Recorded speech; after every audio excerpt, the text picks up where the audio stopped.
Journey of Souls, Case Studies of Life Between Lives, by Michael Newton, Ph.D.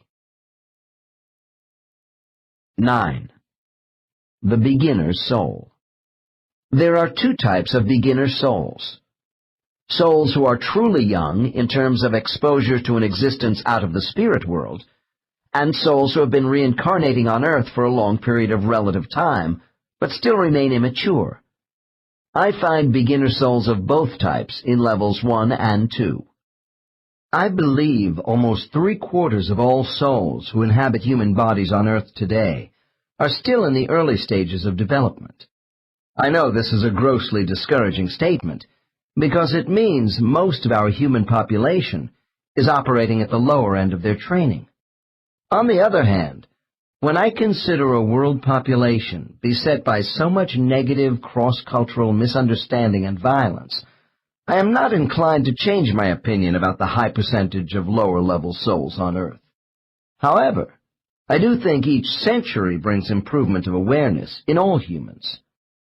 Over a number of years, I have maintained a statistical count of client soul levels in my case files. Undoubtedly, the figures are weighted to some extent at the lower levels, because these subjects were not selected at random.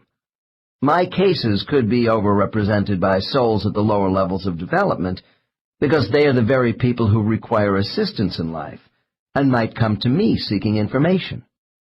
For those who are curious, the percentages by soul level of all my cases are as follows. Level 1, 42%. Level 2, 31%. Level 3, 17%. Level 4, 9%, and Level 5, 1%. Projecting these figures into a world population of 5 billion souls would be unreliable, using my small sample. Nevertheless, I see the possibility we may have only a few 100,000 people on Earth at Level 5. My subjects state that souls end their incarnations on Earth when they reach full maturity. What is significant about the high percentage of souls in the early stages of development is our rapidly multiplying population and the urgency babies have for available souls. We are increasing by 260,000 children per day.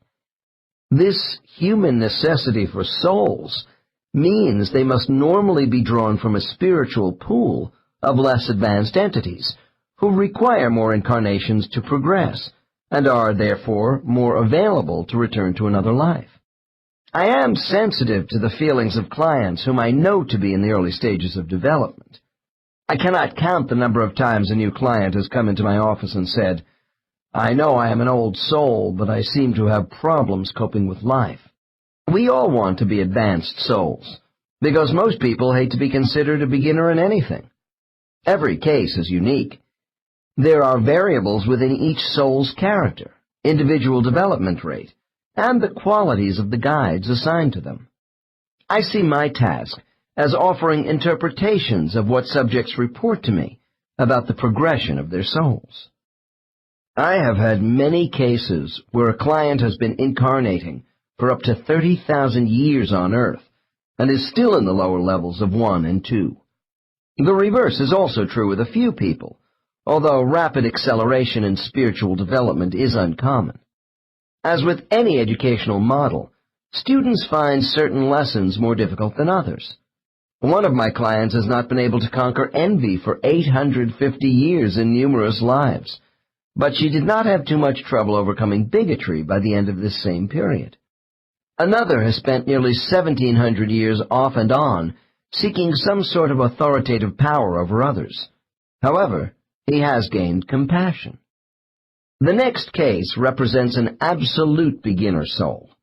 This novice shows no evidence of having a spiritual group assignment as yet, because she has lived too few past lives. In her first life, she was killed in 1260 AD in northern Syria by a Mongol invasion. Her name was Chavez, and her settlement was sacked, resulting in a terrible massacre of the inhabitants when she was 5 years old. Case 20. Dr. N. Chavez, Now that you have died and returned to the spirit world, tell me what you feel. Subject shouts, "Cheated! That life was so cruel! I couldn't stay. I was only a little girl unable to help anybody. What a mistake!" Dr. N. Who made this mistake? Subject, in a conspiratorial tone. My leader. I trusted his judgment, but he was wrong to send me into that cruel life, to be killed before my life got started. Dr. N. But you did agree to come into the body of Chavez. Subject, upset. I didn't know Earth would be such an awful place full of terror. I wasn't given all the facts. The whole stupid life was a mistake, and my leader is responsible. Dr. N. Didn't you learn anything from this life? Subject, pause. I started to learn to love. Yes, that was wonderful. My brother, parents, but it was so short. Dr. N. Did anything good come out of this life? Subject. My brother Ahmed, to be with him. Dr. N. Is Ahmed in your present life? Subject. Suddenly my subject rises out of her chair. I can't believe it. Ahmed is my husband Bill, the same person. How can... Dr. N. After calming subject, I explain the process of soul transference to a new body, and then continue. Do you see Ahmed on your return to the spirit world after dying as Chavez? Subject. Yes. Our leader brings us together here, where we stay. Dr. N. Does Ahmed emit the same energy color as yourself, or are there differences? Subject. Pause. We are all white. Dr. N. Describe what you do here. Subject. While our leader comes and goes, Ahmed and I just work together. Dr. N. Doing what? Subject. We search out what we think about ourselves, our experience on Earth. I'm still sore about us being killed so soon. But there was happiness, walking in the sun, breathing the air of Earth, love. Dr. N. Go back further to the time before you and Ahmed had your life together, perhaps when you were alone. What was it like being created? Subject. Disturbed.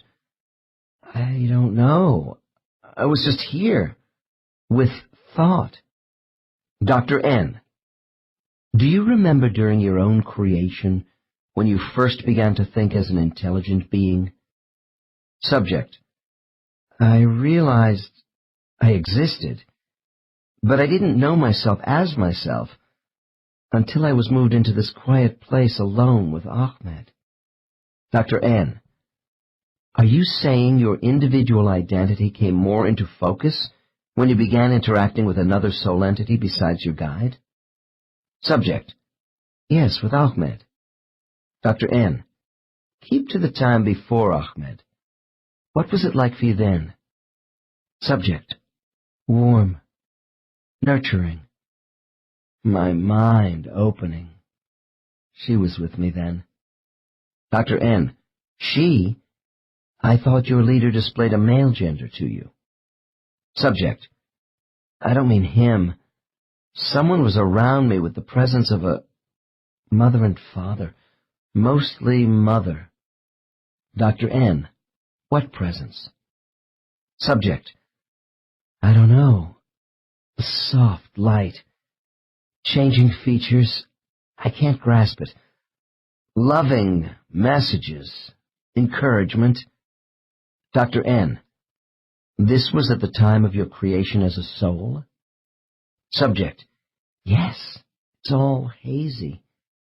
There were others, helpers, when I was born. Dr. N. What else can you tell me about the place of your creation? Subject. Long pause. Others love me. In a nursery. Then we left, and I was with Ahmed and our leader. Dr. N. Who actually created you and Ahmed? Subject: The One. I have learned there seems to be a kind of spirit world maternity ward for newborn souls. One client told me, "This place is where infantile light is arranged in a honeycomb fashion, as unhatched eggs ready to be used." In Chapter 4 on displaced souls, we saw how damaged souls can be remodeled. My conjecture is these creation centers, described by Chavez, have the same function. In the next chapter, Case 22 will explain more about spiritual areas of ego creation, where raw, undefined energy can be manipulated into a genesis of self. Case 20 has some obvious traits of the immature soul. The subject is a 67-year-old woman who has had a lifetime of getting into disastrous ruts. She does not demonstrate a generosity of spirit toward others, nor does she take much personal responsibility for her actions. This client came to me searching for answers as to why life had cheated me out of happiness. In our session, we learned Ahmed was her first husband, Bill. She left him long ago for another man whom she also divorced because of her inability to bond with people. She does not feel close to any of her children. The beginner's soul may live a number of lives in a state of confusion and ineffectiveness, influenced by an earth curriculum which is different from the coherence and supportive harmony of the spirit world. Less developed souls are inclined to surrender their will to the controlling aspects of human society, with a socioeconomic structure which causes a large proportion of people to be subordinate to others. The inexperienced soul tends to be stifled by a lack of independent thinking. They also lean towards being self-centered and don't easily accept others for who they are. It is not my intention to paint a totally bleak portrait of souls who comprise so much of our world population, if my estimates of the high numbers of this category of soul are accurate. Lower-level souls are also able to lead lives which have many positive elements. Otherwise, no one would advance. No stigma should be attached to these souls, since every soul was once a beginner. If we become angry, resentful, and confused by our life situations, this does not necessarily mean we possess an underdeveloped spirit. Soul development is a complex matter, where we all progress by degrees in a variety of areas in an uneven manner. The important thing is to recognize our faults, avoid self-denial, and have the courage and self-sufficiency to make constant adjustments in our lives. One of the clear indications that souls are coming out of novice status is when they leave their spiritual existence of relative isolation. They are removed from small family cocoons with other novices and placed in a larger group of beginner souls. At this stage, they are less dependent upon close supervision and special nurturing from their guides. For the younger souls, the first realization that they are part of a substantial group of spirits like themselves is a source of delight. Generally, I find this important spiritual event has occurred by the end of a fifth life on earth, regardless of the relative length of time the novice soul was in semi-isolation. Some of the entities of these new spiritual groups are the souls of relatives and friends with whom the young soul was associated in their few past lives on earth. What is especially significant about the formation of a new cluster group is that other peer group members are also newer souls who find themselves together for the first time. In Chapter 7 on placement, we saw how a soul group appeared when Case 16 rejoined them, and the manner in which life experiences were studied through pictorial scenes, as reported by this subject. Case 21 will offer a more detailed account of spiritual group dynamics, and how members impact on each other. The capacity of souls to learn certain lessons may be stronger or weaker between one another, depending upon inclination, motivation, and prior incarnation experience. Cluster groups are carefully designed to give peer support through a sensitivity of identity traits between all members. This cohesiveness is far beyond what we know on Earth. Although the next case is presented from the perspective of one group member, his superconscious mind provides an objectivity into the process of what goes on in groups. My subject will describe a grandiose, male-oriented spiritual group. The raucous entities of this group are linked by exhibitionism, which could be labeled narcissistic. The common approaches these souls use in finding personal value is one indication why they are working together. The extravagant behavior modes of these souls is offset to some extent by their spiritual prescience. Since the complete truth is known by all group members about each other in a telepathic world, humor is indispensable. Some readers may find it hard to accept that souls do joke with each other about their failings, but humor is the basis upon which self-deception and hypocrisy are exposed. Ego defenses are so well understood by everyone in spiritual groups that evidence of a mastery of oneself among peers is a strong incentive for change. Spiritual therapy occurs because of honest peer feedback, mutual trust, and the desire to advance with others over eons of time. Souls can hurt, and they need caring entities around them. The curative power of spiritual group interaction is quite remarkable. Soul members network by the use of criticism and acclaim, as each strives toward common goals. Some of the best help I am able to give my clients comes from information I receive about their soul group. Spiritual groups are a primary means of soul instruction. Learning appears to come as much from one's peers as from the skills of guides who monitor these groups. In the case which follows, my client has finished reliving his last past life as a Dutch artist living in Amsterdam. He died of pneumonia at a young age in 1841, about the time he was gaining recognition for his painting.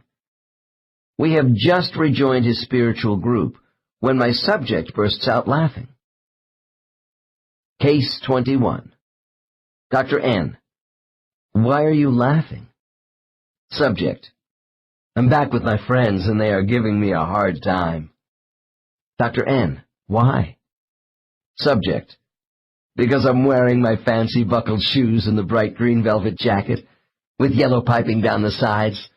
I'm flashing them my big floppy painter's hat. Dr. N.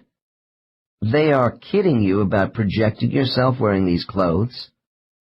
Subject. You know it. I was so vain about clothes, and I cut a really fine figure as an artist in Amsterdam Cafe Society. I enjoyed this role and played it well. I don't want it to end. Dr. N.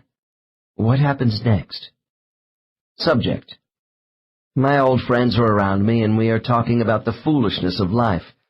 We rib each other about how dramatic it all is down there on Earth, and how seriously we all take our lives. Dr. N. You and your friends don't think it is important to take life on Earth seriously? Subject. Look, Earth is one big stage play. We all know that. Dr. N. And your group is united in this feeling? Subject. Sure. We see ourselves as actors in a gigantic stage production. Dr. N. How many entities are in your particular cluster group in the spirit world? Subject. Pause. Well, we work with some others, but there are 5 of us who are close. Dr. N. By what name do they call you? Subject. Lem. No, that's not right. It's Alum. That's me. Dr. N. All right, Alum. Tell me about your close friends. Subject. Laughs. Norcross. He is the funniest. At least he is the most boisterous. Dr. N. Is Norcross the leader of your group? Subject. No, he is just the loudest. We are all equal here, but we have our differences. Norcross is blunt and opinionated. Dr. N. Really? Then how would you characterize his Earth behavior? Subject. Oh, as being rather unscrupulous, but not dangerous. Dr. N. Who is the quietest and most unassuming member of your group? Subject. Quizzical. How did you guess? It's Velo. Dr. N. Does this attribute make Velo the least effective contributing member of your group? Subject. Where did you get that idea? Velo comes up with some interesting thoughts about the rest of us. Dr. N. Give me an example. Subject. In my life in Holland, the old Dutch couple who adopted me after my parents died, they had a beautiful garden.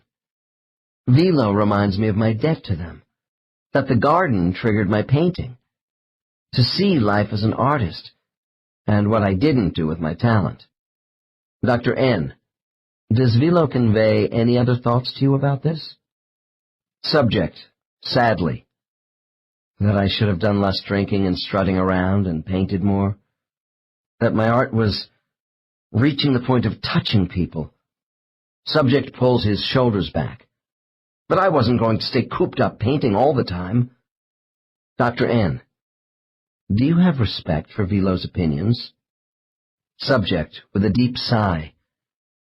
Yes, we know he is our conscience. Dr. N. So what do you say to him? Subject. I say, Innkeeper, mind your own business. You were having fun, too. Dr. N. Velo was an innkeeper? Subject. Yes, in Holland. Engaged in a business for profit, I might add. Dr. N. Do you feel this was wrong of Velo? Subject, contrite.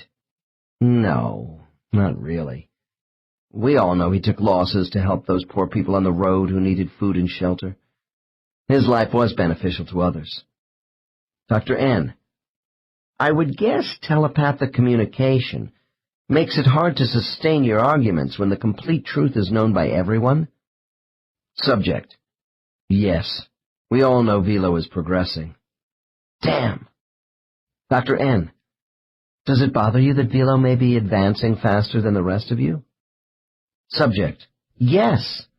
We have had such fun. Subject then recalls an earlier life with Velo, where they traveled together as brothers in India. Dr. N. What will happen to Velo? Subject. He is going to leave us soon. We all know that. To have associations with the others who have also gone. Dr. N. How many souls have left your original group, Alum? Subject. A long pause and then ruefully. Oh, a couple have moved on. We will eventually catch up to them, but not for a while. They haven't disappeared. We just don't see their energy as much. Dr. N. Name the others of your immediate group for me, besides Velo and Norcross. Subject, brightening. Dubry and Trinian. Now those two know how to have a good time. Dr. N.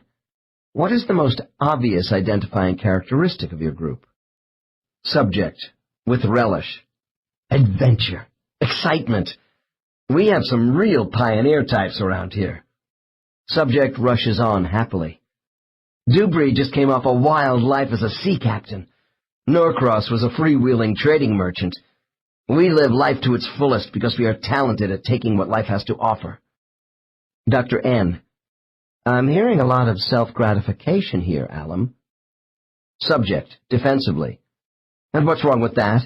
Our group is not made up of shrinking violets, you know. Dr. N. What's the story on Trinian's last life? Subject, reacts boisterously. He was a bishop. Can you believe it? What hypocrisy! Dr. N. In what way? Subject. What self-deception! Norcross, Dubry, and I tell Trinian his choice to be a churchman had nothing to do with goodness, charity, or spirituality. Dr. N. And what does Trinian's soul mentally project to you in self-defense? Subject. He tells us he gave solace to many people. Dr. N. What do you, Norcross, and Dubry tell him in response? Subject. That he is going soft. Norcross tells him that he wanted money, or otherwise he would have been a simple priest. Ha! That's telling him, and I'm saying the same thing. You can guess what Dubry thinks about all this. Dr. N. No, tell me. Subject. That Trinian picked a large city with a rich cathedral, spilling a ton of money into Trinian's fat pockets. Dr. N. And what do you tell Trinian yourself? Subject. Oh, I'm attracted to the fancy robes he wore. Bright red, the finest of cloth, his bishop's ring, which he loved, and all the gold and silver around. I also mention his desire to bask in adulation from his flock. Trinian can hide nothing from us. He wanted an easy, cushy life where he was well fed. Dr. N. Does he try to explain his motivations for choosing this life? Subject. Yes, but Norcross reproaches him. He confronts Trinian on seducing a young girl in the vestry. Jovially. Yes, it actually happened. So much for providing solace to parishioners. We know Trinian for who he really is, an outright rogue. Dr. N. Does Trinian offer any excuses to the group for his conduct? Subject. Subject becomes quieter. Oh, the usual. He got carried away with the girl's need for him. She had no family. He was lonely in his choice of a celibate church life. He says he was trying to get away from the customary lives we all choose by going into the church. That he fell in love with the girl. Dr. N. And how do you, Norcross and Dewberry, feel about Trinian now? Subject. Severely. We think he is trying to follow Velo as an advancing soul, but he failed. His pious intentions just didn't work for him. Dr. N. Alum, you sound rather cynical about Trinian's attempts to improve himself and make changes. Tell me honestly, how do you feel about Trinian? Subject. Oh, we are just teasing him. After all. Dr. N. Your amusement sounds as if you are scornful over what may have been Trinian's good intentions. Subject. Sadly. You're right. And we all know that. But, you see, Norcross, Dewberry, and I, well, we don't want to lose him from the group, too. Dr. N. What does Velo say about Trinian? Subject. He defends Trinian's original good intentions and tells him that he fell into a trap of self-gratification during this life in the church. Trinian wants too much admiration and attention. Dr. N. Forgive me for passing judgment on your group, Alum, but it seems to me this is something you all want, except perhaps Velo? Subject. Hey, Velo can be pretty smug. Let me tell you, his problem is conceit, and Dewberry tells him that in no uncertain terms. Dr. N. And does Velo deny it? Subject. No, he doesn't. He says at least he is working on it. Dr. N. Who among you is the most sensitive to criticism? Subject. Pause. Oh, I guess it would be Norcross, but it's hard for all of us to accept our faults. Dr. N. Level with me, Alum. Does it bother the members of your soul group when things can't be hidden from the others? When all your shortcomings in a past life are revealed? Subject. Pause. We are sensitive about it, but not morbid. There is great understanding here among us. I wanted to give artistic pleasure to people and grow through the meaning of art. So what did I do? I ran around the Amsterdam canals a lot at night and got caught up in the fun and games. My original purpose was pushed aside. Dr. N. If you admit all this to the group, what kind of feedback do you get? For example, how do you and Norcross regard each other? Subject. Norcross often points out I hate to take responsibility for myself and others. With Norcross it's wealth. He loves power. But we are both selfish, except that I am more vain. Neither of us gets many gold stars. Dr. N. How does Dewberry fit into your group with his faults? Subject. He enjoys controlling others by leadership. He is a natural leader, more than the rest of us. He was a sea captain, a pirate, one tough individual. He wouldn't want to cross him. Dr. N. Was he cruel? Subject. No, just hard. He was respected as a captain. Dewberry was merciless against his opponents in sea battles, but he took care of his own men. Dr. N. You have told me that Velo assisted people who were in need on the road, but you haven't said much about the positive side of your lives. Is anyone in your group given any gold stars for unselfish acts? Subject. Intently. There is something else about Dubry. Dr. N. What is that? Subject. He did one outstanding thing. Once, during heavy seas, a sailor fell off the mast into the ocean and was drowning. Dubry tied a line around his waist and dove off the deck. He risked his life and saved a shipmate. Dr. N.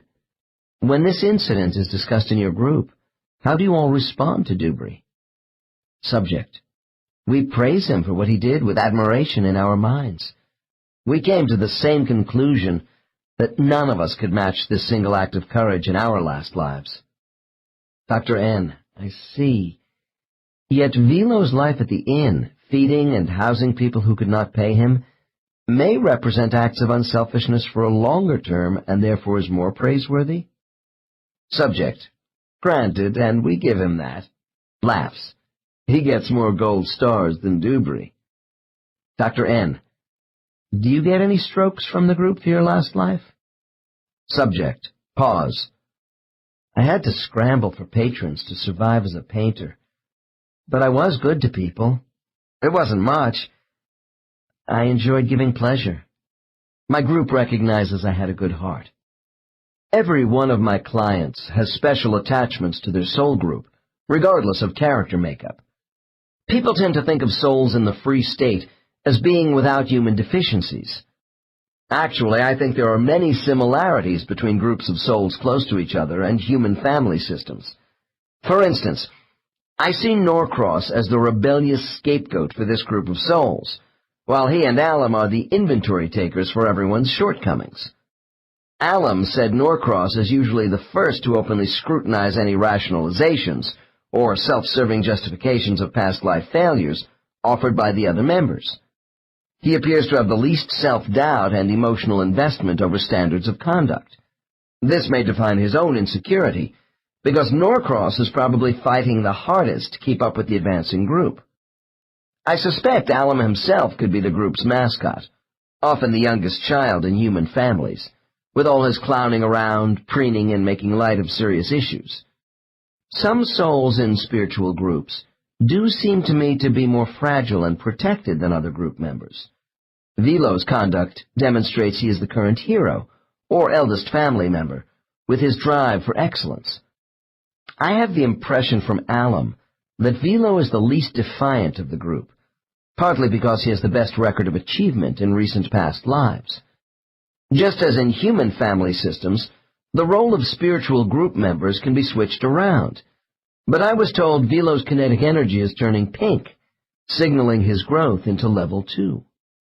I attach human labels on ethereal spirits, because after all, souls who come to Earth do show themselves through human characteristics. However, I don't see hatred, suspicion, and disrespect in soul groups. In a climate of compassion, there are no power struggles for control among these peer groups, whose members are unable to manipulate each other or keep secrets. Souls distrust themselves, not each other. I do see fortitude, desire, and the will to keep trying in their new physical lives. In an effort to confirm some of my observations about the social dynamics among spiritual group members in this case, I ask Alum a few more questions. Dr. N. Alum, do you believe your criticism of each other is always constructive? Subject. Sure, there is no real hostility. We have fun at each other's expense, I admit that, but it's just a form of acknowledgement of who we really are and where we should be going. Dr. N. Is any member of your soul group ever made to feel shame or guilt about a past life? Subject. Those are human weapons and too narrow for what we feel. Dr. N. Well, let me approach your feelings as a soul in another way. Do you feel safer getting feedback from one of your group members more than another? Subject. No, I don't. We all respect each other immensely. The greatest criticism comes from within ourselves. Dr. N. Do you have any regrets for your conduct in any past life? Subject. Long pause. Yes. I feel sorry if I've hurt someone, and then have everyone here know all about my mistakes. But we learn. Dr. N. And what do you do about this knowledge? Subject. Talk among ourselves, and try to make amends the next time. Dr. N. From what you told me earlier, I had the idea that you, Norcross, and Dubry might be releasing some pent-up feelings over your own shortcomings by dumping on each other. Subject, thoughtfully. We make cynical remarks, but it's not like being human anymore. Without our bodies, we take criticism a little differently. We see each other for who we are without resentment or jealousy. Dr. N. I don't want to put words in your mouth, but I just wondered if all this flamboyance exhibited by your group might indicate underlying feelings of unworthiness. Subject. Oh, that's something else again. Yes, we do get discouraged as souls and feel unworthy about our abilities to meet the confidence placed in us to improve. Dr. N. So while you have self-doubts about yourselves, it's okay to make cynical remarks about each other's motivations?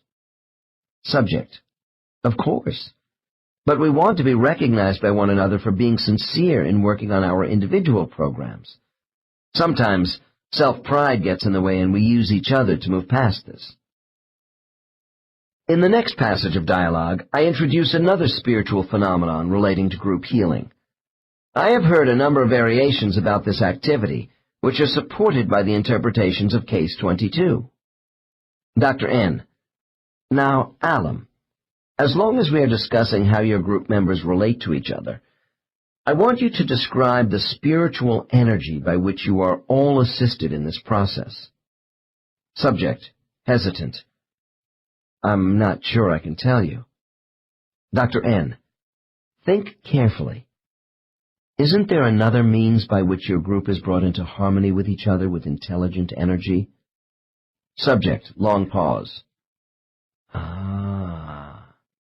You mean from the cones. Dr. N. The word cone is new to me, but I know I'm on the right track. Yes, the cones. Explain what you know about them relative to your group. Subject, slowly. Well, the cones do assist us. Dr. N. Please continue, and tell me what the cone does. I think I have heard about this before, but I want your version. Subject. It's shaped to go around us, you know. Dr. N. Shaped in what way? Try to be more explicit. Subject. It is cylindrical, very bright. It is above and all around us. The cone is small at the top and wide at the bottom, so it fits over all of us, like getting under a great white cap. We can float under the cone in order to use it. Dr. N. Are you sure this isn't the shower of healing you experienced right after your return to the spirit world? Subject. Oh no, that was more individual purification, to repair earth damage. I thought you knew. Dr. N. I do. I want you to explain how the cone is different from the shower of healing. Subject. The top funnels energy down as a waterfall in a spreading circle around all of us, and allows us to really concentrate on our mental sameness as a group. Dr. N. And what do you feel when you are under the cone? Subject. We can feel all our thoughts being expanded, then drawn up and returned back, with more knowledge added. Dr. N. Does this intelligent energy help your unity as a group in terms of more focused thinking? Subject. Yes, it does. Dr. N. Deliberately confrontational. To be frank with you, Alum, I wonder if this cone is brainwashing your original thoughts. After all, the arguments and disagreements between you and the others of your group are what make you individuals. Subject laughs. We aren't brainwashed. Don't you know anything about the afterlife? It gives us more collective insight to work together. Dr. N. Is the cone always available? Subject. It is there when we need it. Dr. N. Who operates the cone? Subject. Those who watch over us. Dr. N. Your guide? Subject bursts out laughing. Shato? I think he is too busy traveling around on his circuit. Dr. N. What do you mean? Subject. We think of him as a circus master, a stage manager of our group. Dr. N.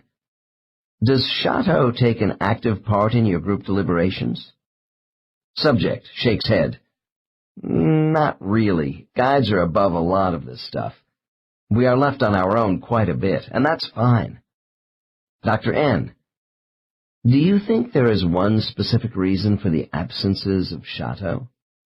Subject. Pause. Oh, he probably gets bored with our lack of progress. He loves to show off as the master of ceremonies, though. Dr. N. In what way? Subject. Chuckling. Oh, to suddenly appear in front of us during one of our heated debates, throwing off blue sparks, looking like a wizard who is an all-powerful moderator. Dr. N. A wizard? Subject, still laughing. Shadow appears in long sapphire blue robes with a tall pointed hat.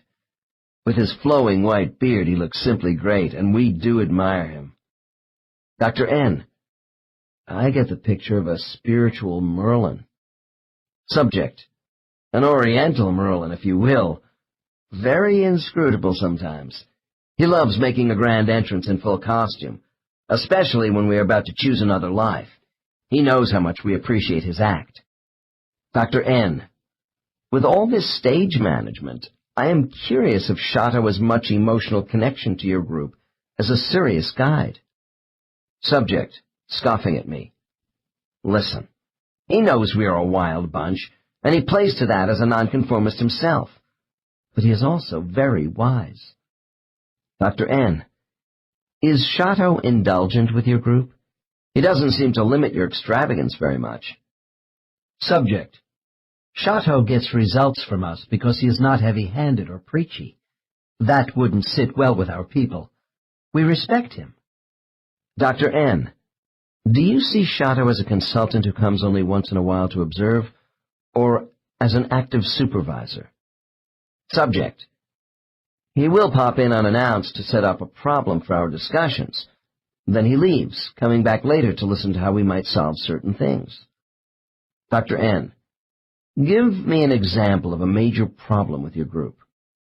Subject. Pause. Shato knows we identify too much as actors playing parts on Earth. He hits on superficiality. He is trying to get us to cast ourselves from the inside out, rather than the reverse. Dr. N. So Shato's instruction is serious, but he knows you all like to have fun along the way? Subject. Yeah, that's why Shato is with us, I think.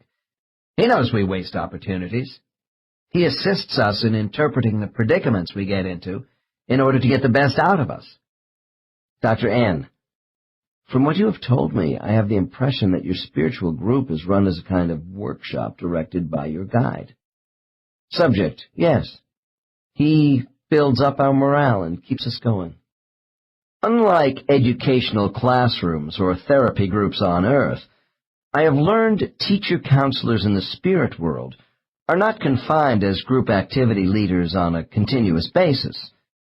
Although Shato and his students are a colorful family of souls, there is much here that is typical of all cluster groups. A guide's leadership is more parental than dictatorial. In this case, Shato is a directive counselor while not being possessive, nor does he pose a threat to the group. There is a warm acceptance of these young souls by this empathic guide, who seems to cater to their masculine inclinations. I will close this case with a few final questions about the group as a spiritual unit. Dr. N. Why is your group so male-oriented on Earth? Subject. Earth is an action planet which rewards physical exertion. We are inclined to male roles so we can grab hold and mold events, to dominate our surroundings, to be recognized. Dr. N. Women are also influential in society. How can your group hope to progress without more experience in female roles? Subject. We know this, but we have such a fierce desire to be independent. In fact, we often expend too much energy for too little return. But the female aspects don't interest us as much right now. Dr. N. If you have no female counterparts in your immediate group, where do you go for those entities to complement your lives on Earth? Subject. Nearby, there are some who relate better to female roles. I get along with Josie. She has been with me in some of my lives. Trinian is attached to Nyala. And there are others. Dr. N. Alam, I would like to end our conversation about your spiritual associations by asking you what you know about the origin of your group. Subject. Long pause. I can't tell you. We just came together at one time. Dr. N. Well, someone had to bring those of you with the same attributes together. Do you think it was God? Subject. Puzzled. No. Below the source. The higher ones. Dr. N. Shato or other guides like him? Subject. No. Higher. I think. The planners. I don't know anymore. Dr. N. A while back, you told me some of your old friends were reducing their active participation in your group due to their development. Do you ever get new members? Subject. Never. Dr. N. Is this because a new member might have trouble assimilating with the rest of you? Subject. Laughs. We aren't that bad. It's just we are too closely connected by thought for an outsider, and they would not have shared our past experiences. Dr. N. During your discussions about these past lives together, does your group believe it contributes to the betterment of human society? Subject. Pause. We want our presence in a community to challenge conventions, to question basic assumptions. I think we bring nerve into our physical lives. And laughter, too. Dr. N. And when your spiritual group has finished discussing what is necessary to further your aims, do you look forward to a new life? Subject. Zestfully. Oh, yeah. Every time I leave for a new role on Earth, I say goodbye with, "See you all back here, AD," after death. This case is an example of like-minded souls with ego-inflating needs who support and validate each other's feelings and attitudes. Herein lies the key to understanding the formation of soul groups. I have learned that many spiritual clusters have subgroups made up of entities whose identities are linked by similar issues, blocking their advancement. Even so, these souls do have differences in strengths and weaknesses. Each group member contributes their best attributes toward advancing the goals of others in the family. I do not want to leave the impression from Case 21 that the few remaining souls in this inner circle of close friends represent the behavior traits of everyone in the original cluster.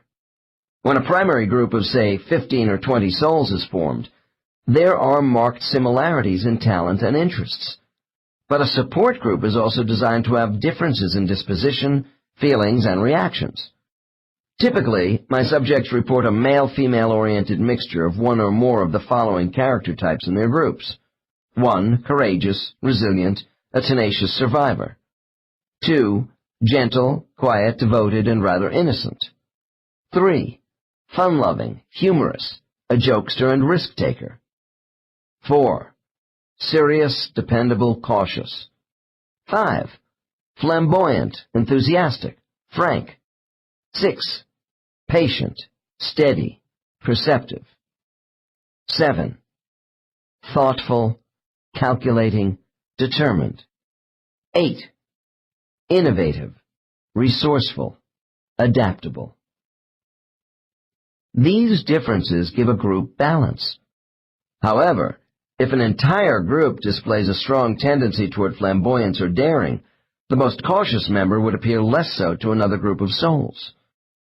There is no question that the souls in Case 21 are in for a long development period, yet they do contribute to the vitality of Earth. Subsequent questioning of this subject revealed the paths of these souls continue to cross in the 20th century. For instance, Alum is a graphic designer and part-time professional guitar player, involved with Josie, who is a singer. The fact that the closely knit souls in this case were so male-oriented in their physical lives does not take away from their ability to associate with young souls with predominantly female preferences. Cluster groups are gender mixed. As I have mentioned, truly advanced souls have balanced gender preferences in their physical life choices.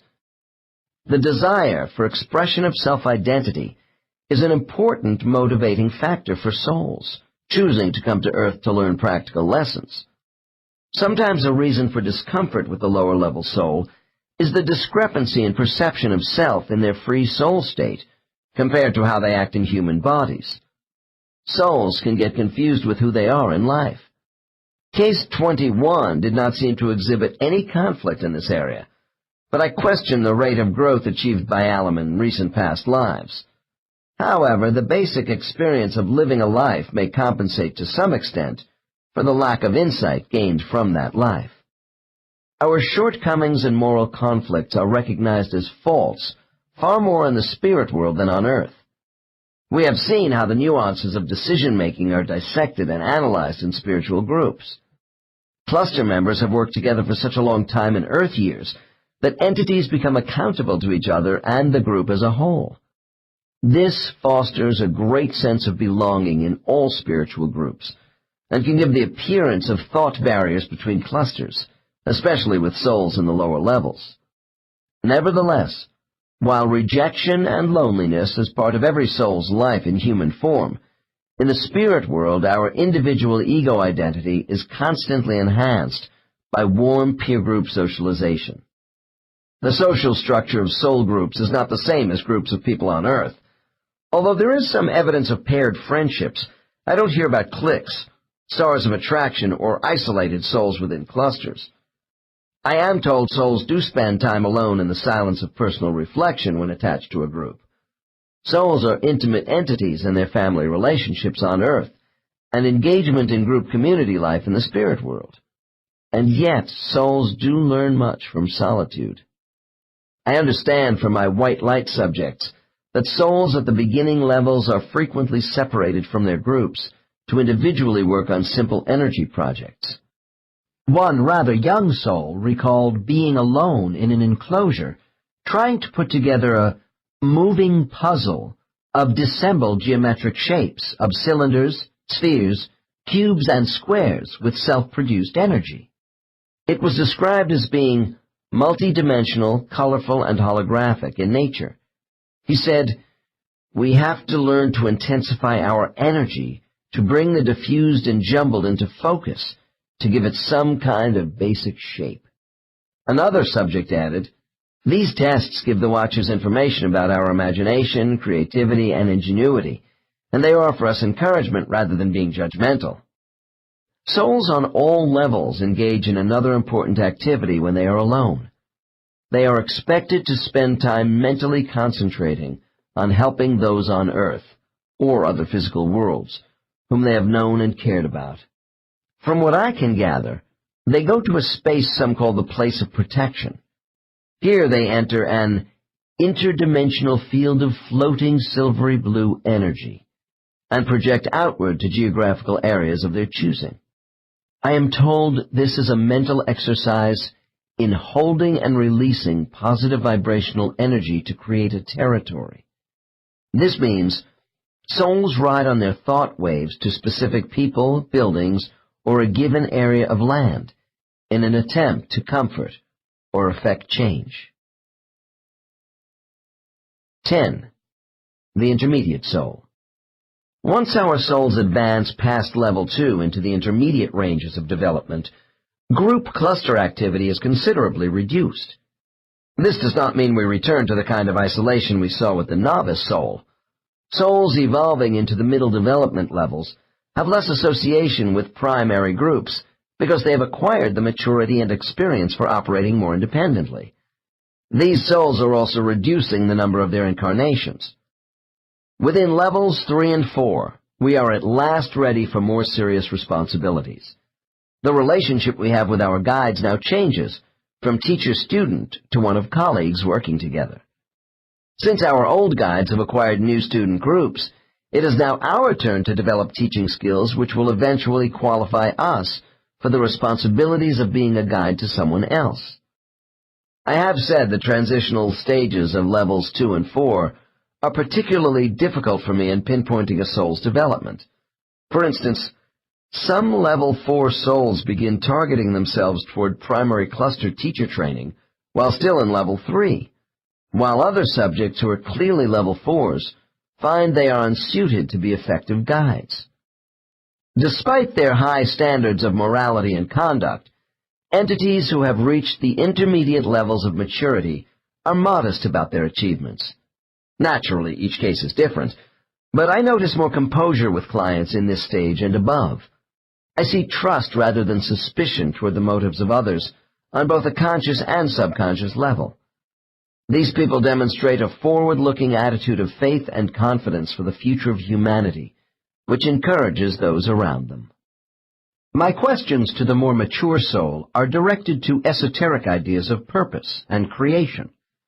I admit to taking advantage of the higher knowledge possessed by these souls for the sort of spiritual information others lack. There have been clients who have told me they felt I pushed them rather hard in drawing out their spiritual memories, and I know they are right.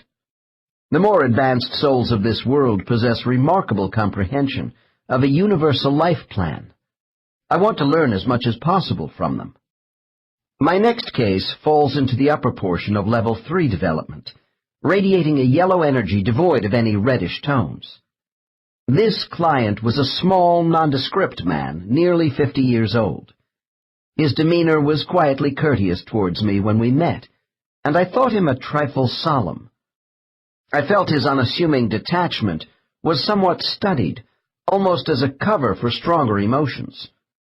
The most striking feature about him was his dark, morose eyes, which grew more intense as he began to talk about himself in a direct and persuasive manner. He told me he worked for a charitable organization dispensing food to the homeless, and that he had once been a journalist. This client had traveled quite some distance to discuss with me his concern over a decline in enthusiasm for his work. He said he was tired and wanted to spend the rest of his life quietly alone. His first session involved a review of the highlights of many past lives, so we could better evaluate a proper course for the remainder of his current life. I began by regressing the subject rapidly through a series of early lives, starting from his first life as a Cro-Magnon man in a Stone Age culture some 30,000 years ago. As we moved forward in time, I noted a consistency of lone wolf behavior patterns, as opposed to normal tribal integration.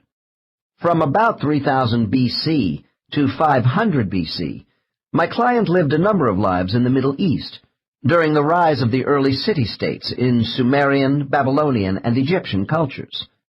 Nevertheless, even in lives as a woman, this subject often avoided family ties, including having no children. As a man, he showed a preference for nomadism. By the time we reached a life in Europe during the Dark Ages, I was becoming accustomed to a rebellious soul resisting tyrannical societies. During his lives, my subject worked to uplift people from fear, while remaining non-aligned to opposing factions. Suffering hardships and many setbacks, he continued as a wanderer, with an obsession for freedom of movement. Some lives were not too productive, but during the 12th century, I found him in Central America in the body of an Aztec, organizing a band of Indians against the oppressions of a high priest. He was killed in this setting as a virtual outcast, while promoting nonviolent relations between tribes who were traditional enemies. In the 14th century, this soul was a European chronicler, traveling the Silk Road to Carthage to gain understanding of the peoples of Asia. Always facile with languages, as he is today, my client died in Asia as an old man, happily living in a peasant village. In Japan, at the beginning of the 17th century, he was a member of the clan of the Bleeding Crane. These men were respected, independent samurai mercenaries. At the end of this life, my subject was living in seclusion from the ruling Tokugawa shoguns, because he had advised their weaker opponents on battle strategy. Frequently the outsider, always an explorer searching for truth across many lands, this soul continued to seek a rational meaning to life while giving aid to those he met along the way.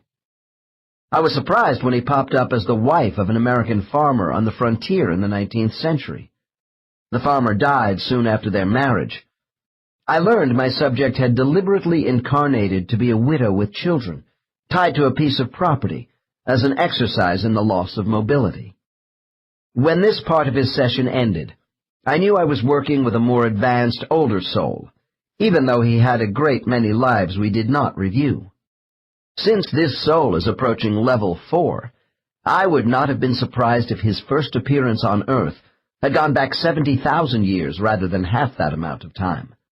However, as I have mentioned, it is not an absolute prerequisite that souls have hundreds of physical lives in order to advance. I once had a client who entered into a level 3 state of awareness after only 4,000 years, an outstanding performance. I talked to my client about his current life and his customary methods of learning in previous lives. He explained he had never been married, and that social non-alignments worked best for him. I suggested a few alternatives for his consideration. Primarily, I felt his lack of intimacy with people in too many lives was obstructing his progress.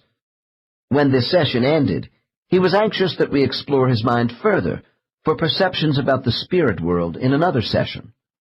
Upon his arrival the next day, I placed him in a superconscious state, and we went back to work. Case 22. Dr. N. By what name are you called in the spirit world? Subject. I am called Nentham. Dr. N. Nentham, do you have spirits around you right now, or are you alone? Subject. Pause. I am with 2 of my longtime companions. Dr. N. What are their names? Subject. Raoul and Senji. Dr. N. And the 3 of you are part of a larger spiritual group of souls working together? Subject.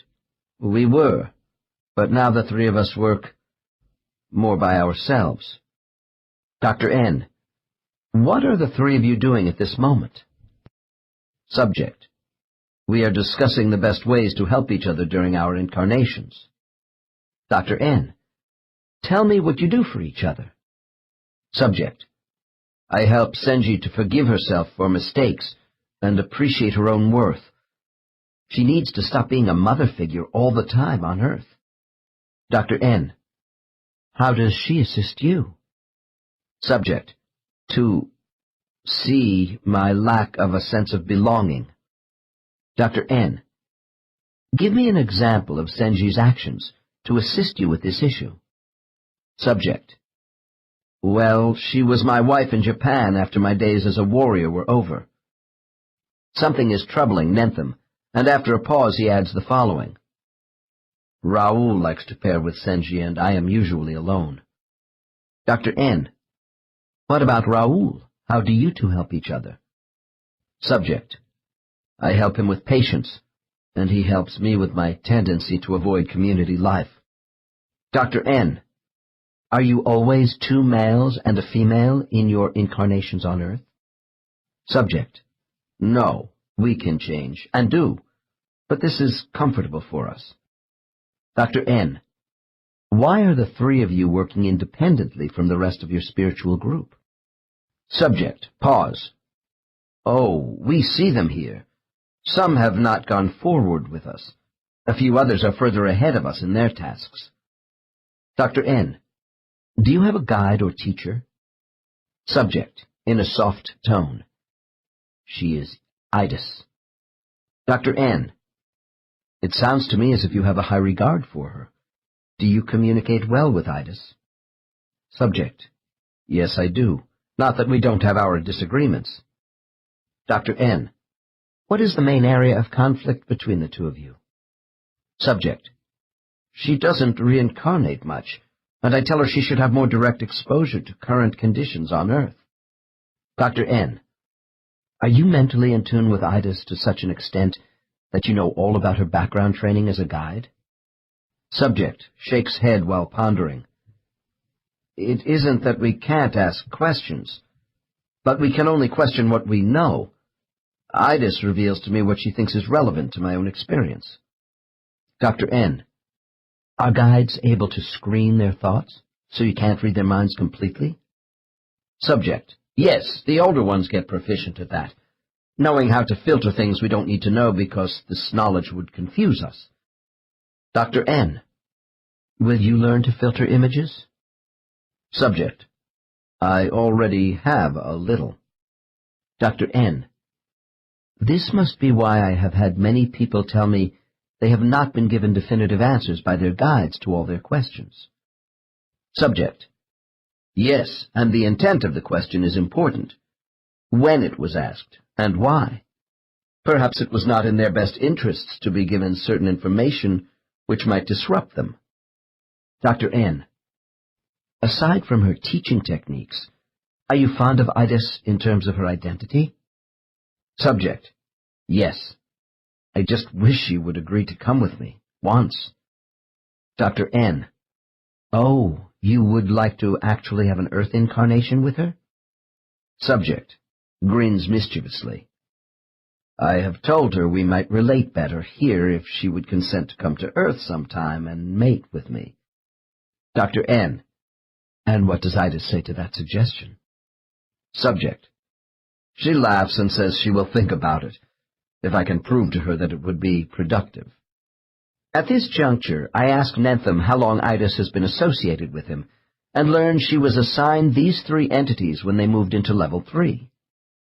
Nentham, Raoul, and Senji are also under the tutelage of a beloved older master guide who has been with them since the beginning of their existence. It would be inaccurate to assume that more advanced spirits lead lonely spiritual lives. This subject told me he was in contact with many souls. Raoul and Senji were simply his closest friends. Level 3 and 4 are significant stages for souls in their development, because now they are given increased responsibilities for younger souls. The status of a guide is not given to us all at once, however. As with many other aspects of soul life, we are carefully tested.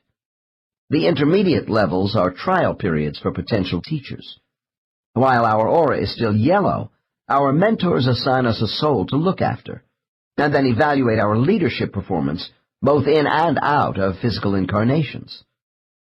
Only if this preliminary training is successful are we allowed to function even at the level of a junior guide. Not everyone is suited for teaching, but this does not keep us from becoming an advanced soul in the blue section. Guides, like everyone else, have different abilities and talents, as well as shortcomings. By the time we reach level 5, our soul aptitudes are well known in the spirit world. We are given occupational duties commensurate with our abilities, which I will go into later in this chapter. Different avenues of approach to learning eventually bring all of us to the same end in acquiring spiritual wholeness. The richness of diversity is part of a master plan for the advancement of every soul, and I am interested in how Case 22 is progressing in Level 3. Dr. N, Nentham, can you tell me if Idis is preparing you to be a guide, assuming you have an interest in that activity? Subject, quick response: I do have an interest. Dr. N, oh, then are you developing as a guide yourself? Subject, modestly: don't make too much of it. I'm really no more than a caretaker, helping Idis and taking directions. Dr. N, do you try and imitate her teaching style? Subject, no, we are different. As an apprentice, a caretaker, I couldn't do what she is able to accomplish anyway. Dr. N, when did you know you were ready to be a caretaker and begin assisting others spiritually? Subject, it's an awareness which comes over you after a great number of lives, that you are more in balance with yourself than previously, and are able to aid people as a spirit and in the flesh. Dr. N, are you operating in or out of the spirit world as a caretaker at this time? Subject has difficulty in forming a response. I'm out. In 2 lives. Dr. N. Are you living in 2 parallel lives now? Subject. Yes, I am. Dr. N. Where are you living in this other life? Subject. Canada. Dr. N. Is geography important to your Canadian assignment? Subject. Yes, I picked a poor family in a rural community where I would be more indispensable. I'm in a small mountain town. Dr. N. Give me the details of this Canadian life and your responsibilities. Subject. Slowly. I'm taking care of my brother, Billy. His face and hands were horribly burned by a flash fire from a kitchen stove when he was 4 years old. I was 10 when it happened. Dr. N. Are you the same age in the Canadian life as you are now in your American one? Subject. About the same. Dr. N. And your prime assignment in the Canadian life? Subject. To care for Billy, to help him see the world past his pain. He is almost blind, and his facial disfigurement causes him to be rejected by the community. I try to open him to an acceptance of life, and to know who he really is from the inside. I read to him and go for walks in the forest holding his arm. I don't hold his hands because they are so damaged. Dr. N. What about your Canadian parents? Subject, without boasting. I am the parent.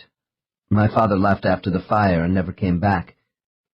He was a weak man who was not kind to the family even before the fire.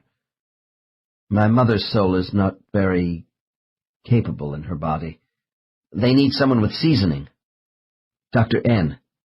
Someone physically strong? Subject, laughing. No, I'm a woman in Canada. I'm Billy's sister. My mother and brother require someone mentally tough to hold the family together and give them a course to follow. Dr. N. How do you provide for the family? Subject. I am a baker, and I'll never marry, because I can't leave them. Dr. N. What is your brother's major lesson? Subject. To acquire humility, without being crushed by a life of little self-gratification. Dr. N. Why didn't you take the role of your burned brother? Wouldn't that scenario provide you with the more difficult challenge? Subject, grimacing. I've already been through that one. Note, this subject has been physically injured in a number of past lives. Dr. N. Yes, I suppose you have. I wonder if Billy's soul was ever involved with physically hurting you in one of your past lives. Subject. As a matter of fact, he did in one of them. When I was the sufferer, another caretaker stayed with me, and I was a grateful receiver. Now it is Billy's turn, and I am here for him. Dr. N. Did you know in advance your brother was going to be incapacitated before you came into the Canadian life? Subject. Sure. Idas and I discussed the whole situation. She said Billy's soul would require a caretaker, and since I had negative contact with this soul before in another life, I welcomed the job. Dr. N. Besides the karmic lesson for Billy's soul, there are some for you too, in terms of your being in the role of a woman who is tied down. You can't just take off and roam around as you often do in your lives. Subject. That's true. The degree of difficulty in a life is measured by how challenging the situation is for you, not others. For me, being Billy's caretaker is harder than when I was on the receiving end, with another soul as my caretaker. Dr. N. Give me the most difficult factor of this assignment for you as a caretaker. Subject. To sustain a child, through their helplessness to adulthood. To teach a child to confront torment with courage. Dr. N. Billy's life is an extreme example, but it does seem Earth's children have much physical and emotional pain to go through. Subject. Without addressing and overcoming pain, you can never really connect with who you are and build on that. I must tell you, The more pain and adversity which come to you as a child, the more opportunity to expand your potential. Dr. N. And how are things working out for you as a caretaker in Canada? Subject. There is a more difficult set of choices to be made in the Canadian family, unlike my American life. But I have confidence in myself to put my comprehension to practical use. Dr. N. Did Itis encourage or discourage your wanting to accelerate development by living parallel lives? Subject. She is always open about this. I haven't done it too much in the past. Dr. N. Why not? Subject. Life combinations can be tiring and divisive. The effort may become counterproductive with diminished returns for both lives. Dr. N. Well, I see that you are helping people in both your lives today. But have you ever lived contrasting lives where you did poorly in one life and better in another at the same time? Subject. Yes, although that was a long time ago on Earth. This is one of the advantages of life combinations. One life can offset the other. Still, doing this can be rough going. Dr. N. Then why do the guides permit parallel lives? Subject, scowling at me. Souls are not in a rigid bureaucratic environment. We are allowed to make mistakes in judgment and learn from them. Dr. N. I have the impression you think the average soul is better off living one life at a time. Subject. I would say yes in most instances, but there are other motivations to cause us to speed up incarnations. Dr. N. Such as? Subject. Amused. The rewards for bunching up lives can allow for more reflection out of incarnation. Dr. N. You mean the rest periods between lives might last longer for us after concurrent lives? Subject. Smiles. Sure. It takes longer to reflect on two lives than one. Dr. N. Nentham. I just have a couple more questions on the mechanics of soul splitting. How do you see the manner in which you divide your soul energy into various parts? Subject. We are as particles of energized units. We originated out of one unit. Dr. N. What was the original unit? Subject. The maker. Dr. N. Does each part of your soul remain intact, complete within itself? Subject. Yes, it does. Dr. N. Do all parts of our social energy go out of the spirit world when we incarnate?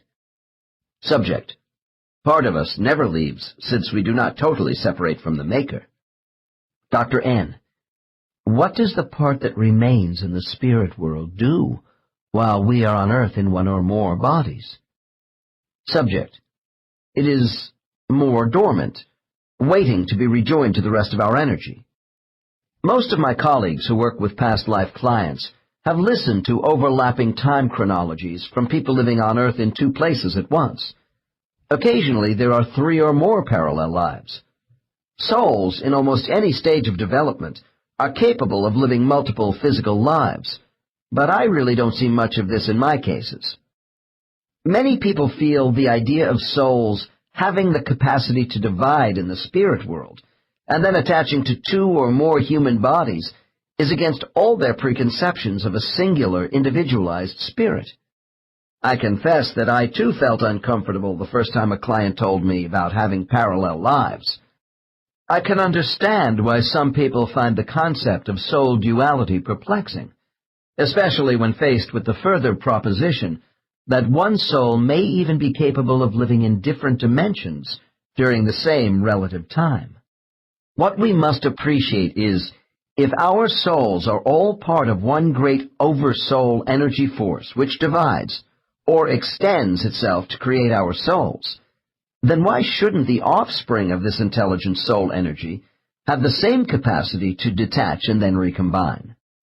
Collecting information about spiritual activity from souls who are in the higher stages of development is sometimes frustrating. This is because the complex nature of memory and knowledge at these levels can make it difficult to sift out what these people recognize and won't tell me from what they really don't know.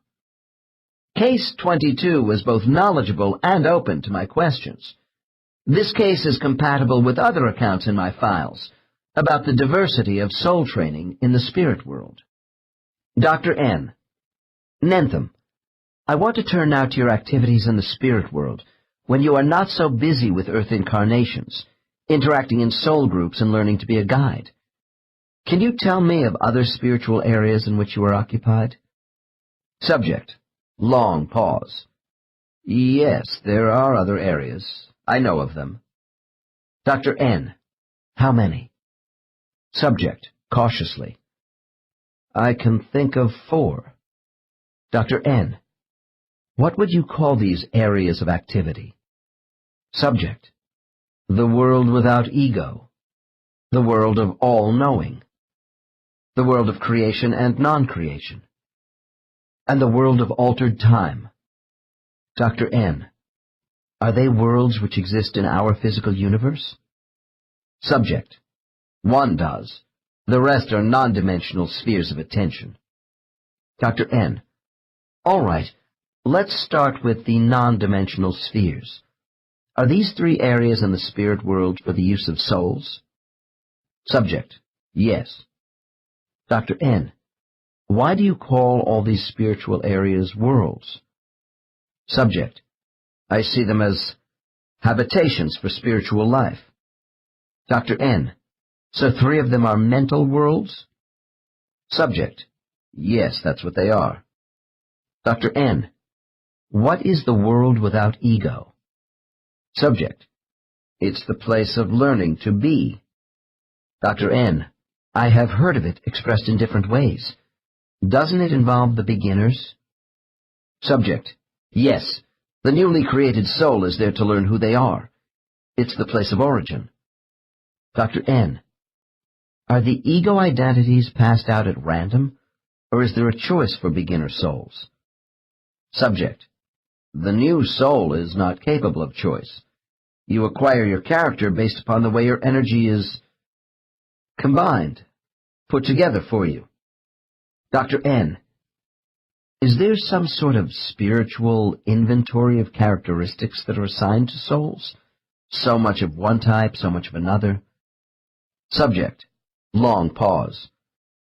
I think many factors are considered in the allocations of that which makes us who we are. What I do know is, once given, ego becomes a covenant between oneself and the givers. Dr. N. What does that mean? Subject. To do the best I can with who I am. Dr. N. So the purpose of this world is the distribution of soul identity by advanced beings? Subject. Yes, the new soul is pure energy with no real self yet. The world without ego provides you with a signature. Dr. N. Then why do you call it the world without ego? Subject.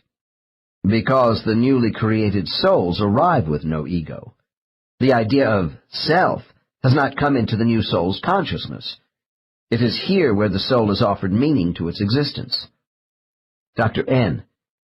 And does the creation of souls with personhood go on continually? Subject. As far as I know, yes. Dr. N. I want you to answer this next question carefully for me. When you acquired your particular identity as a soul, did that automatically mean you were slated for Earth incarnations in human form? Subject. Not specifically, no. Planets don't last forever. Dr. N. I wondered if certain types of souls have an affinity for specific forms of physical life in the universe. Subject. Pause. I won't argue against that. Dr. N. In your beginnings, Nentham, were you given the opportunity to choose other planetary hosts besides humans on Earth? Subject.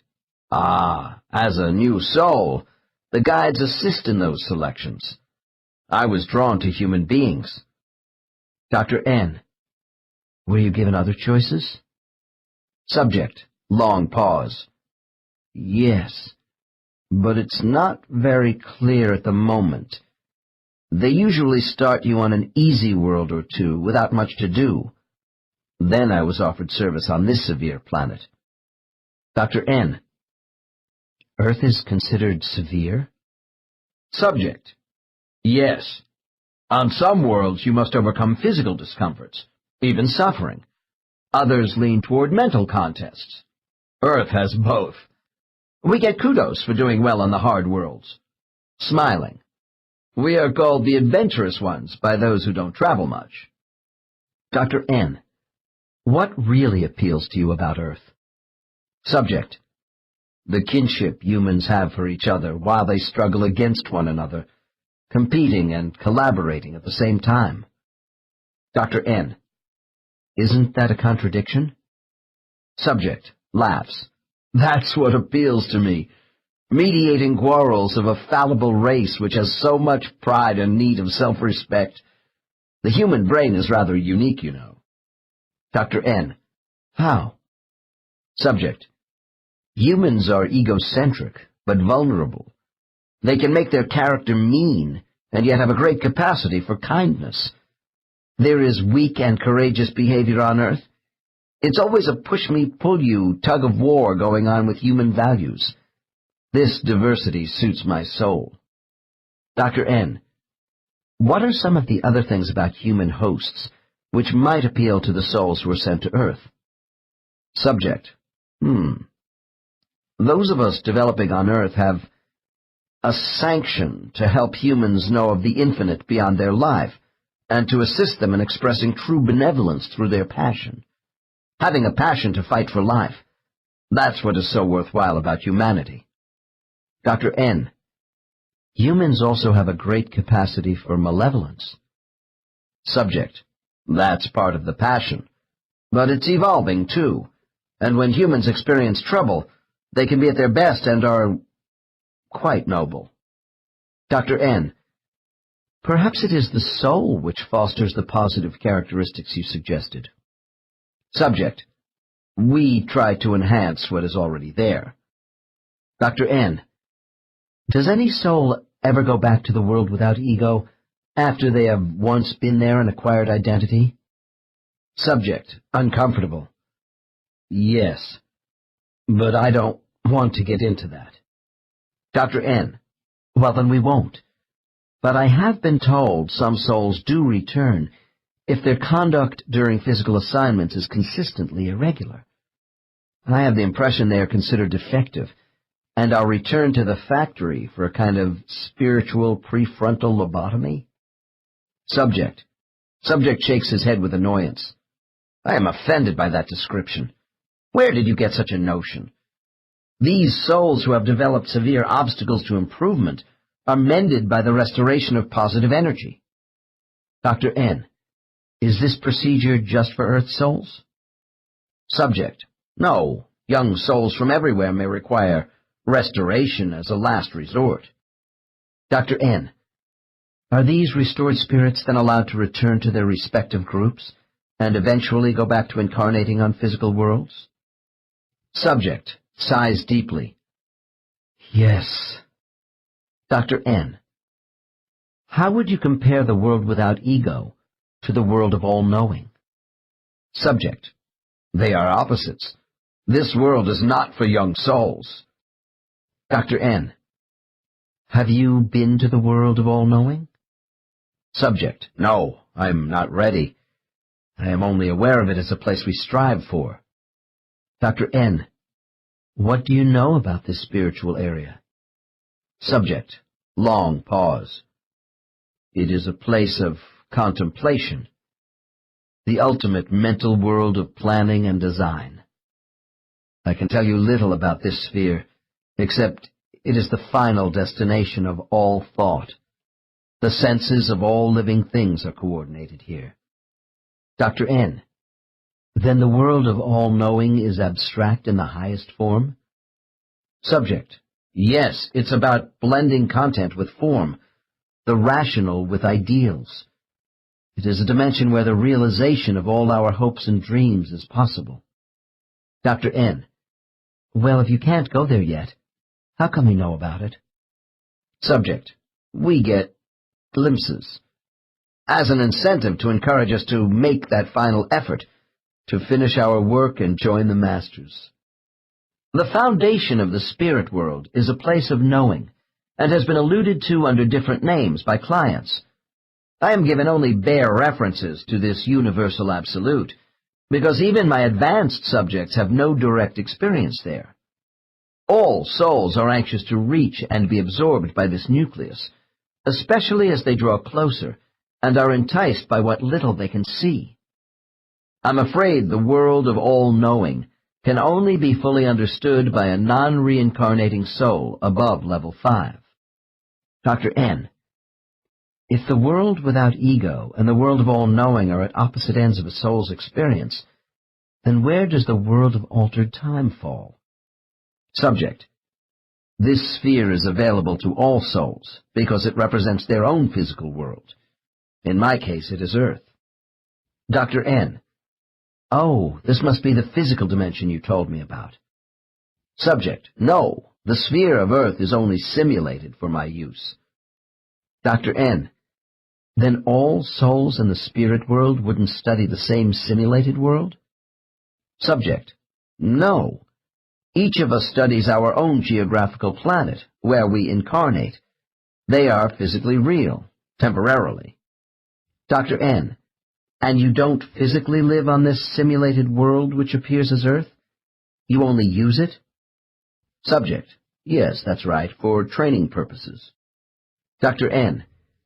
Why do you call this third sphere the world of altered time? Subject. Because we can change time sequences to study specific events. Dr. N. What is the basic purpose of doing this? Subject. To improve my decisions for life. This study makes me more discriminating and prepares me for the world of all-knowing. Note. Subjects frequently use the term world to describe non-physical spatial work areas. These regions can be tiny or indescribably large in relation to the soul, and may involve different dimensions. I believe there are separate realities for different learning experiences outside the restrictions of time. The coexistence of past, present, and future time in spiritual settings, suggested by this case, will be explored further in the next 2 chapters with cases 23 and 25. Dr. N. We haven't talked about the world of creation and non-creation. This must be the 3-dimensional physical world you spoke of earlier. Subject. Yes, and we enjoy using it as well. Dr. N. Is this world intended for the use of all souls? Subject. No, it is not. I'm just starting to apply myself there. I am considered a newcomer. Dr. N. Well, before we get into that, I want to ask you if this physical world is the same as Earth. Subject. No, it is a little different. It's larger and somewhat colder. There is less water, fewer oceans, but similar. Dr. N. Is this planet further from its sun than Earth is from our sun? Subject. Yes. Dr. N. If I could call this physical world Earth 2, since it seems to be geographically similar to the Earth we know, would it be near Earth 1 in the sky? Subject. No. Dr. N. Where is Earth 2 in relation to Earth 1? Subject. Pause. I can't tell you. Dr. N. Is Earth 2 in our Milky Way galaxy? Subject. Long pause. No. I think it's further away. Dr. N. Could I see the galaxy Earth 2 is located in with a telescope from my backyard? Subject. I would think so. Dr. N. Would you say the galaxy containing this physical world is shaped like a spiral as our galaxy, or is it elliptical? How would it look in a telescope from a long way off? Subject. As a great extended chain, with a troubled expression. I can't tell you more. Note. As an amateur stargazer who uses a large reflector telescope designed for deep sky objects, I am always inquisitive when a session takes an astronomical turn. Client responses to these kinds of questions usually fall short of my expectations. I am never sure if this is due to blocking by guides or the subject's lack of a physical frame of reference between Earth and the rest of our universe. Dr. N. I throw out a leading question. I suppose you go to Earth, too, to reincarnate with some sort of intelligent being? Subject, loudly, no, that's just what we don't want to do there. Dr. N. When do you go to Earth, too? Subject, between my lives on this Earth. Dr. N. Why do you go to Earth, too? Subject, we go there to create and just enjoy ourselves as free spirits. Dr. N. And you don't bother the inhabitants of Earth, too? Subject, enthusiastically. There are no people. It's so peaceful. We roam among the forests, the deserts, and over oceans with no responsibilities. Dr. N. What is the highest form of life on Earth, too? Subject, evasive. Oh, small animals, without much intelligence. Dr. N. Do animals have souls? Subject. Yes, all living things do, but they are very simple fragments of mind energy. Dr. N. Has your soul and that of your friends evolved from using lower forms of physical life on Earth 1 after your creation? Subject. We don't know for sure, but none of us think so. Dr. N. Why not? Subject. Because intelligent energy is arranged by a precedence of life. Plants, insects, reptiles, each is in a family of souls. Dr. N. And all the categories of living things are separated from each other? Subject. No. The Maker's energy joins the units of every living thing in existence. Dr. N. Are you involved with this element of creation? Subject, startled. Oh, no. Dr. N. Well, who is selected to visit Earth 2? Subject. Those of us who are connected with Earth come here. This is a vacation spot compared to Earth. Dr. N. Why? Subject. There is no fighting, bickering, or striving for supremacy. There is a pristine atmosphere, and all life is quiet. This place gives us an incentive to return to Earth and make it more peaceful, too. Dr. N. Well, I do see how this Garden of Eden would allow you to rest and be carefree, but you also said you come here to create. Subject. Yes, we do. Dr. N. It is no accident, then, that souls from Earth come to a world that is so similar geographically? Subject. That's right. Dr. N. Do other souls, who are not earthbound, go to physical worlds which resemble those planets where they incarnate? Subject. Yes, younger worlds with simpler organisms, to learn to create without any intelligent life around. Dr. N. Go on. Subject. We can experiment with creation and see it developing here. It's as if you were in a lab where you can form physical things from your energy. Dr. N. Do these physical things resemble what you might see on Earth 1? Subject. Yes, only on Earth. That's why I am here. Dr. N. Start with your arrival on Earth 2, and explain to me what your soul does first. Subject. Balks at my question, and then finally says, I'm not very good. Note.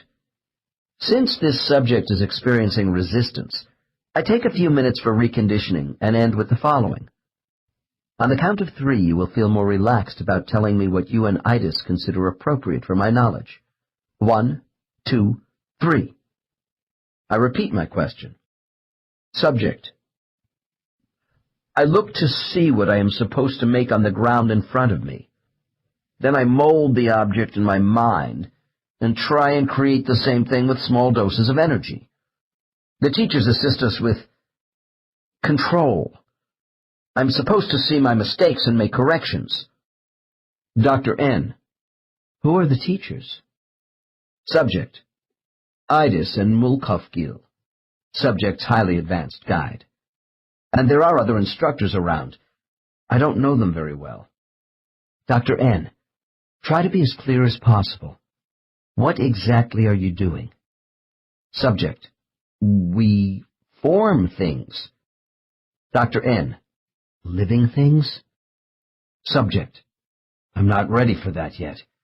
I experiment with the basic elements, hydrogen and oxygen, to create planetary substance. Rocks, air, water, keeping everything very small. Dr. N. Do you actually create the basic elements of our universe? Subject: No, I just use the elements available. Dr. N. In what way? Subject: I take the basic elements and charge them with impulses from my energy, and they can change. Dr. N. Change into what? Subject: Simply, I'm good with rocks. Dr. N. How do you form rocks with your energy? Subject: Oh, by learning to heat and cool dust, to make it hard. Dr. N. Do you make the minerals in the dust? Subject: They do that for you. The teachers give us that stuff. Gas vapors for water making, and so on. Dr. N. I want to understand this clearly.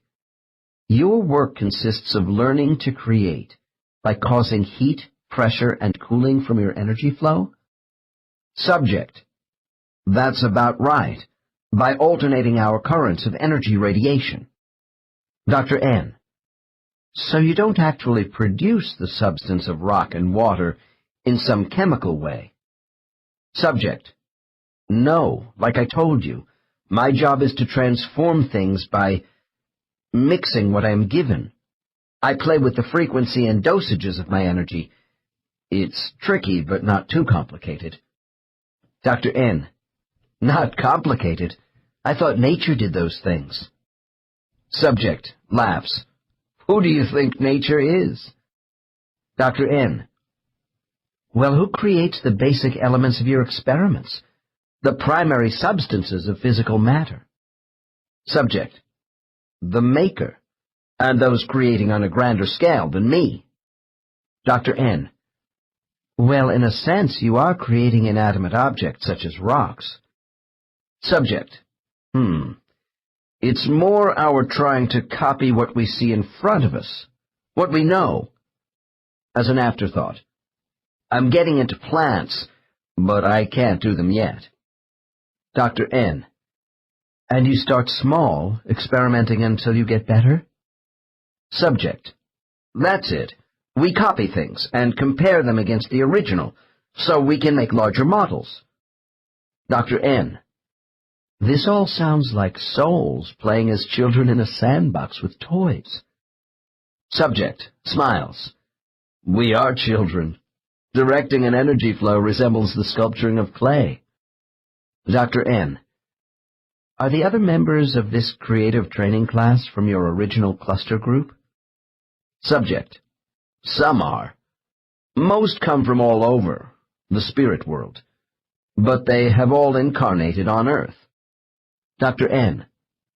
Does everyone make the same things as you do? Subject: Well, of course some of us are better with certain things, but we help each other. The teachers come around and give us tips and advice on how to improve, but... Stops. Dr. N. But what? Subject sheepishly: If I am clumsy and do a bad job, I disassemble some creations without showing them to Idis. Dr. N. Give me an example. Subject: Plants. I don't apply my energy delicately enough to produce the proper chemical conversions. Dr. N. You are not good with the formation of plant life?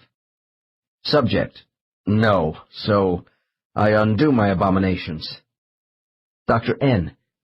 Is this what you mean by uncreation? You can destroy energy? Subject: Energy can't be destroyed. We reassemble it and start over using different combinations. Dr. N, I don't see why the Creator needs your help in creating. Subject: for our benefit. We participate in these exercises so that when our work is judged to be of quality, hopefully we can make real contributions to life. Dr. N, if we are all working up the ladder of development as souls, Nentham, I am left with the impression the spirit world is one huge organizational pyramid with a supreme authority of power at the top. Subject: size. No, you are wrong. It is not a pyramid. We are all threads in the same long piece of fabric. We are all woven into it. Dr. N, it's hard for me to visualize fabric when there are so many levels of competency for souls. Subject: think of it as a moving continuum rather than souls being in brackets of highs and lows. Dr. N, I always think of souls moving up in their existence. Subject: I know you do, but consider us moving across. Dr. N, give me something I can picture in my mind. Subject: it's as if we are all part of a universal train on a flat track of existence. Most of the souls on Earth are in one car moving along the track. Dr. N, are all other souls in different cars? Subject: yes, but all on the same track. Dr. N, where are the conductors, such as Itis? Subject: they move back and forth between the connected cars, but sit closer to the engine. Dr. N, where is the engine? Subject: the maker? Up front, naturally. Dr. N, can you see the engine from your car? Subject laughs at me. No, but I can smell the smoke. I can feel the engine rumbling along, and I can hear the motor. Dr. N, it would be nice if all of us were closer to the engine. Subject: ultimately, we will be. From what I am able to determine, souls are expected to begin familiarizing themselves with the forces of creation by the time they are solidly established in level 3. Exposure to plant photosynthesis takes place before student souls work up the organic scale of life. I am told that early creation training consists of souls learning relationships between substances to develop the ability of unifying their energy with different values in the elements. The formation of inanimate to animate objects from the simple to the complex is a long, slow process. Students are encouraged to create miniature planetary microhabitats for a given set of organisms which can adapt to certain environmental conditions. With practice comes improvement, but not until they approach level 5 do my clients begin to feel they might actually contribute to the development of living things. We will hear more about this with Case 23. However, many of my clients won't or can't talk about creation. Some souls seem to have a natural gift for working with energy in their creation classes. My cases indicate ability in creation assignments does not mean a soul is at the same level of advancement in all other areas of the spiritual curricula. A soul may be a good technician in harnessing the forces of creation, but lack the subtle techniques of a competent guide. Perhaps this is why I have been given the impression that the highly advanced soul is allowed to specialize. In the previous chapter, I explained some benefits of soul solitude, and the last case gave us another example. Spiritual experience is not easily translated into human language. Case 22 talks about the world of altered time as a means of transient planetary study. To someone in trance, it is the timeless mental world that is true reality, while all else is an illusion created for various benefits. Other subjects at about the same level call this sphere the space of transformation, or simply rooms of recreation. Here, I'm told, Souls are able to meld their energy into animate and inanimate objects created for learning and pleasure. One subject said to me, "I think of what I want, and it happens. I know I'm being assisted." We can be anything familiar to our past experiences. For instance, souls can become rocks to capture the essence of density, trees for serenity, water for a flowing cohesiveness, butterflies for freedom and beauty, and whales for power and immensity. People deny these actions represent former earthly transmigrations. I have also learned souls may become amorphous, without substance or texture, and totally integrate into a particular feeling, such as compassion, to sharpen their sensitivity. Some subjects tell of being mystical spirits of nature, including figures I associate with folklore, such as elves, giants, and mermaids. Personal contact with strange mythological beasts are mentioned as well. These accounts are so vivid, it is hard for me to simply label them as metaphoric.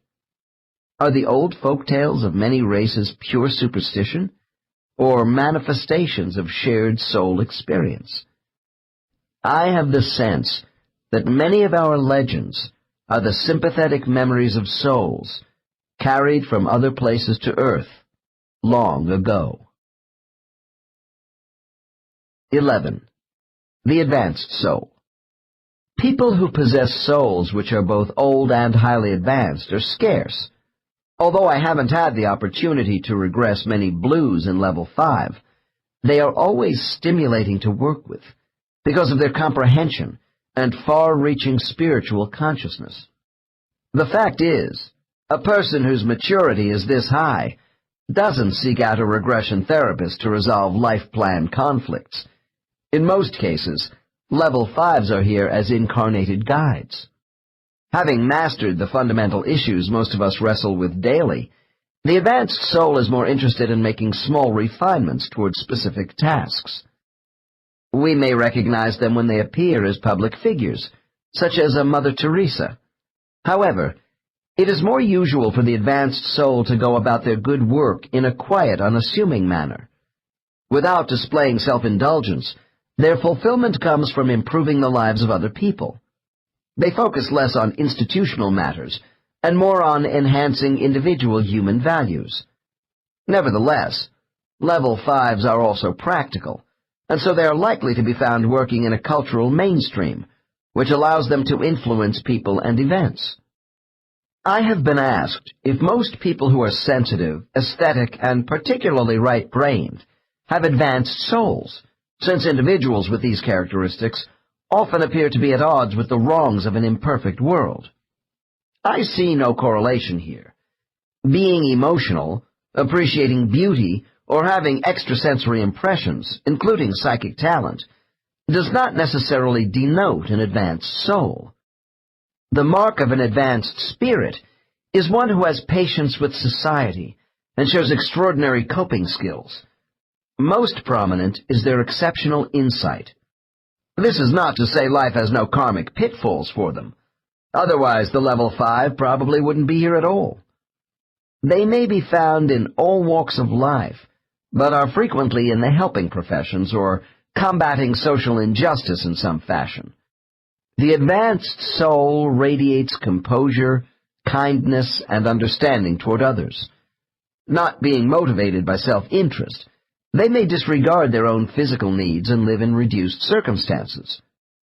The individual I have chosen to represent the level 5 soul is a woman in her mid-30s who works for a large medical treatment facility specializing in chemical substance abuse. I was introduced to this woman by a colleague who told me of her skill in guiding recovering drug addicts into an improved state of self-awareness. At our first meeting, I was struck by the woman's expression of serenity while surrounded by chaotic emergencies at her place of employment. She was tall and excessively thin, with flaming red hair which stuck out in all directions. Although warm and friendly, there was about her an air of impenetrability. Her clear, luminous gray eyes were those of one who sees small things unnoticed by ordinary folk, I felt she was looking into rather than at me. My colleague suggested the three of us have lunch, because this woman was interested in my studies of the spirit world. She told me that she had never been hypnotically regressed, but there was the sense of a long spiritual genealogy through her own meditations. She thought our meeting was no accident on her own learning path, and we came to an agreement to explore her spiritual knowledge. A few weeks later, she arrived at my office. Clearly, this woman had no compelling desire for a long chronology of past life history. I decided to get a brief sketch of her earliest lives on Earth, to use as a springboard into superconscious memories. She rapidly entered into a deep trance and made instant contact with her inner self. Almost at once, I found this woman's span of incarnations staggering, going far back into the distant past of human life on Earth. Touching on her earliest memories, I came to the conclusion her first lives occurred at the beginning of the last warm interglacial period, which lasted from 130,000 to 70,000 years ago, before the last great ice age spread over the planet. During the warmer climate of the Middle Paleolithic period of Earth's history, my subject described living in moist, subtropical savannas near hunting, fishing, and plant-gathering areas. Later, some 50,000 years ago, when continental sheets of ice had again changed Earth's climate, she spoke of living in caves and enduring bitter cold. Leaping rapidly over large blocks of time, I found her physical appearance changing from a slightly bent to a more erect posture. As we moved forward in time, I directed her to look into pools of water and feel her body while reporting back to me. Her sloping forehead became more vertical over thousands of years in different bodies. Supraorbital ridges above the eyes grew less pronounced, as did body hair and the massive jaws of archaic man. In many lives as both men and women, I was given enough information on habitat, the use of fire, tools, clothes, food, and ritualistic tribal practices for rough anthropological dating. Paleontologists have estimated Homo erectus, an ape-like ancestor of modern humans, appearing at least 1.7 million years ago. Have souls been incarnating on Earth for this long, utilizing the bodies of these primitive bipeds we call hominids? A few of my more advanced clients declare that highly advanced souls, who specialize in seeking out suitable hosts for young souls, evaluated life on Earth for over 1 million years.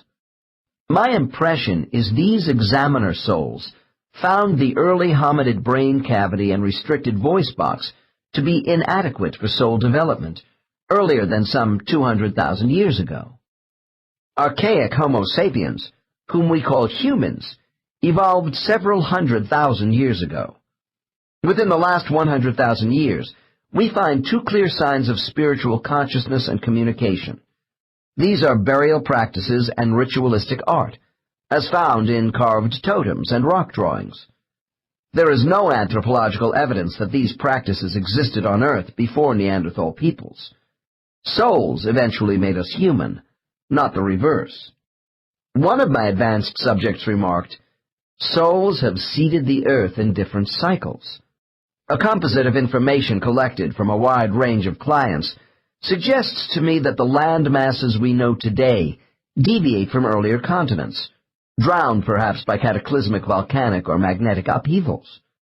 For instance, the Azores in the Atlantic Ocean have been said to represent the tops of mountains of the submerged continent of Atlantis. Indeed, I have had subjects discuss being in ancient lands on Earth that I cannot identify with modern geography.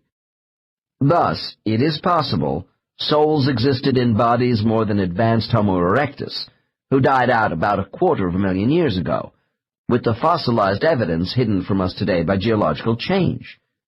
However, this hypothesis means the physical evolution of humans was an up-down affair, which I think is unlikely.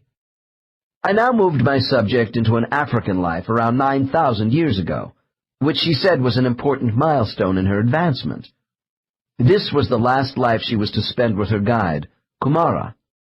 Kumara was an advanced soul herself at the time of this life, counseling a benevolent tribal chief as his influential wife. I tentatively located their land as the highlands of Ethiopia. Apparently, my subject had known Kumara in a number of earlier lives, covering thousands of years, during Kumara's final incarnations on Earth. Their association in human form ended when my subject died, saving Kumara's life on a riverboat by throwing herself in front of an enemy spear. Full of love, Kumara still appears to this subject as a large woman with skin of polished mahogany and a shock of white hair crowned by a headdress of feathers. She is practically nude, except for a strip of animal hide around her ample middle.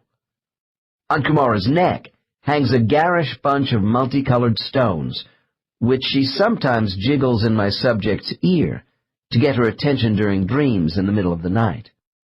Kumara teaches by a technique of flashing symbolistic memories of prior lessons already learned in past lives.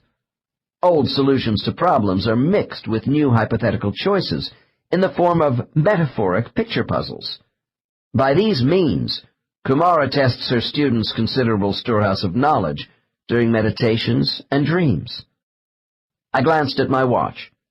There was no more time for background information if I was going to allow for exploration of this woman's afterlife experiences.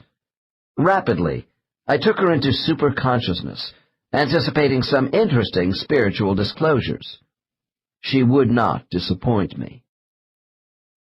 Case 23. Dr. N. What is your spiritual name? Subject. Thais. Dr. N. And your spiritual guide kept her African name of Kumara? Subject. For me, yes. Dr. N. What do you look like in the spirit world? Subject. A glowing fragment of light. Dr. N. What exactly is the color of your energy? Subject.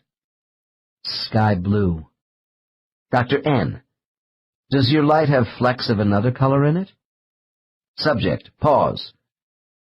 Some gold. Not much. Dr. N. How about Kumara's energy color? Subject. It's violet. Dr. N. How does light and color identify the quality of a soul's spiritual attainment? Subject. The intensity of mental power increases with the darker phases of light. Dr. N. Where does the highest intensity of intelligent light energy originate from? Subject. The knowledge by which the energy of darker light is extended to us comes from the source. Our light is attached to the source. Dr. N. When you say source, you mean God? Subject. That word has been misused. Dr. N. How? Subject. By too much personalizing, which makes the source less than it is. Dr. N. What's wrong with us doing that? Subject. It takes the liberty of making the source too human, although we are all part of its oneness. Dr. N. Thais, I want you to reflect on the source as we talk about other aspects of soul life and the spirit world. Later, I will ask you more about this oneness. Now let's go back to the energy manifestations of souls. Why do spirits display two black glowing cavities for eyes when not showing their human forms? It seems so spooky to me. Subject laughs and is more relaxed. That's how Earth's legends of ghosts came about, from these memories. Our energy mass is not uniform. The eyes you speak of represent a more concentrated intensity of thought. Dr. N. Well, if the myths about ghosts are not so fanciful after all, then these black eye sockets must be useful extensions of their energy. Subject. Rather than eyes, they are windows to old bodies, and all the physical extensions of former selves. This blackness is a concentration of our presence. We communicate by absorbing the energy presence of each other. Dr. N. When you return to the spirit world, Do you have energy contact with other souls who may look like ghosts? Subject: Yes, and appearance is a matter of individual preference. Of course, there is always a multitude of thought waves around me, mingling with my returning energy, but I avoid too much contact. Dr. N: Why? Subject: It is not necessary for me to make attachments here. I will be alone for a while to contemplate and sort out any mistakes from my last incarnation, before talking to Kumara. Note: This statement is typical of advanced souls returning to the spirit world, mentioned earlier in Case 9. However, this soul is so advanced, she will have no deliberations with her guide until much later, and upon her request. Dr. N: Perhaps we should talk about older souls for a minute. Does Kumara incarnate on Earth anymore? Subject: No, she doesn't. Dr. N: Do you know others like Kumara who were here during the early times on Earth and don't come back anymore? Subject, cautiously: A few, yes. Many got on Earth early and got off before I came. Dr. N: Did any stay? Subject: What do you mean? Dr. N: Advanced souls who keep coming back to life on Earth when they could stay in the spirit world. Subject: Oh, you mean the sages? Dr. N: Yes, the sages. Tell me about them. This is a new term for me, but I often pretend to know more than I do with advanced souls to elicit information. Subject, with admiration: They are the true watchers of Earth, you know, to be here and keep watch over what is going on. Dr. N: As highly advanced souls who continue to incarnate? Subject: Yes. Dr. N: Don't the sages get tired of still hanging around Earth? Subject: They choose to stay and help people directly because they are dedicated to Earth. Dr. N: Where are these sages? Subject, wistfully: They live simple lives. I first came to know some of them thousands of years ago. Today it's hard to see them. They don't like cities much. Dr. N: Are there many of them? Subject: No. They live in small communities or out in the open, in the deserts and mountains, in simple dwellings. They wander about, too. Dr. N: How does one recognize them? Subject, sighs: Most people don't. They were known as the oracles of truth in earlier times on Earth. Dr. N: I know this sounds pragmatic, but wouldn't these old, highly developed souls be more useful helping humankind in positions of international leadership, rather than being hermits? Subject: Who said they were hermits? They prefer to be with the common people who are most affected by the movers and shakers. Dr. N: What is the feeling one gets when meeting a sage on Earth? Subject: You get a special presence. Their power of understanding and the advice they give you is so wise. They do live simply. Material things mean nothing to them.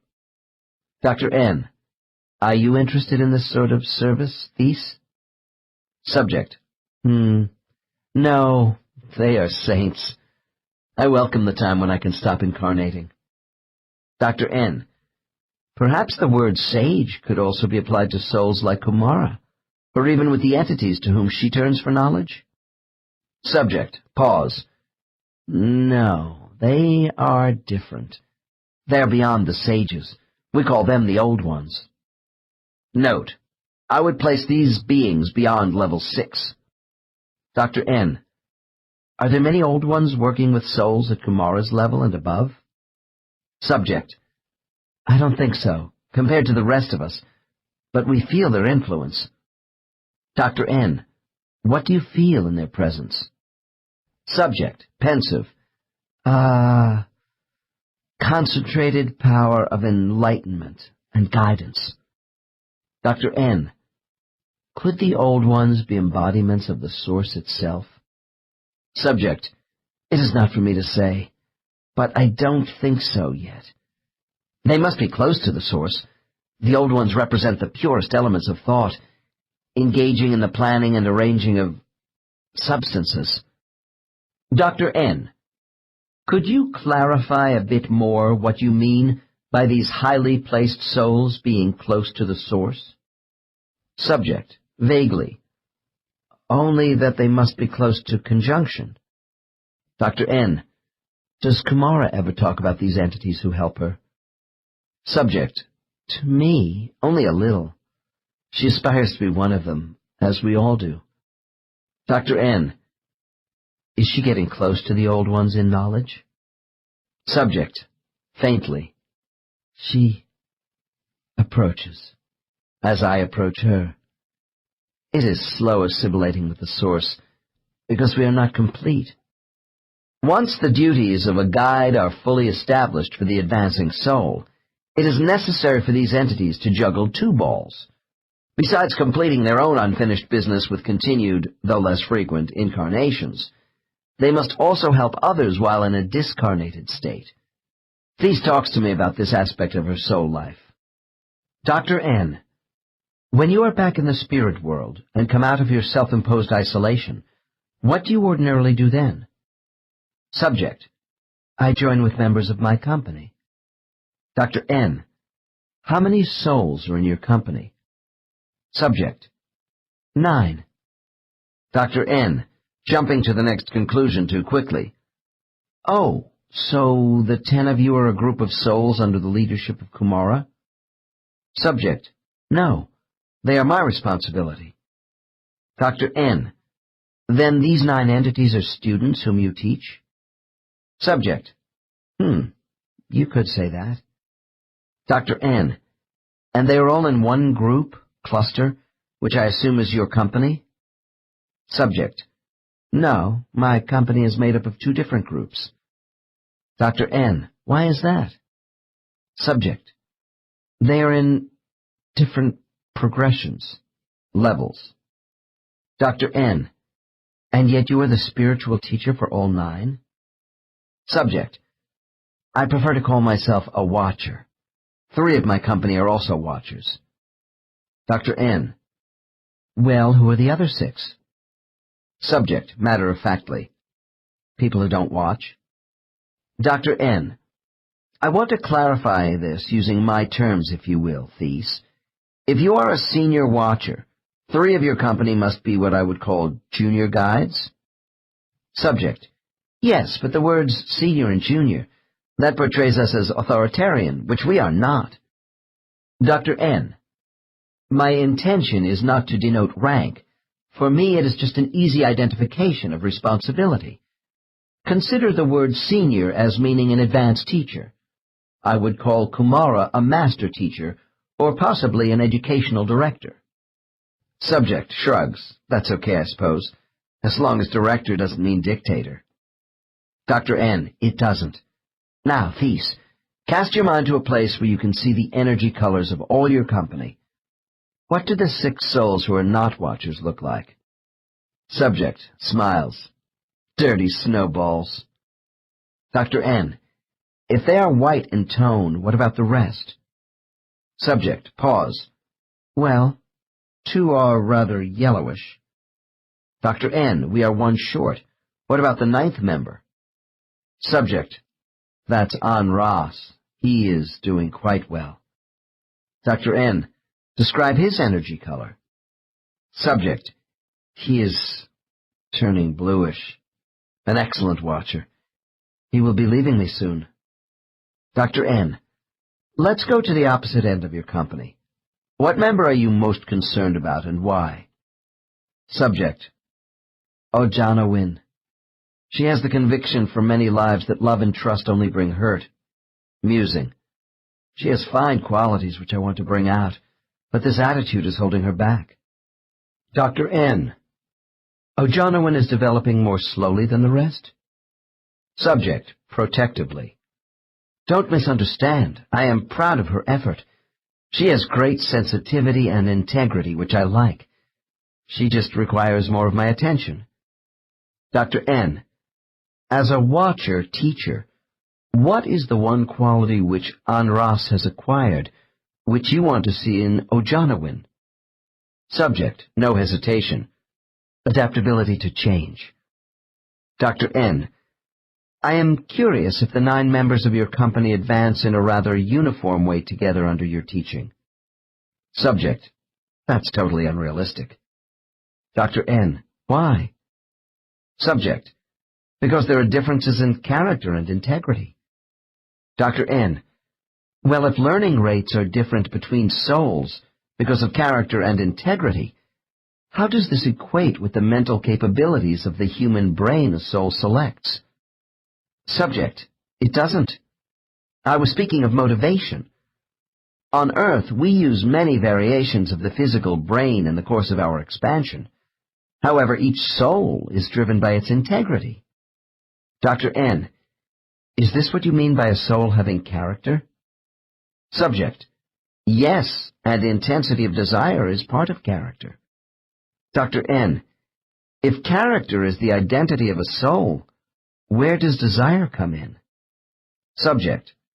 The drive to excel is internal to each soul, but this too can fluctuate between lives. Dr. N. So where does a soul's integrity fit into this? Subject. The extension of desire.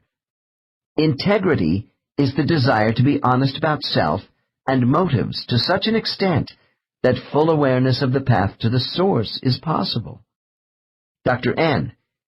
If all basic intelligent energy is the same, why are souls different in their character and integrity? Subject. Because their experiences with physical life change them, and this is intentional. By that change, new ingredients are added to the collective intelligence of every soul. Dr. N. And this is what incarnation on Earth is all about? Subject. Incarnation is an important tool, yes. Some souls are driven more than others to expand and achieve their potential. But all of us will do so in the end. Being in many physical bodies in different settings expands the nature of our real self. Dr. N. And this sort of self-actualization of the soul identity is the purpose of life on our world? Subject. On any world. Dr. N. Well, if each soul is preoccupied with self, doesn't this explain why we have a world of self-centered people? Subject. No, you misinterpret. Fulfillment is not cultivating self for selfish means, but allowing for integration with others in life. That also shows character and integrity. This is ethical conduct. Dr. N. Does Ojanawin have less honesty than Anras? Subject. Pause. I'm afraid she does engage in self-deception. Dr. N. I wonder how you can function effectively as a spiritual guide for the 9 members of your company and still incarnate on Earth to finish your own lessons. Subject. It used to affect my concentration to some extent, but now there is no conflict. Dr. N. Do you have to separate your soul energy to accomplish this? Subject. Yes. This capacity of souls allows for the management of both. Being on Earth also permits me to directly assist a member of my company and help myself at the same time. Dr. N. The idea that souls can divide themselves is not an easy thing for me to conceptualize. Subject. Your use of the term divide is not quite accurate. Every part of us is still whole. I'm only saying it does take some getting used to at first, since you manage more than one program at a time. Dr. N. So your effectiveness as a teacher is not diminished by having multiple activities. Subject. Not in the least. Dr. N. Would you consider the major thrust of your instruction to be on Earth with your human body or in the spirit world as a free entity? Subject. They are 2 different settings. My instruction is diversified but no less effective. Dr. N. But your approach to a company member would be different depending upon the setting. Subject. Yes, it would. Dr. N. Wouldn't you say the spirit world is the main center for learning? Subject. It is the center for evaluation and analysis, but souls do rest. Dr. N. When your students are living on Earth, do they know you are their guide and are with them always? Subject laughs, some more than others, but they all sense my influence at one time or another. Dr. N. Thies, you are on Earth with me right now as a woman. Are you also able to be in contact with other members of your company? Subject. I told you, yes. Dr. N. What I'm getting at is this. Isn't teaching by example difficult when your Earth visits are rather infrequent these days? Subject. If I came too often and worked with them directly as one human being to another, I would be interfering with their natural unfolding. Dr. N. Do you have the same reservations about interference as a teacher operating from the spirit world in a discarnate state? Subject. Yes, I do, although the techniques are different. Dr. N. For mental contact? Subject. Yes. I would like to know more about the ability of spiritual teachers to contact their students. What exactly do you do from the spirit world to comfort or advise one of the 9 company members on Earth? Subject. No answer. Dr. N. Coaxing her. Do you know what I'm asking? How do you implant ideas? Subject. Finally. I'm unable to tell you. Note. I suspect blocking here, but I can't complain. So far, Thies has been liberal with information, and so has her guide. I decide to stop the session for a minute to appeal directly to Kamara. It is a speech I have given before. Dr. N. Kamara, permit me to reason with you through Thies. My work here is intended for good. By questioning your disciple, I wish to add to my knowledge of healing and bring people closer to the higher creative power available within themselves. My larger mission is to combat the fear of death by offering people understanding about the nature of their souls and their spiritual home. Will you aid me in this endeavor? Subject. Thies answers me in an odd tone of voice. We know who you are. Dr. N. Then would you both assist me? Subject. We will talk to you at our discretion. Note. This tells me if I exceed the undefined boundaries of these 2 guides with an intrusive question, it won't be answered. Dr. N. All right, Thies. On the count of 3, you will feel more comfortable talking to me about how souls function as guides. Begin by telling me in what way a company member on Earth can signal to get your attention. 1, 2, 3. I snap my fingers for added effect. Subject, after a long pause. First, they have to calm their minds and focus attention away from their immediate surroundings. Dr. N. How would they do this? Subject, by silence, reaching inward to fasten on their inner voice. Dr. N. Is this how one calls for spiritual help? Subject, yes, at least to me. They must expand upon their inner consciousness to engage me on a central thought. Dr. N. On you, or on the specific problem which is bothering them? Subject. They must reach out beyond what is troubling them in order to be receptive to me. That's difficult when they don't remain calm. Dr. N. Do all 9 company members have about the same abilities to reach you for help? Subject. No, they don't. Dr. N. Perhaps Ojanawin has the most problems? Subject. She is one of those that does. Dr. N. Why? Subject. For me, getting the signals is easy. It's harder for people on Earth. The energy of directed thought must override human emotion. Dr. N. Within a spirit world framework, how do you pick up the messages of just your company out of billions of souls who are sending out distress signals to other guides? Subject. I know instantly. All watchers do because people send out their own individual patterns of thought. Dr. N. Like a vibrational code in a field of thought particles? Subject, laughing. You could describe an energy pattern that way, I guess. Dr. N. Okay. Then how would you reach back to someone in need of guidance? Subject grins. By whispering answers into their ear. Dr. N. Lightly. Is that what a friendly spirit does with a troubled mind on Earth? Subject: It depends. Dr. N: On what?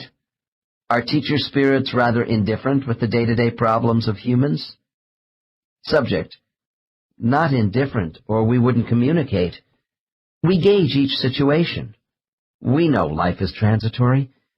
We are more detached, because without human bodies we are unencumbered by the immediacy of human emotion. Dr. N: But when the situation does call for spiritual guidance, what do you do? Subject, gravely: As watchers in the stillness, we recognize the amount of turbulence from the wake of troubled thought. Then we carefully merge with it and gently touch the mind. Dr. N: Please describe this connection process further. Subject, pause. It's a slipstream of thought, which is usually turbulent rather than smooth from someone in distress. I was awkward at first, and I still don't have Kumara's skill. One must enter with subtlety, to wait for the best receptivity. Dr. N: How can a watcher be awkward? You have had thousands of years of experience. Subject: Communicators are not all the same. Watchers, too, have a variety of abilities. If one of my company is in crisis, physically hurt, sad, anxious, resentful, they send out great amounts of uncontrolled negative energy which alerts me, but exhausts them. This is the challenge of a watcher, to know when and how to communicate.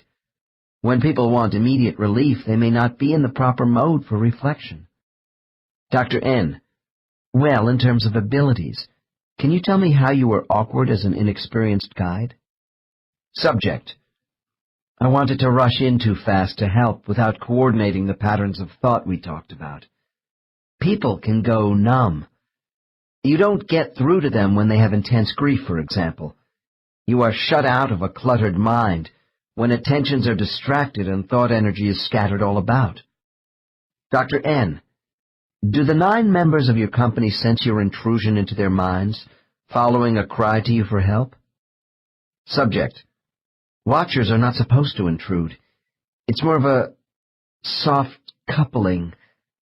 I implant ideas which they assume as inspiration, to try and give them peace. Dr. N: What single thing do you have the most problem with during communications with people on Earth? Subject: Fear. Dr. N: Would you enlarge on that?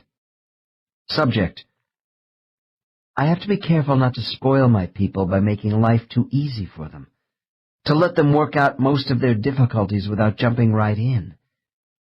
They only suffer more if a watcher moves in too quickly before this is done. Kumara is an expert at this. Dr. N: Is she ultimately responsible for you and your company? Subject: Well, yes, we are all under her influence. Dr. N: Do you ever see any of your own peer members around? I'm thinking of associates at your level of attainment with whom you can confer about teaching methods. Subject: Oh, you mean with those I grew up with here? Dr. N: Yes. Subject: Yes, 3 in particular. Dr. N: And do they lead company groups themselves? Subject: Yes. Dr. N: Are these more advanced souls responsible for about the same number of souls as you? Subject: Yes, except Waru. His company is more than double my own. He is good. Another company is being added to his workload. Dr. N: How many superior entities do you and your friends who are company leaders go to for advice and direction? Subject: 1. We all go to Kumara to exchange observations and seek ways of improvement. Dr. N: How many souls like you and Waru does Kumara oversee? Subject: Oh, I couldn't know that. Dr. N: Try and give an estimate of the number. Subject, after reflection: At least 50, probably more.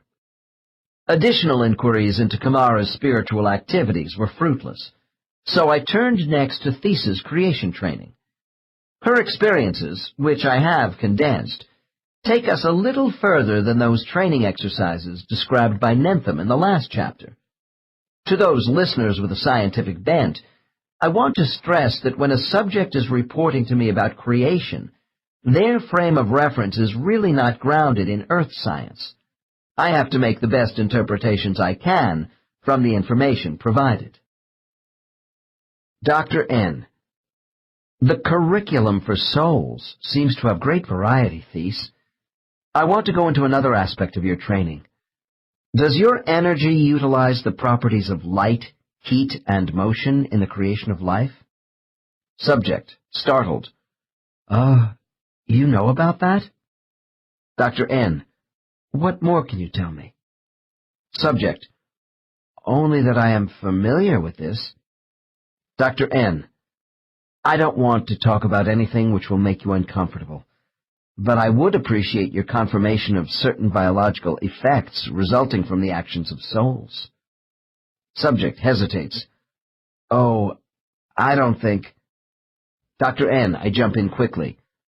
What creation have you recently done which makes Kumara proud of you? Subject, without resistance. I am proficient with fish. Dr. N. I follow up with a deliberate exaggeration to keep her going. Oh, so you can create a whole fish with your mental energy? Subject, vexed. You must be kidding. Dr. N. Then where do you start? Subject. With the embryos, of course. I thought you knew. Dr. N. Just checking. When do you think you will be ready for mammals? Subject. No answer. Dr. N. Look, Thies, if you will try to cooperate with me for a few more minutes, I promise not to take long with my questions on this subject. Will you agree to that? Subject. Pause. We will see. Dr. N. Okay.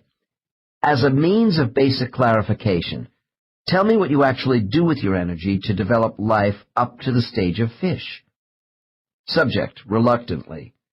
We give instructions to organisms within the surrounding conditions. Dr. N. Do you do this on one world or many in your training? Subject. More than one. Would not elaborate except to say these planets were Earth types. Dr. N. In what kind of environment are you working now? Subject. In oceans. Dr. N. With basic sea life such as algae and plankton? Subject. When I started. Dr. N. You mean before you worked up to the embryos of fish? Subject. Yes. Dr. N. Then when souls start to create forms of life, they begin with microorganisms? Subject. Small cells, yes. And this is very difficult to learn. Dr. N. Why? Subject. The cells of life. Our energy cannot become proficient unless we can direct it to alter molecules. Dr. N. Then you are actually producing new chemical compounds by mixing the basic molecular elements of life by your energy flow? Subject nods. Dr. N. Can you be more explicit? Subject. No, I can't. Dr. N. Let me try and sum this up, and please tell me if I am on the wrong track. A soul who becomes proficient with actually creating life must be able to split cells and give DNA instructions, and you do this by sending particles of energy into protoplasm? Subject. We must learn to do this, yes, coordinating it with a sun's energy. Dr. N. Why? Subject. Because each sun has different energy effects on the worlds around them. Dr. N. Then why would you interfere with what a sun would naturally do with its own energy on a planet? Subject. It is not interference. We examine new structures, mutations, to watch and see what is workable. We arrange substances for their most effective use with different suns. Dr. N. When a species of life evolves on a planet, are the environmental conditions for selection and adaptation natural? or are intelligent soul minds tinkering with what happens? Subject, evasively. Usually a planet hospitable to life has souls watching, and whatever we do is natural. Dr. N. How can souls watch and influence biological properties of growth, evolving over millions of years on a primordial world? Subject. Time is not in Earth years for us. We use it to suit our experiments. Dr. N. Do you personally create suns in our universe? Subject. A full-scale sun? Oh no, that's way over my head, and requires the powers of many. I generate only on a small scale. Dr. N. What can you generate? Subject. Small bundles of highly concentrated matter, heated. Dr. N. But what does your work look like when you are finished? Subject. Small solar systems. Dr. N. Are your miniature suns and planets the size of rocks, buildings, the moon? What are we talking about here? Subject laughs. My suns are the size of basketballs, and the planets, marbles. That's the best I can do. Dr. N. Why do you do this on a small scale? Subject. For practice, so I can make larger suns. After enough compression, the atoms explode and condense, but I can't do anything really big alone. Dr. N. What do you mean? Subject. We must learn to work together to combine our energy for the best results. Dr. N. Well, who does the full-size thermonuclear explosions which create physical universes in space itself? Subject. The source. The concentrated energy of the old ones. Dr. N. Oh, so the source has help? Subject. I think so. Dr. N. Why is your energy striving to create universal matter and more complex life when Kumara and the entities above her are already proficient? Subject. We are expected to join them, just as they wish to unite their accomplished energy with the old ones. Creation questions always evoke the issue of first cause. Was the exploding interstellar mass which caused the birth of our stars and planets an accident of nature or planned by an intelligent force? When I listen to subjects such as Thies, I ask myself why souls would be practicing the chain reactions of energy matter with models on a small scale, if they were not intending to make larger celestial bodies. I have had no subjects in level 6 and above to substantiate how they might carry the forces of creation further. It would seem if souls do progress, then entities at this level could be expected to involve themselves with the birthing of planets and the development of life forms capable of higher intelligence suitable for soul use. After pondering why less than perfect souls are associated with creation at all, I came to the following conclusion. All souls are given the opportunity to participate in the development of lower forms of intelligent life in order to advance themselves. This principle could also be applied to the reason why souls incarnate in physical form. Thies suggested that the supreme intelligence she calls the Source is made up of a combination of creators, the old ones, who fuse their energy to spawn universes. The thought has been expressed to me in different ways by other subjects when they describe the combined power of non-reincarnating old souls. This concept is not new. For instance, the idea we have no single Godhead is the philosophy of the Jainist sect in India. The Jains believe fully perfected souls, called Siddhas, are a group of universal creators. These souls are fully liberated from further transmigrations. Below them are the Arhat souls, advanced illuminators who still incarnate along with 3 more lower gradations of evolving souls. To the Jains, reality is uncreated and eternal. Thus, the Siddhas need no creator. Most Eastern philosophies deny this tenet of Jainism in favor of a divine board of directors created by a chairman. This conclusion is more palatable to the Western mind as well. With certain subjects, it is possible to pursue a wide range of topics in condensed periods. Earlier, Thies had alluded to intelligent life existing on other worlds, when she talked about a soul's cosmic training. This brings up another aspect about soul life, which may be hard for some of us to accept. A small percentage of my subjects, usually the older advanced souls, are able to recall being in strange, non-human, intelligent life forms on other worlds. Their memories are rather fleeting and clouded about the circumstances of these lives, the physical details, and planetary location relative to our universe. I wondered if Thies had any such experiences long ago, so I opened up this line of inquiry for a few minutes to see where it might lead. Dr. N. A while back, you remarked about other physical worlds besides Earth, which are available to souls. Subject, hesitant. Yes. Dr. N. Casually. And I assume some of these planets support intelligent life, which are useful to souls wishing to incarnate. Subject. That's true, there are many schoolyards. Dr. N. Do you ever talk to other souls about their planetary schoolyards? Subject. Long pause. It's not my inclination to do so.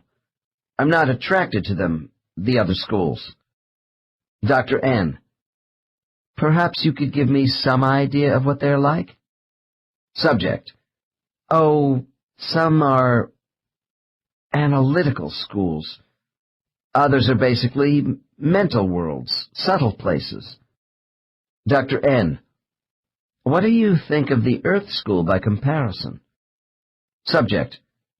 The Earth School is insecure still. It is filled with resentment of many people over being led and antagonism of the leaders toward each other. There is so much fear to overcome here. It is a world in conflict because there's too much diversity among too many people. Other worlds have low populations with more harmony. Earth's population has outpaced its mental development. Dr. N. Would you rather be training on another planet, then? Subject. No. For all Earth's quarreling and cruelty, there is passion and bravery here. I like working in crisis situations, to bring order out of disorder. We all know Earth is a difficult school. Dr. N. So the human body is not an easy host for souls? Subject. There are easier life forms, who are less in conflict with themselves. Dr. N. Well, how would you know this unless your soul had been in another life form? After I had provided this suitable opening, Thies began talking about being a small flying creature in an alien environment on a dying world where it was hard to breathe. From her descriptions, the sun of this planet was apparently going into a nova stage. Her words were halting and came in short, rapid breaths. Thies said she lived on this world in a humid jungle with a night sky so densely packed with stars there were no dark lanes in between. This gave me the impression she was located near the center of a galaxy, perhaps our own. She also said her brief time on this world was spent as a very young soul, and Kumara was her mentor. After the world could no longer support life, they had come to Earth to continue working together. I was told there was a kinship in the mental evolution of life on Earth and what she had experienced before. This flying race of people began afraid, isolated, and dangerous to each other. Also, like Earth, family alliances were important, representing expressions of loyalty and devotion. While I was concluding this line of questioning, there was a further development. Dr. N. So do you think there are other souls on Earth who also had physical lives on this now-dead world? Subject paused, then unable to restrain herself. Actually, I have met one. Dr. N. Under what circumstances? Subject laughs. I met a man at a party a while ago. He recognized me. Not physically, but with the mind. It was an odd meeting. I was caught off balance when he came up to me and took my hand. I thought he was pushy when he said he knew me. Dr. N. Then what happened? Subject softly. I was in a daze, which is unusual for me. I knew there was something between us. I thought it was sexual. Now I can see it all clearly. It was ikak. This name is spoken with a clacking noise from the back of her throat. He told me we were once together from a place far away, and there were a couple of others here. Dr. N. Did he say anything more about them? Subject, faintly. No. I wonder. I ought to know them. Dr. N. Did Ikak say anything else about your former physical relationship on this world? Subject. No. He saw I was confused. I didn't know what he was talking about then anyway. Dr. N. How could he consciously know about this planet when you didn't? Subject, puzzled. He is ahead of me. He knows Kamara. Then more to herself than me. What is he doing here? Dr. N. Why don't you finish telling me about him at the party? Subject, laughs again. I thought he was just trying to pick me up. It was awkward because I was drawn to him. He said I was very attractive, which is something men don't usually say to me. There were flashes in my mind that we had been together before, as fragments in a dream sequence. Dr. N., how did your conversation end with this man? Subject, he saw my discomfort. I guess he thought it best to have no further contact because I haven't seen him since. I've thought about him, though, and maybe we will see each other again. I believe souls do come across time and space for each other. Recently, I had two subjects who were best friends and came to me at the same time for regression. Not only had they been soulmates in many former lives on Earth, but were also mated as fish-like intelligent beings in a beautiful water world. Both recalled the enjoyment of playing underwater with their strong appendages and coming up to the surface to peak. Neither subject could recall much about this planet or what happened to their race of sea creatures. Perhaps they were part of a failed Earth experiment long before a land mammal developed into the most promising species on Earth for souls. I suspect it was not Earth, because I have had others who tell of living in an aquatic environment they know was unearthly. One of these subjects said, "My water world was very warm and clear, because we had 3 suns overhead. The total lack of darkness underwater was comforting, and made building our dwellings much easier."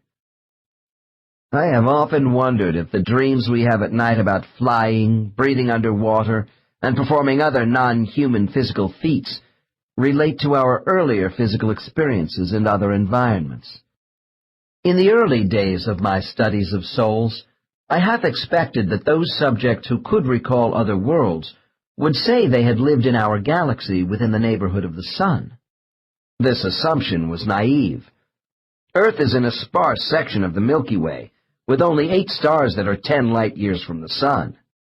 We know our own galaxy has more than 200 billion stars, within a universe currently speculated at 100 billion galaxies. The worlds around the suns which might support life are staggering to the imagination. Consider, if only a small fraction of 1% of the stars in our galaxy had planets with intelligent life useful to souls, the number would still be in the millions. From what I can gather from subjects willing and able to discuss former assignments, souls are sent to any world with suitable intelligent life forms. Out of all the stars which are known to us, only 4% are like our sun. Apparently this means nothing to souls. Their planetary incarnations are not linked to Earth-type worlds, or with intelligent bipeds who walk on land. Souls who have been to other worlds tell me they have a fondness for certain ones and return to them, like Earth, periodically for a succession of lives. I have not had many subjects who are able to recall specific details about living on other worlds. This may be due to lack of experience, a suppression of memory, or blocks imposed by master guides to avoid any discomfort from flashbacks in non-earthly bodies. Those subjects who are able to discuss their experiences on other worlds tell me that before coming to Earth, souls are frequently placed in the bodies of creatures with less intelligence than human beings, unlike Thesa's case. However, once in a human body, souls are not sent back down the mental evolutionary ladder. Yet, physical contrasts can be stark, and side trips away from Earth are not necessarily pleasant. One mid-level client of mine expressed it this way. After a long series of human lives, I told my guide I needed a break from Earth for a while in another kind of environment. He warned me, "You might not like this change right now because you have become so accustomed to the attributes of the human mind and body." My client persisted and was duly given life on what was described as a pastel world living among a race of small, thickly set beings. They were a thoughtful but somber people, with tiny chalk-white faces which never smiled. Without human laughter and physical flexibility, I was out of sync and made little progress. The assignment must have been particularly difficult for this individual, when we consider that humor and laughter is such a hallmark of soul life in the spirit world. I was now approaching the final phase of my session with Case 23. It was necessary to apply additional deepening techniques, because I wanted Thies to reach into the highest recesses of her superconscious mind to talk with me about space-time and the source. Dr. N. Thies, we are coming to the end of our time together, and I want you to turn your mind once again to the source, creator. Pause. Will you do that for me? Subject. Yes. Dr. N. You said the ultimate objective of souls was to seek unification with the supreme source of creative energy. Do you remember? Subject. The act of conjunction. Yes. Dr. N. Tell me, does the source dwell in some special central space in the spirit world? Subject. The source is the spirit world. Dr. N. Then why do souls speak of reaching a core of spiritual life? Subject. When we are young spirits, we sense power around us everywhere, and yet we feel we are on the edge of it. As we grow older, there is an awareness of a concentrated power, but it is the same feeling. Dr. N. Even though you have called this the place of the old ones? Subject. Yes, they are part of the concentrated power of the source which sustains us as souls. Dr. N. Well, lumping this power together as one energy source, can you describe the Creator in more human terms? Subject. As the ultimate selfless being which we strive to be. Dr. N. If the source represents all the spirit world, how does this mental place differ from physical universes with stars, planets, and living things? Subject. Universes are created to live and die for the use of the source. The place of spirits is the source. Dr. N. We seem to live in a universe which is expanding and may contract again and eventually die. Since we live in a space with time limitations, how can the spirit world itself be timeless? Subject. Because here we live in non-space, which is timeless, except in certain zones. Dr. N. Please explain what these zones are. Subject. They're interconnecting doors, openings for us to pass through into a physical universe of time. Dr. N. How can time doors exist in non-space? Subject. The openings exist as thresholds between realities. Dr. N. Well, if the spirit world is non-dimensional, what kind of reality is that? Subject. A constant reality state, as opposed to the shifting realities of dimensional worlds, which are material and changing. Dr. N. Do past, present, and future have any relevance for souls living in the spirit world? Subject. Only as a means of understanding succession in physical form. Living here, there is a changelessness. For those of us not crossing thresholds into a universe of substance and time. Note: a major application of time thresholds used by souls will be examined in the upcoming chapter on life selection. Dr. N. You speak of universes in the plural. Are these other physical universes besides the one which contains Earth? Subject, vaguely. There are differing realities to suit the source. Dr. N. Are you saying souls can enter various rooms of different physical realities from spiritual doorways? Subject, nods. Yes, they can, and do. Before concluding the session with this highly advanced subject, I should add that most people who are in deep hypnosis are able to see beyond an earth reality of three-dimensional space into alternate realities of timelessness. In their subconscious state, my subjects experience a chronology of time with their past and present lives, which resembles what they perceive when conscious. There is a change when I take them into superconsciousness and the spirit world. Here they see the now of time as one homogeneous unit of past, present, and future. Seconds in the spirit world seem to represent years on Earth. When their sessions are over, clients will often express surprise at how time in the spirit world is unified. Quantum mechanics is a modern branch of physics which investigates all subatomic movement in terms of electromagnetic energy levels, where all things in life are thought to be ultimately non-solid and existing in a unified field. Going beyond Newton's physical laws of gravity, the elements of action on time are also considered to be unified by light wave frequency and kinetic energy. Since I show that souls do experience feelings of the passage of time in a chronological fashion in the spirit world, doesn't this contradict the concept of oneness for past, present, and future? No, it does not. My research indicates to me that the illusion of time progression is created and sustained for those souls coming to and from physical dimensions, who are used to such biological responses as aging, so they may more easily gauge their advancement. Thus, it makes sense to me when the quantum physicists hypothesize that time, rather than being an absolute of three phases, is only an expression of change. When my subjects speak of traveling as souls on lines which curve, I think of the space-time theories of those astrophysicists who believe light and motion are a union of time and space curving back on itself. They say if space is bent severely enough, time stops. Indeed, when listening to my clients talk about time zones and tunnels of passage into different dimensions, I think about the similarities here to current astronomical theories of physical space being warped or twisted into cosmic loops creating mouths of hyperspace and black holes which may lead out of our three-dimensional universe.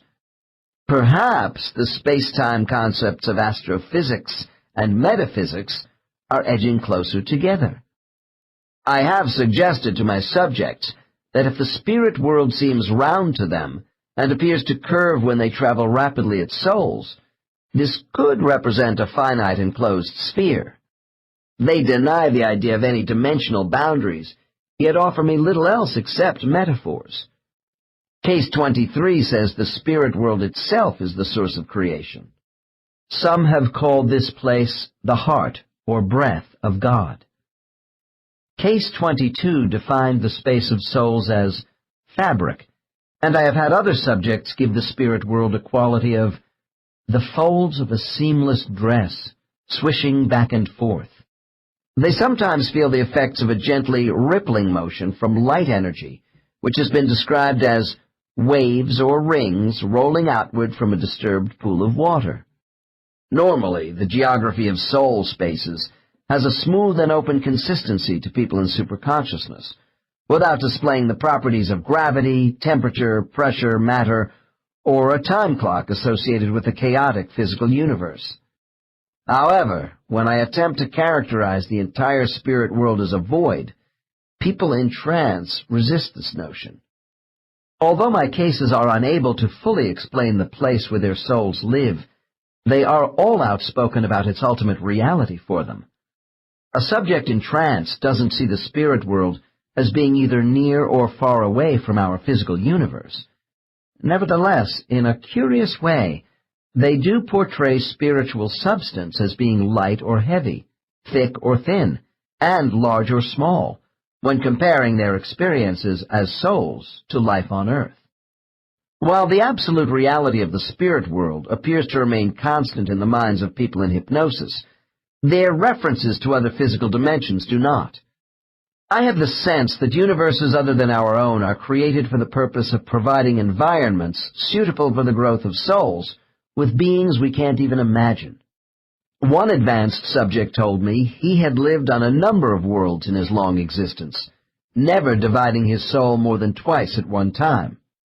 Some adult lives lasted only months in Earth time for him, due to local planetary conditions and short lifespans of the dominant life form. While speaking of a paradise planet, with few people and a quieter, simpler version of Earth, he added this world was not far from Earth. "Oh," I interrupted, "then it must only be a few light years from Earth?" He patiently explained that the planet was not in our universe, but closer to Earth than many planets in our own galaxy. It is important for the reader to understand that when people do recall living on other worlds, they seem not to be limited by the dimensional constraints of our universe. When souls travel to planets intergalactically or interdimensionally, they measure the trip by the time it takes them to reach their destinations through the tunnel effect from the spirit world. The size of the spatial region involved and the relative position of worlds to each other are also considerations. After listening to references about multiple dimensional realities from some of my subjects, I am left with the impression they believe there is a confluence of all these dimensional streams into one great river of the spirit world. If I could stand back and take apart all these alternate realities seated in the minds of my cases, it would be like peeling an artichoke of all its layers down to one heart at the core. I had been questioning Thies for quite a while, and I could see she was growing tired. Few subjects can sustain this level of spiritual receptivity for very long. I decided to end the session with a few questions about the genesis of all creation. Dr. N.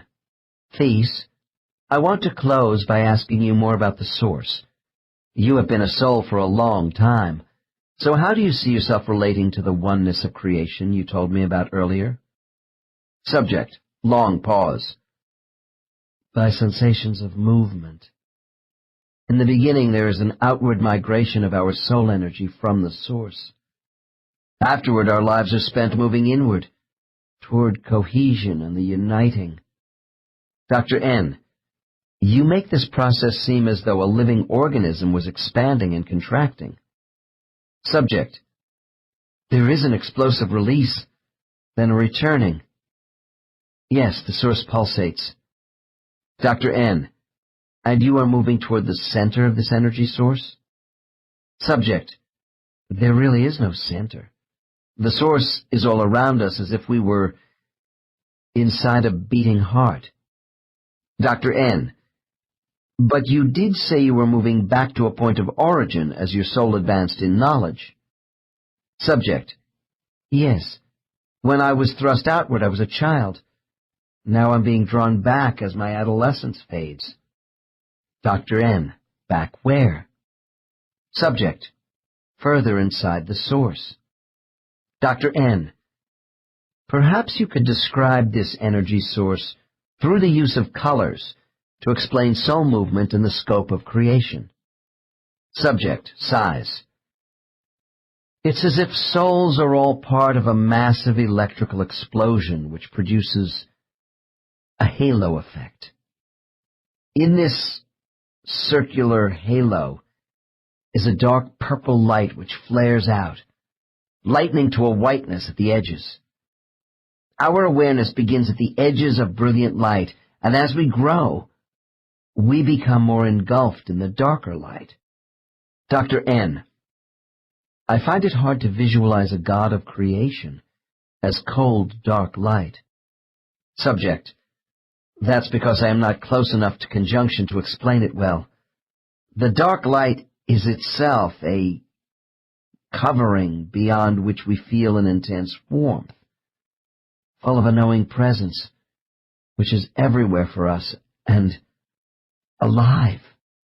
Dr. N., what was it like when you were first aware of your identity as a soul after being pushed out to the rim of this halo. Subject: to be is the same as watching the first flower of spring open, and the flower is you. And as it opens more, you become aware of other flowers in a glorious field, and there is unbounded joy. Dr. N: if this explosive, multicolored energy source collapses in on itself, will all the flowers eventually die? Subject: nothing is collapsing. The source is endless. As souls, we will never die. We know that somehow. As we coalesce, our increasing wisdom makes the source stronger. Dr. N: is that the reason the source desires to perform this exercise? Subject: yes, to give life to us so we can arrive at a state of perfection.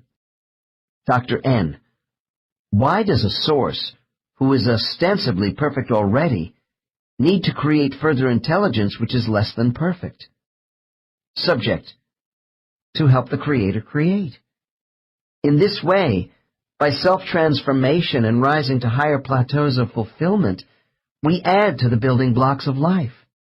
Dr. N: were souls forced to break away from the source and come to places like Earth because of some sort of original sin or fall from grace in the spirit world? Subject: that's nonsense. We came to be magnified in the beautiful variety of creation. Dr. N: Thies, I want you to listen to me carefully. If the source needs to be made stronger or more wise by using a division of its divine energy to create lesser intelligence, which it hopes will magnify, doesn't this suggest it lacks full perfection itself? Subject: pause. The source creates for fulfillment of itself. Dr. N: that's my point. How can that which is absolute become more absolute unless something is lacking? Subject: hesitates. That which we see to be our source is all we can know. And we think what the Creator desires is to express itself through us by birthing. Dr. N: and do you think the source is actually made stronger by our existence as souls? Subject: long pause. I see the Creator's perfection, maintained and enriched, by sharing the possibility of perfection with us, and this is the ultimate extension of itself.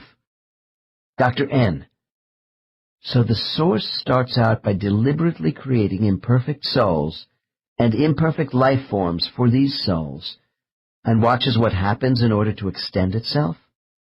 Subject: yes. And we have to have faith in this decision and trust the process of returning to the origin of life. One has to be starving to appreciate food, or cold to understand the blessings of warmth, and to be children to see the value of the parent. The transformation gives us purpose. Dr. N: do you want to be a parent of souls? Subject: participation in the conception of ourselves is a dream of mine. Dr. N: if our spirits did not experience physical life, would we ever know of these things you are telling me about? Subject: we would know of them, but not about them. It would be as if your spiritual energy were told to play piano scales with only one note. Dr. N: and do you believe if the source didn't create souls to nurture and grow, its sublime energy would shrink from a lack of expression? Subject: sighs. Perhaps that is its purpose. With this last prophetic statement by Thies, I ended the session. As I brought this subject out of her deep trance, it was as though she were returning to me from across time and space. As she sat quietly focusing her eyes around my office, I expressed my appreciation for the opportunity of working with her on such an advanced level.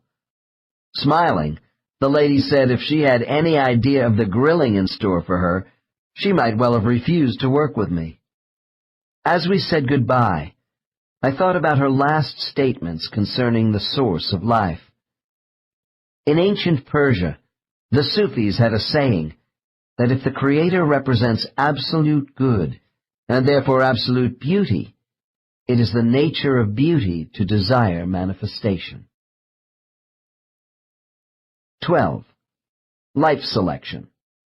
There comes that time when the soul must once again leave the sanctuary of the spirit world for another trip to earth. This decision is not an easy one. Souls must prepare to leave a world of total wisdom, where they exist in a blissful state of freedom, for the physical and mental demands of a human body. We have seen how tired souls can be when re-entering the spirit world.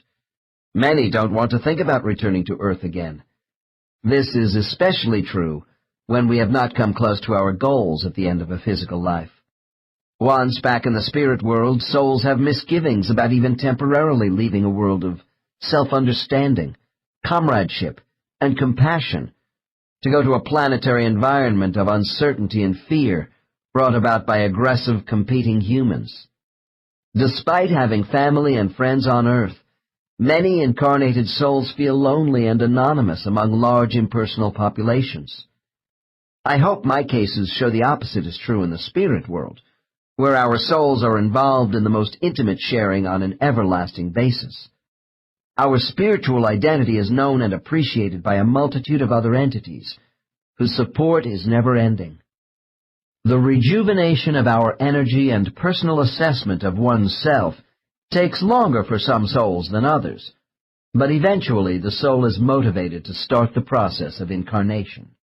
While our spiritual environment is hard to leave, as souls we also remember the physical pleasures of life on earth with fondness and even nostalgia. When the wounds of a past life are healed, and we are again totally at one with ourselves, we feel the pull of having a physical expression for our identity.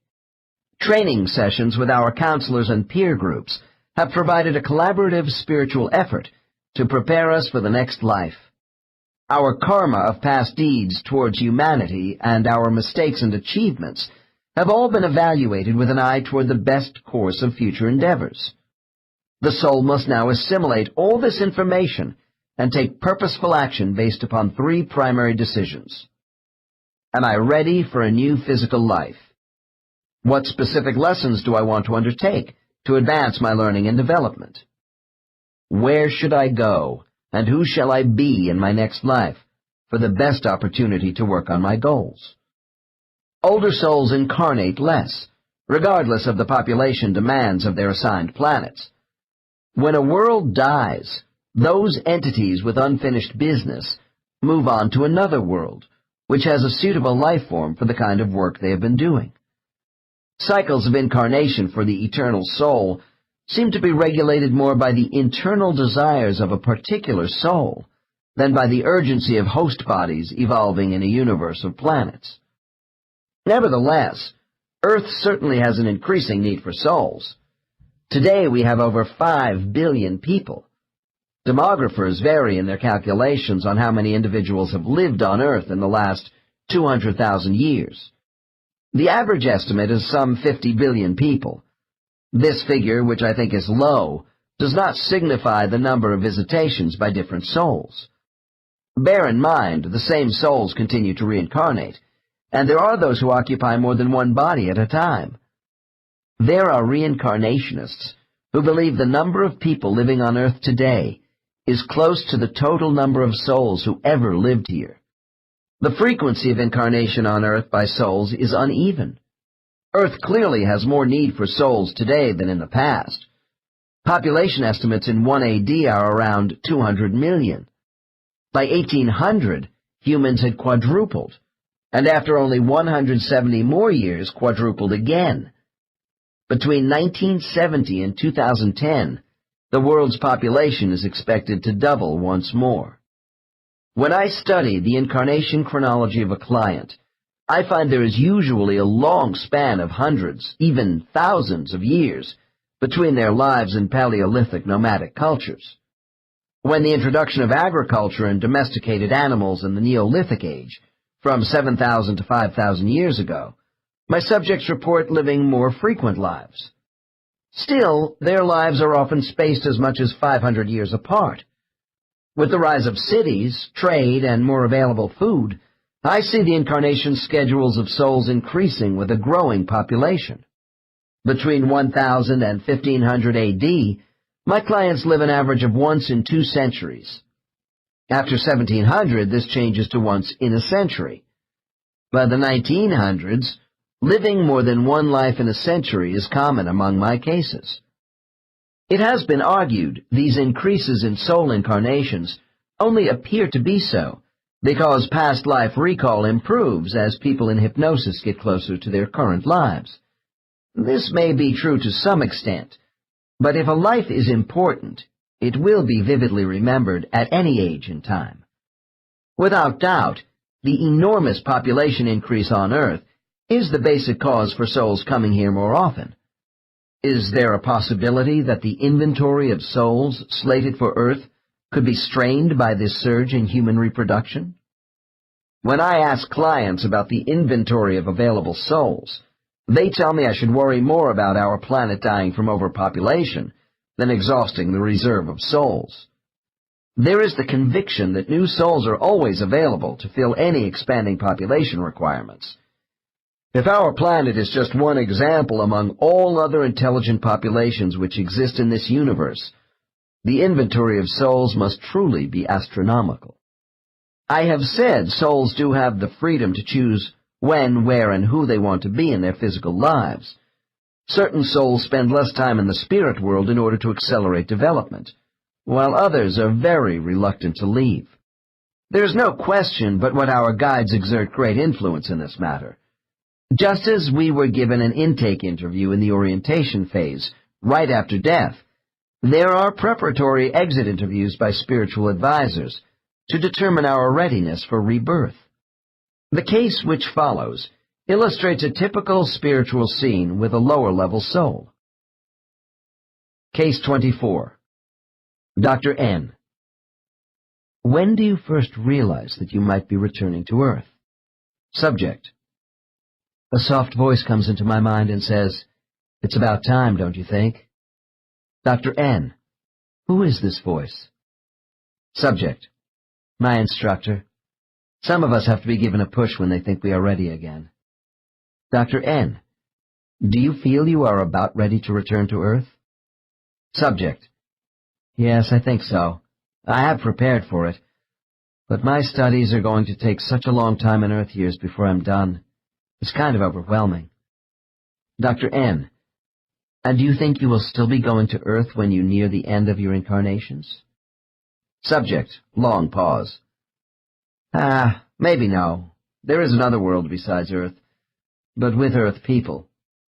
Dr. N. What does this mean? Subject. Earth will have fewer people, less crowded. It's not clear to me. Dr. N. Where do you think you might be then? Subject. I'm getting the impression there is colonization someplace else. It's not clear to me. Note. The opposite of past life regression is post-life progression, which enables some subjects to see snatches of the future as incomplete scenes. For instance, some have told me Earth's population will be greatly reduced by the end of the 22nd century, partially due to adverse soil and atmospheric changes. They also see people living in odd-looking domed buildings. Details about the future are always rather limited, due, I suspect, to built-in amnesia from karmic constraints. I'll have more to say about this with the next case. Dr. N. Let's go back to what you were saying about the instructors giving people a push to leave the spirit world. Would you prefer that they not do this? Subject. Oh, I'd like to stay, but the instructors don't want us hanging around here too long or we will get into a rut. Dr. N. Could you insist on staying? Subject. Well, yes. The instructors don't force you to leave because they're so gentle. Laughs. But they have their ways of encouraging you when the time comes. Dr. N, do you know of anyone who didn't want to be reborn again on Earth for any reason? Subject: Yes, my friend Mark. He said he had nothing to contribute anymore. He was sick of life on Earth and didn't want to go back. Dr. N, had he lived many lives? Subject: No, not really. But he wasn't adjusting well in them. Dr. N, what did the teachers do with him? Was he allowed to stay in the spirit world? Subject, reflectively: We choose to be reborn when it is decided we are ready. They don't force you to do anything. Mark was shown he did benefit others around him. Dr. N, what happened to Mark? Subject: After some more indoctrination, Mark realized he had been wrong about his abilities, and finally he went back to Earth.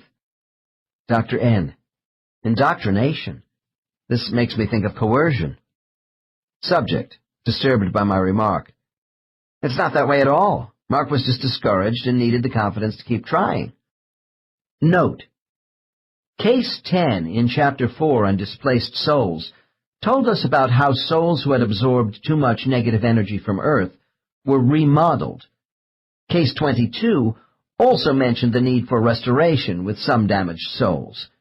These are more extreme alterations than the basic reframing apparently used on Mark's tired soul. Dr. N, if the guides don't force you, could a soul absolutely refuse to be reborn? Subject, pause. Yes, I guess you could stay here and never be reborn if you hated it that much. But the instructors told Mark that without life in a body, his studies would take longer. If you lose having direct experience, you miss a great deal.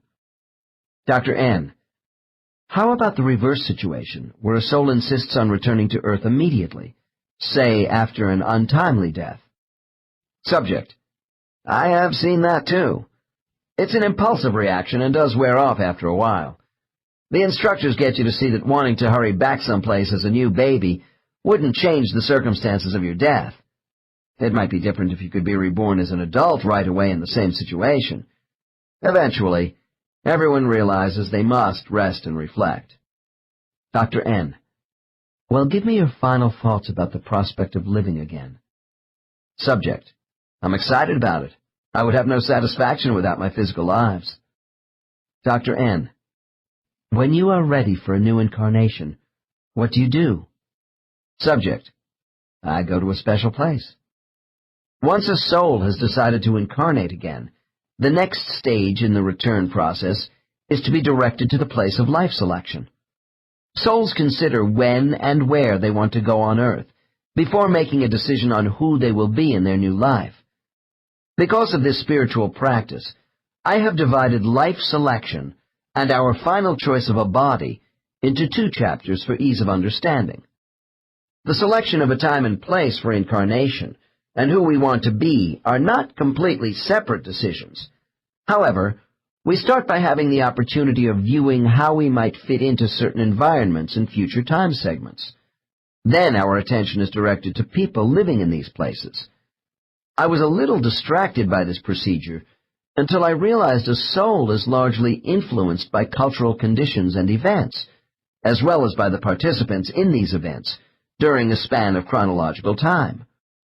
I have come to believe that the spirit world as a whole is not functionally uniform. All spiritual regions are seen by traveling souls as having the same ethereal properties, but with different applications. As an illustration, the space of orientation for incoming souls could be contrasted to the space of life selection for those who are leaving. Both involve life evaluations for souls in transit, which include scenes from Earth, but there the resemblance ends.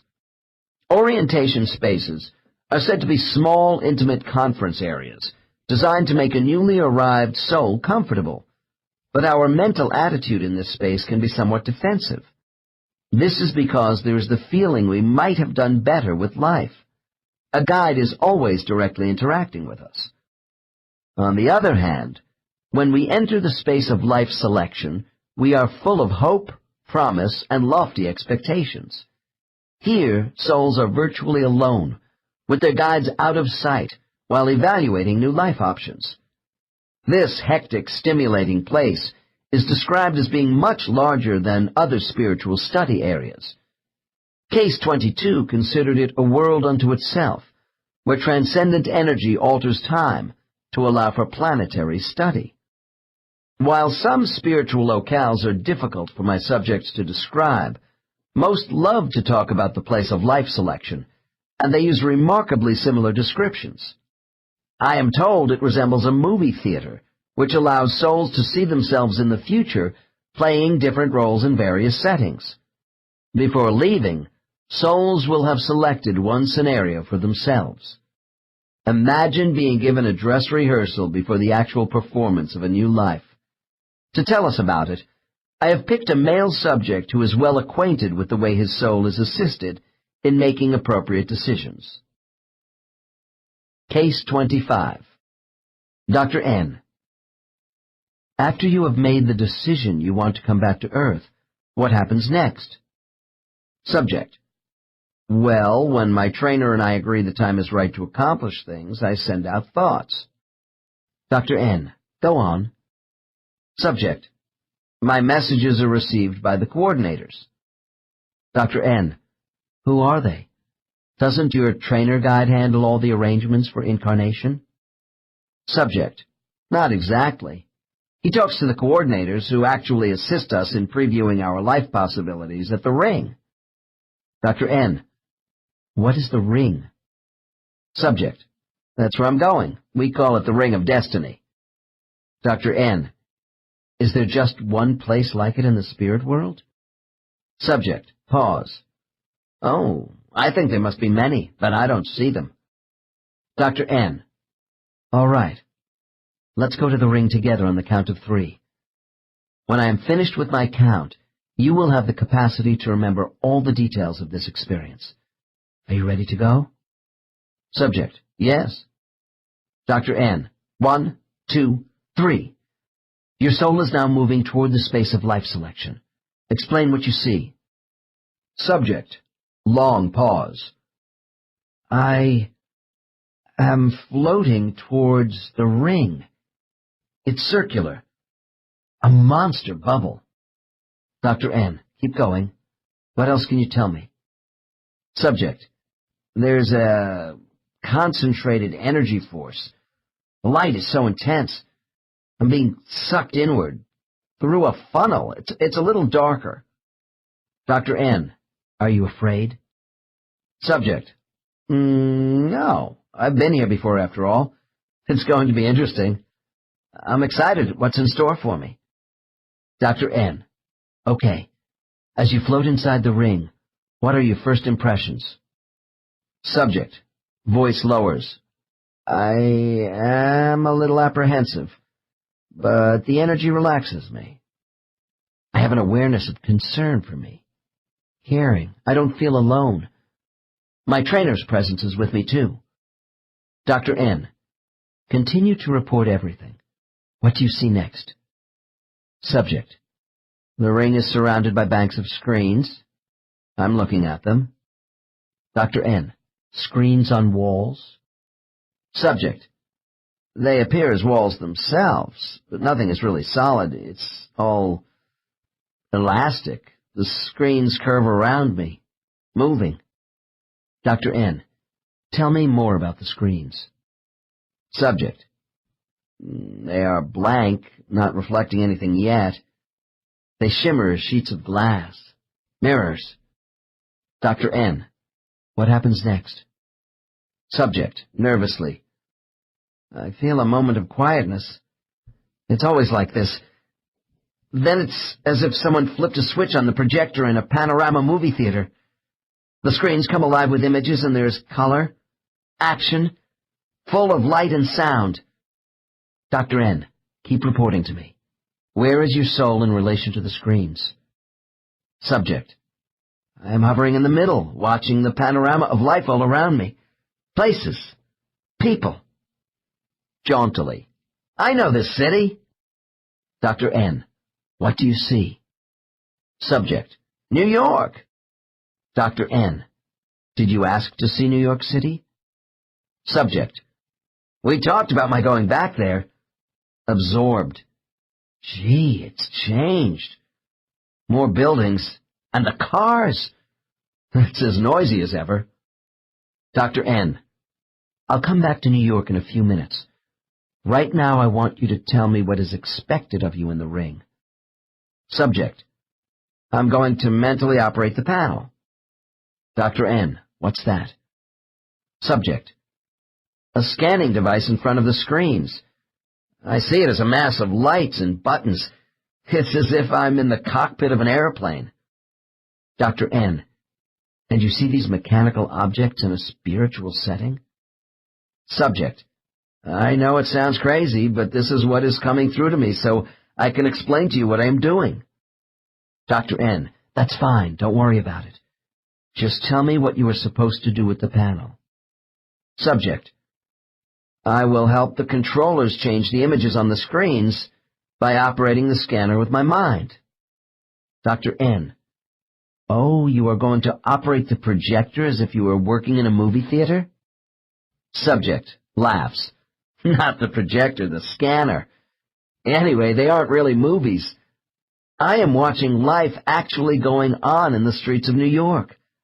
My mind connects with the scanner to control the movement of the scenes I am watching. Dr. N. Would you say this device resembles a computer? Subject. Sort of. It works on a tracking system which converts... Dr. N. Converts what? Subject. My commands are registered on the panel so I can track the action. Dr. N. Position yourself at the panel and become the operator, while continuing to explain everything to me. Subject. Pause. I have assumed control. I see lines converging along various points in a series of scenes. I'm traveling through time now on the lines and watching the images on the screens change. Dr. N. And the scenes are constantly moving around you. Subject. Yes. Then the points light up on the lines when I want the scene to stop. Note. Lines of travel is a term we have heard before in other spiritual regions to describe soul transition. That is case 14. Dr. N. Why are you doing all this? Subject. I'm scanning.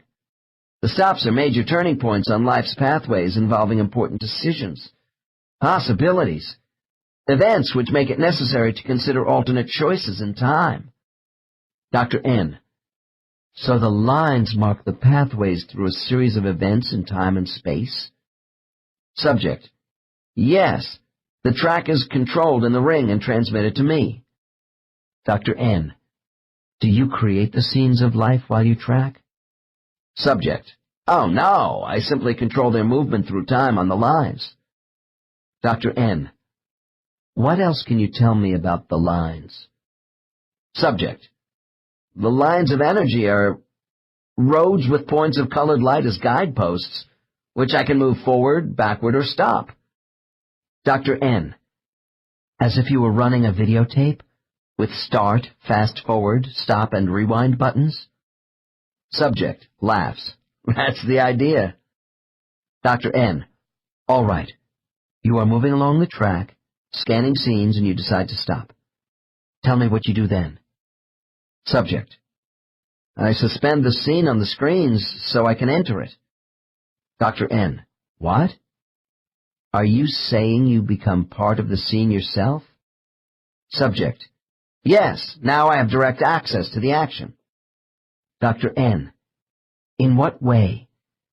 Do you become a person in the scene, or does your soul hover overhead while people move around? Subject. Both. I can experience what life is like with anyone in the scene, or just watch them from any vantage point. Dr. N. How can you leave the panel and go into a scene on Earth, while still monitoring the action in the ring? Subject. I know you probably won't understand this, but part of me stays at the controls so I can start up the scene again and stop at any time. Dr. N. Perhaps I do understand. Can you divide your energy? Subject. Yes, and I can send thoughts back to myself. Of course, the controllers are helping too as I go in and out of the screens. Dr. N. So, essentially, you can move time forward, backward, and stop it while tracking. Subject: Yes, in the ring.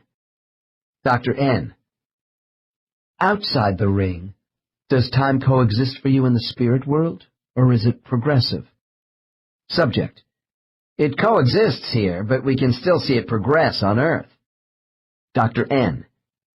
It seems to me when souls are in the ring of destiny, they use time almost like a tool. Subject: As spirits, we do use time subjectively. Things and events are moved around and become objects in time, but to us time is uniform. Dr. N. The paradox I have with time travel is that what is going to happen has already happened. So you could meet your own soul in some human being as you come and go in life scenes from the future. Subject smiles enigmatically. When making contact, the soul in residence is put on hold for a moment. It's relatively short. We don't disturb life cycles when tracking through time. Dr. N. Well, if past, present, and future are not really separate while you are tracking, why do you stop scenes to consider choices when you can already see into the future? Subject: I'm afraid you don't realize the real purpose of time use by the controllers of the ring. Life is still conditional. Progressive time is created to test us. We are not shown all the possible endings to a scene. Parts of lives are obscured to us. Dr. N. So, time is used as a catalyst for learning by viewing lives when you can't see everything that is going to happen? Subject: Yes, to test our ability to find solutions. We gauge our abilities against the difficulty of the events. The ring sets up different experiments to choose from. On Earth, we will try to solve them. Dr. N. In the ring, can you look at life on planets besides Earth? Subject: I can't because I'm programmed for tracking time on Earth.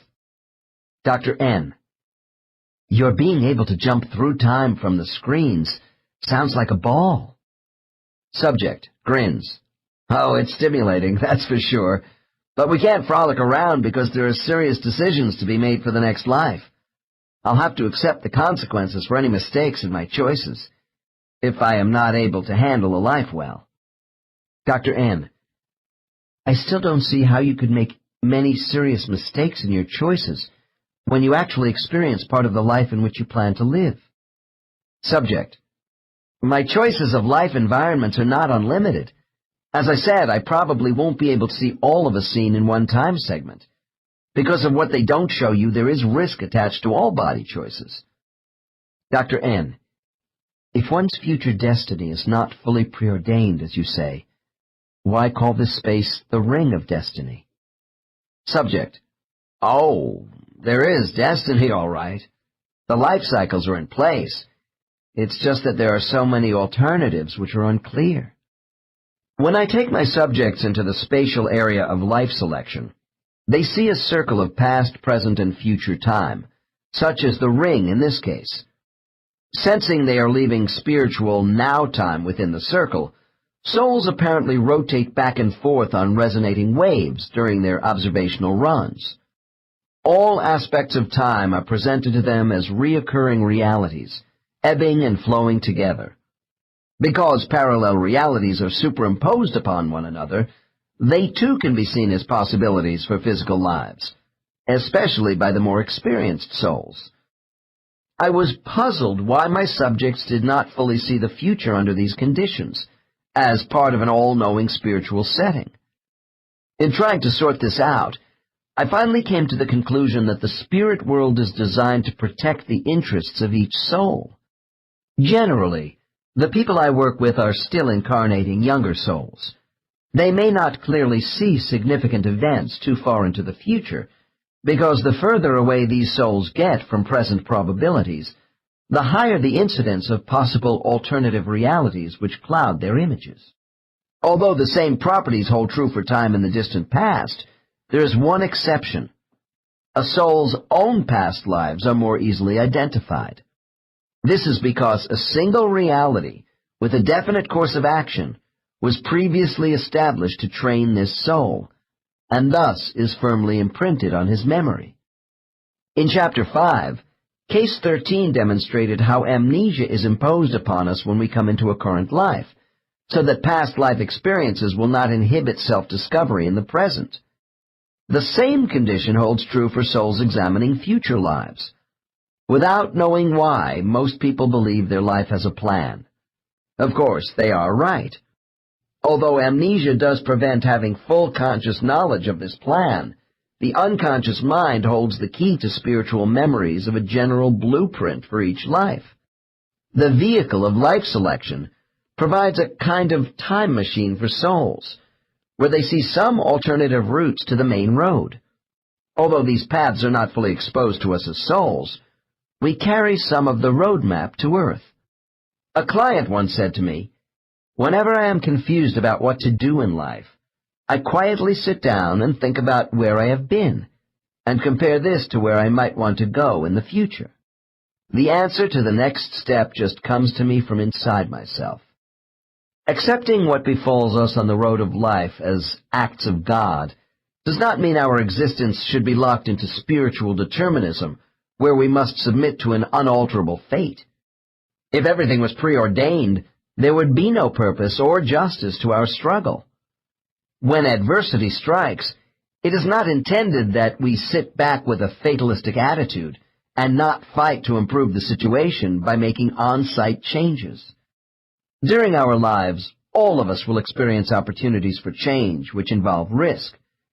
These occasions may come at inconvenient times. We may not act upon them, but the challenge is there for us. The purpose of reincarnation is the exercise of free will. Without this ability, we would be impotent creatures indeed. Thus, karmic destiny means we are not just caught up in events over which we have no control. This also means we have karmic lessons and responsibilities. The law of cause and effect for our actions always exists, which is why this case did not want to make a mistake in choosing a life unsuited to him.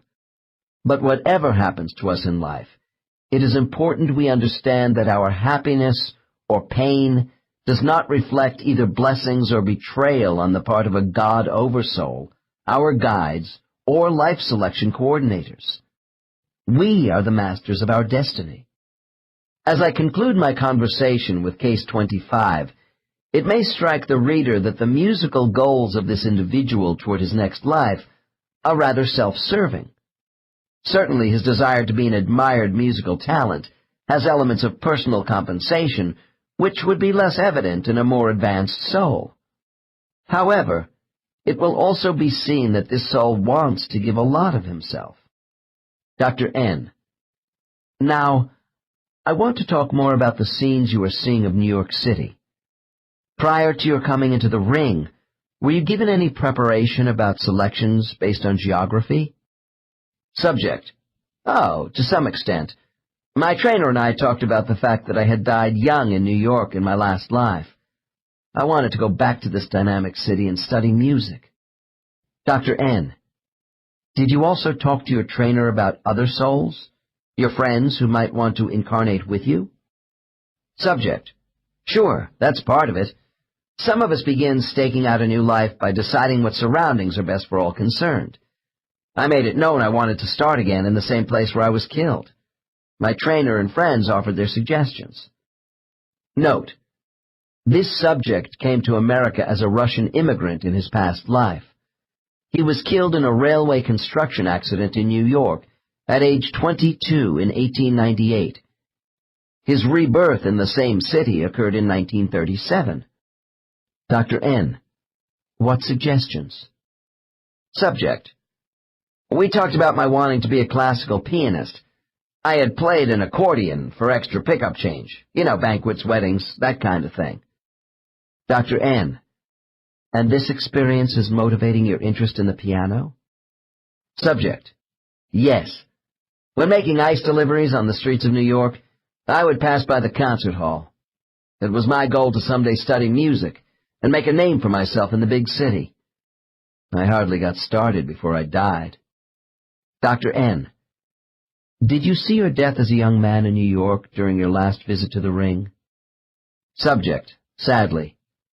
Yes, And I accepted that, as a condition of the life. It was a good life, just short.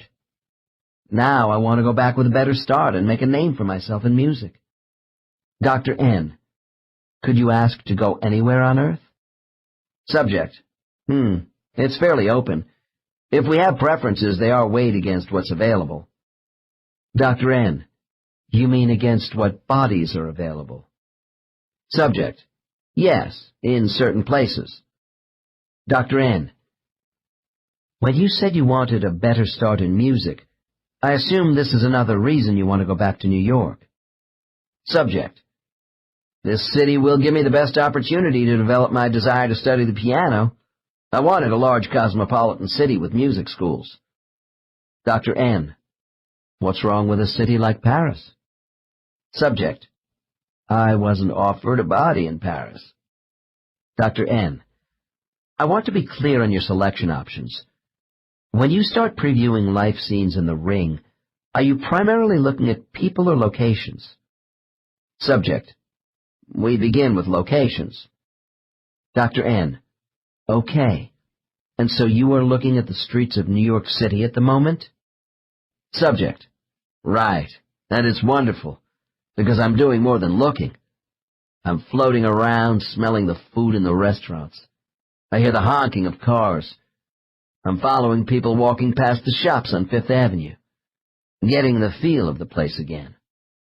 Dr. N, at this point, have you actually entered the minds of the people walking along the streets?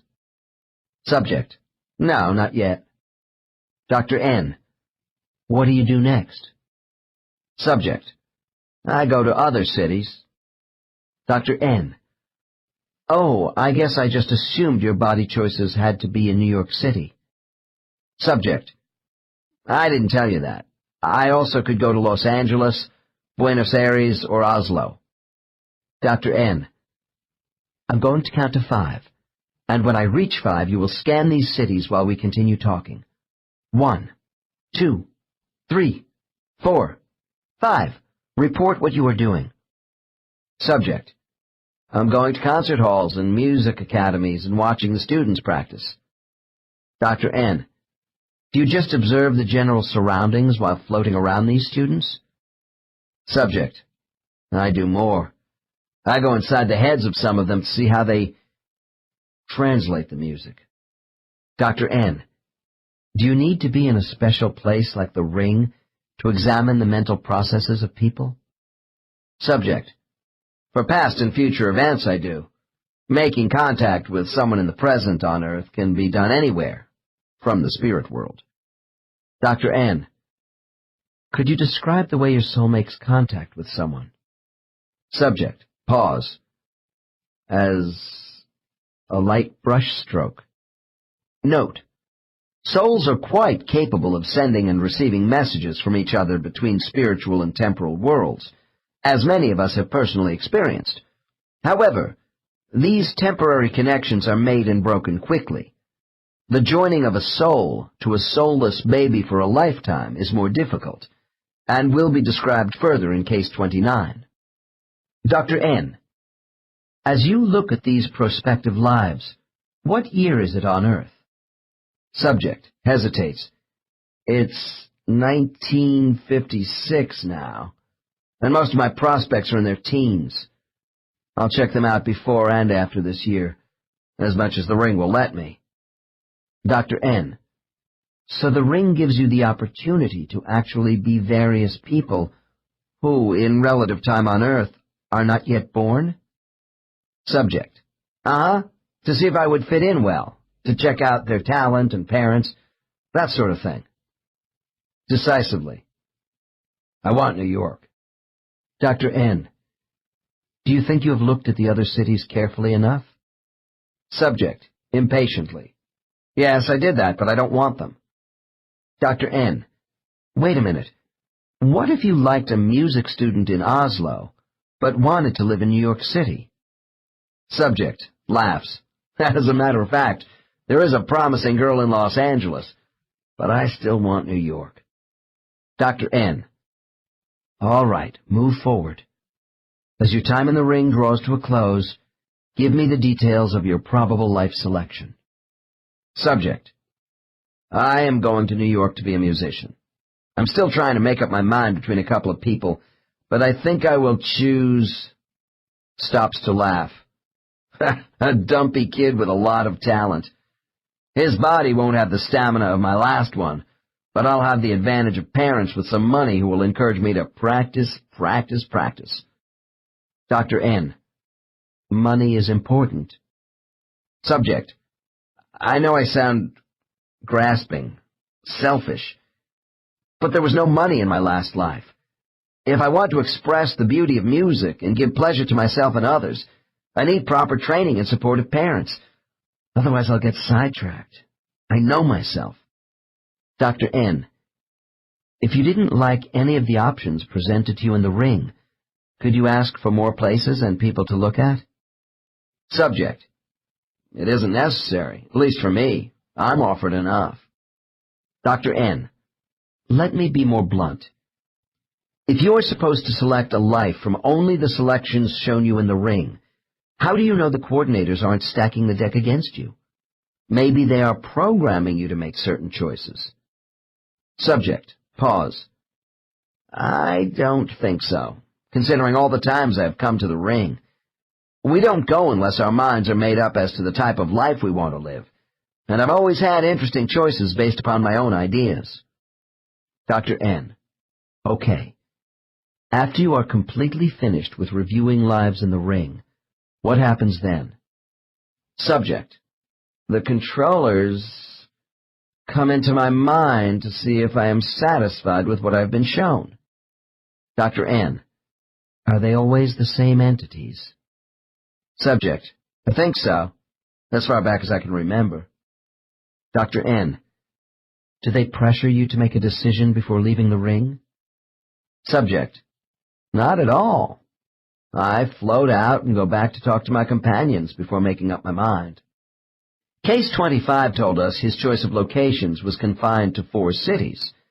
The number of scenes souls preview before a new life is, of course, different for each visit. Individual life offerings are selective, which indicates to me that other spiritual entities have been actively working on our behalf to set up location scenes before we arrive. The number of specialist spirits who assist souls at the space of life selection never seems to be large. They appear as rather vague apparitions to my subjects, although most believe members of their council of elders and personal guides are involved. Early in human history, when the world was underpopulated, my clients recall lives where they were always born in sparse human settlements. In time, with the rise of villages and then larger centers of ancient civilizations, my cases report returning to the same areas.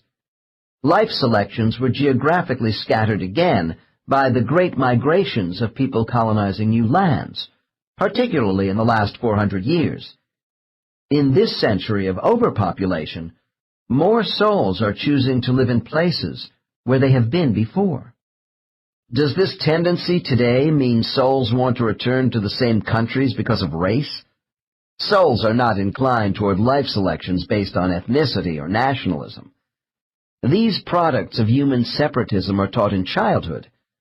Aside from the comfortable familiarity of culture in a soul's choice, which is different from racial bias, we must also factor in the affinity many spirits have for deserts, mountains, or the sea.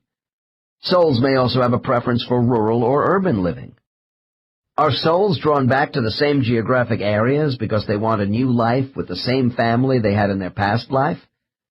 The tradition among certain cultures, such as Native Americans, is that souls choose to stay within family bloodlines. A dying man is expected to come back as his own unborn grandchild.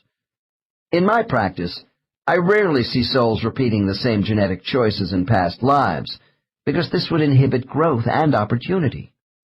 Once in a while I hear about a soul returning to the body of a relative in a former life under unusual karmic circumstances.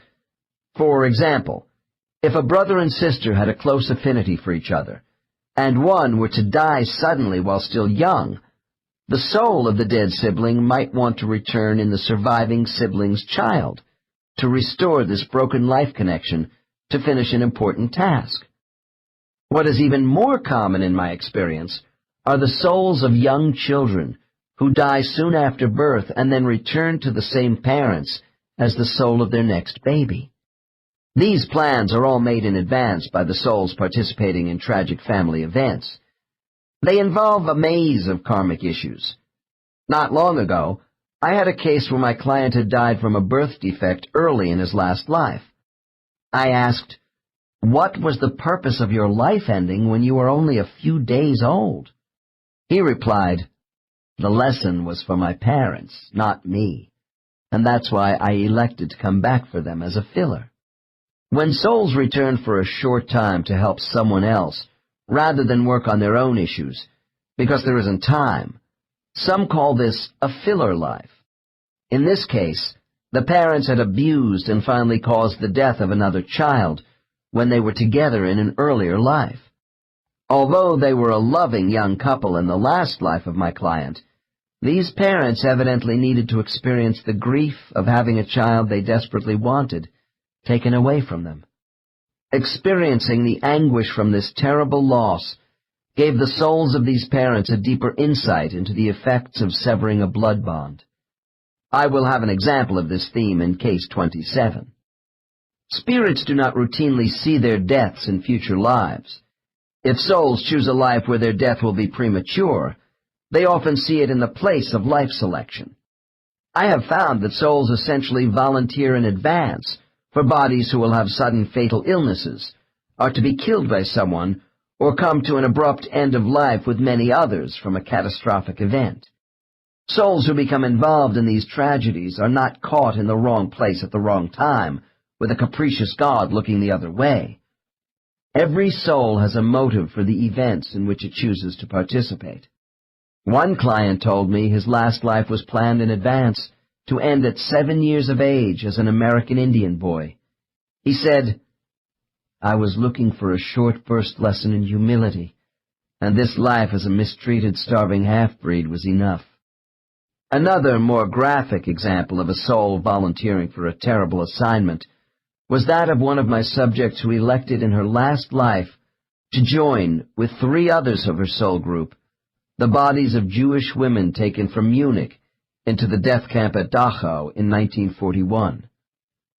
All were assigned to the same barracks, also prearranged, where my client died in 1943 at age 18, comforting the children and trying to help them survive. Her mission was accomplished with courage. While events, race, culture, and geographic location often appear to come first in the selection process, they are not the most significant choices for the soul's next life. Aside from all other considerations, incarnation comes down to souls making that all-important decision of a specific body and what can be learned by utilizing the brain of a certain human being. The next chapter is devoted to an analysis of why souls choose their bodies for various biological and psychological reasons. 13. Choosing a new body. In the place of life selection, our souls preview the lifespan of more than one human being within the same time cycle. When we leave this area, most souls are inclined toward one leading candidate presented to us for soul occupation. However, our spiritual advisors give us ample opportunity to reflect upon all we have seen in the future before making a final decision.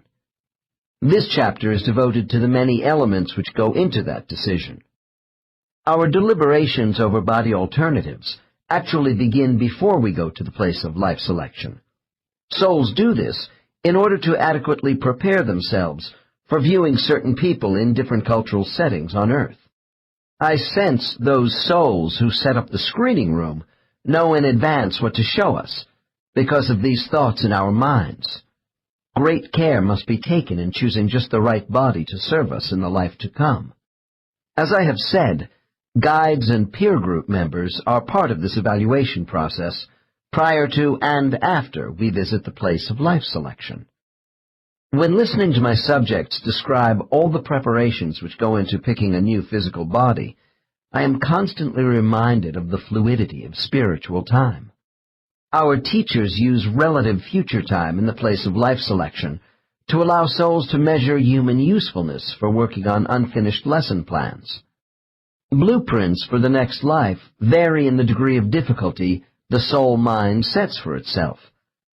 If we have just come off an easy life, making little interpersonal progress, our soul might want to choose a person in the next time cycle who will face heartache and perhaps tragedy.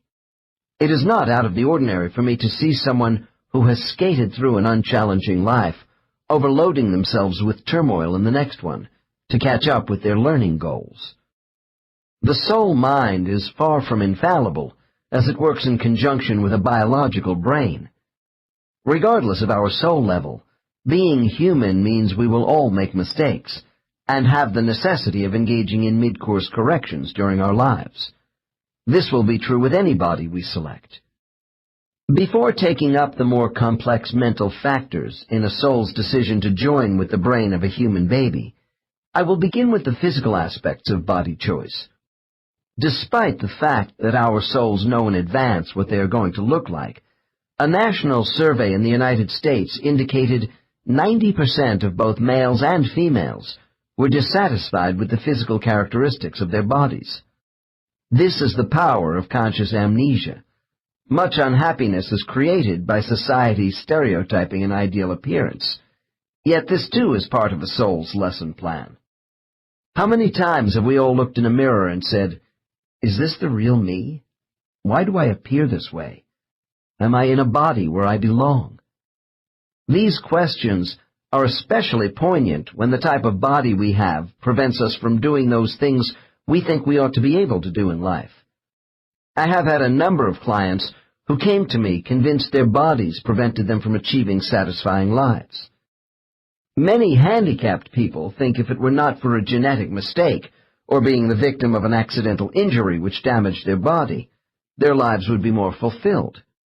As heartless as this may sound, my cases show few real accidents involving body damage which don't fall under the free will of souls. As souls, we choose our bodies for a reason. Living in a damaged body does not necessarily have to involve a karmic debt we are paying off because of past life responsibility for an injury to someone else. As my next case will demonstrate, when a soul is inside a damaged body, this choice can involve a learning path to another type of lesson. It is difficult to tell a newly injured person trying to cope with physical disablement that he or she has an opportunity to advance at a faster rate than those of us with healthy bodies and minds. This knowledge must come through self-discovery. The case histories of my clients convince me that the effort necessary to overcome a body impediment does accelerate advancement. Those of us whom society deems less than perfect suffer discrimination which makes the burden even heavier. Overcoming the obstacles of physical ailments and hurt makes us stronger for the ordeal. Our bodies are an important part of the trial we set for ourselves in life. The freedom of choice we have with these bodies is based far more on psychological elements than from the estimated 100,000 genes inherited by each human being. However, I want to show in the opening case of this chapter why souls want certain bodies based largely on physical reasons without heavy psychological implications. The case exhibits the planning involved in the decision of a soul to be in contrasting physical bodies in different lives. After this case, we will examine why souls choose their bodies for other reasons. Case 26 was a tall, well-proportioned woman who enjoyed participating in sports, despite being bothered all her life with recurring leg pains. During her preliminary interview, I learned the pain was a dull ache in both legs, about midway down the thigh bones. Over a period of years, she had been to a number of doctors who could find no medical evidence of anything wrong with her legs. Clearly, she was worn down and willing to try anything for relief. When I heard the doctors had concluded her discomfort was probably psychosomatic, I suspected the origin of this woman's pain might lie in a past life. Before going to the source of her problem, I decided to take my client through a couple of past lives to ascertain her motivations for body choices. When I asked her to tell me about a life in which she was the happiest with a human body, she told me of being in the body of a Viking called Leth, around 800 A.D. She said Leth was a child of nature who traveled by the Baltic Sea route into western Russia. Leth was described as wearing a long fur-lined cloak and soft form-fitting animal skin pants, with roped-up boots and a cap wrapped with metal. He carried an axe and a heavy, broad-bladed sword, which he wielded easily in battle. My subject was intrigued by the picture in her mind of again being inside this magnificently proportioned warrior, with dirty strands of reddish-blonde hair spilling all over my shoulders. Standing well over 6 feet tall, he must have been a giant of his time, with enormous strength, a huge chest, and powerful limbs. A man of great endurance, Leth navigated with other Norsemen over long distances, sailing up rivers and hiking through thick virgin forests, pillaging settlements along the way. Leth was killed during a raid while looting a village. Case 26. Dr. N. What was most important to you about this life you have just recalled as Leth the Viking? Subject: to experience that magnificent body and the feeling of raw physical power. I have never had another body like that one in all my existences on earth. I was fearless because my body did not react to pain even when wounded. In every respect, it was flawless. I never got sick. Dr. N. Was Leth ever mentally troubled by anything? Was there any emotional sensitivity for you in this life? Subject bursts out laughing. Are you kidding? Never. I lived only for each day. My concerns were not getting enough fighting, plunder, food, drink, and sex. All my feelings were channeled into physical pursuits. What a body. Dr. N. All right, let's analyze your decision to choose this great body in advance of Leth's life. At the time you made your choice in the spirit world, did you request this body of good genetic stock, or did your guide simply make the selection for you? Subject: counselors don't do that. Dr. N. Then explain to me how this body came to be chosen by you.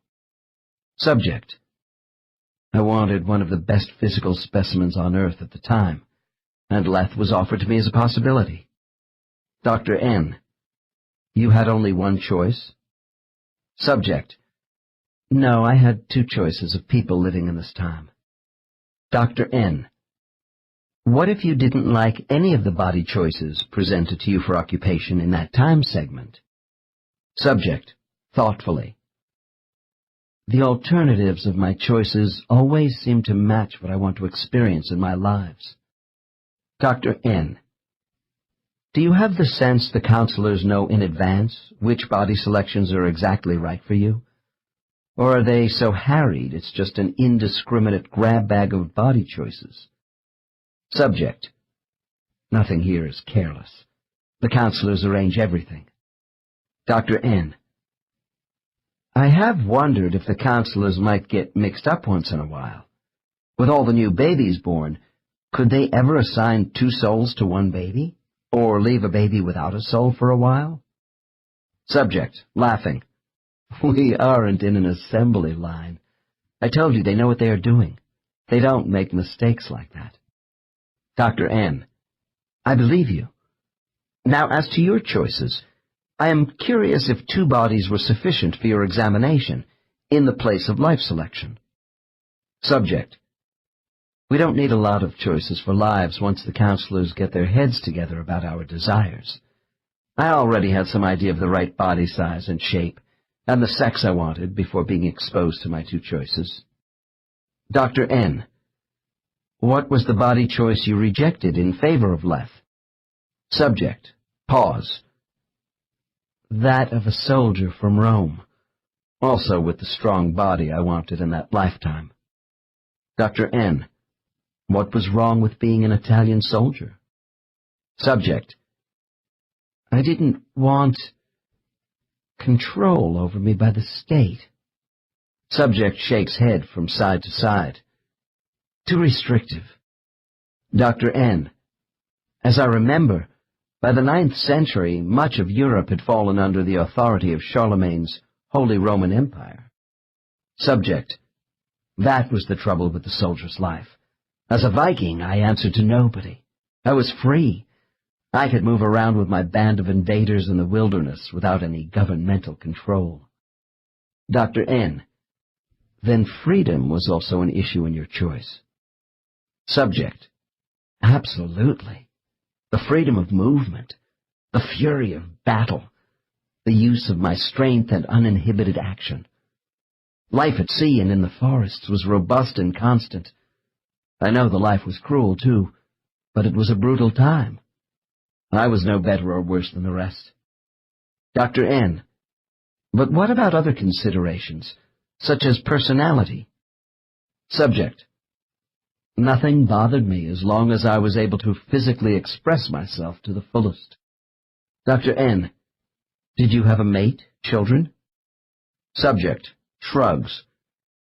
Too restrictive. I was on the move. I possessed many women, some willing, others not, and this pleasure added to my expression of physical power. I didn't want to be tied down in any way. Dr. N. So the body of Leth was your preference, as a pure physical extension of sensual feeling? Subject. Yes. I wanted to experience all body senses to the fullest, nothing more. I felt my subject was now ready to go to work on her current problem. After bringing her out of superconscious into a subconscious state, I asked her to go directly to a life which may have involved leg pain.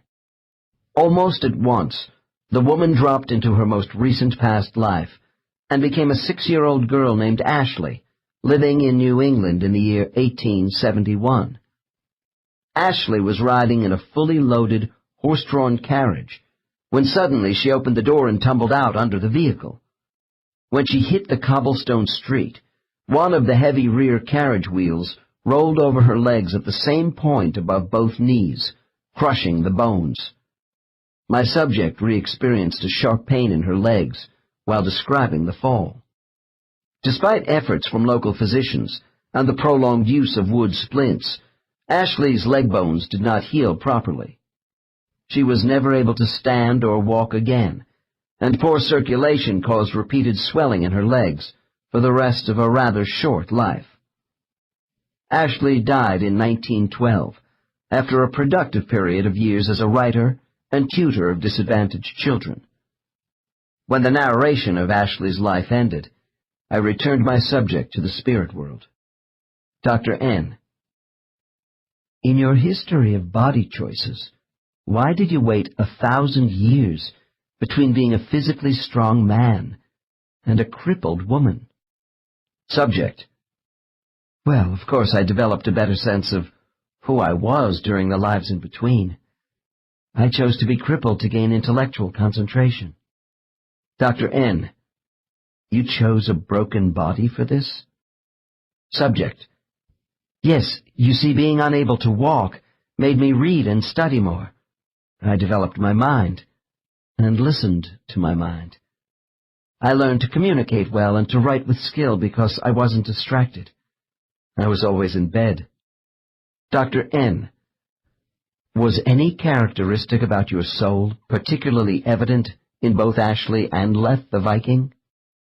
Subject. That part of me which craves fiery expression was in both bodies. Dr. N. I want you to go to the moment you were in the process of choosing the life of Ashley. Tell me how you decided on this particular damaged body. Subject. I picked a family in a well-established, settled part of America. I wanted a place with libraries, and to be taken care of by loving parents, so I could devote myself to scholarship. I constantly wrote to many unhappy people and became a good teacher. Dr. N. As Ashley, what did you do for this loving family who took care of you? Subject. It always works two ways, the benefits and liabilities. I chose this family because they needed the intensity of love with someone totally dependent upon them all their lives. We were very close as a family because they were lonely before I was born. I came late as their only child. They wanted a daughter who would not marry and leave them to be lonely again.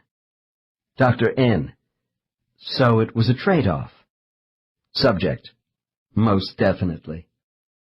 Dr. N. Then let's track this decision further back to the place of life selection, when your soul first saw Ashley's life. Did you see the details of your carriage accident then? Subject. Of course, but it wasn't an accident. It was supposed to happen. Dr. N. Once you came to Earth, who was responsible for the fall?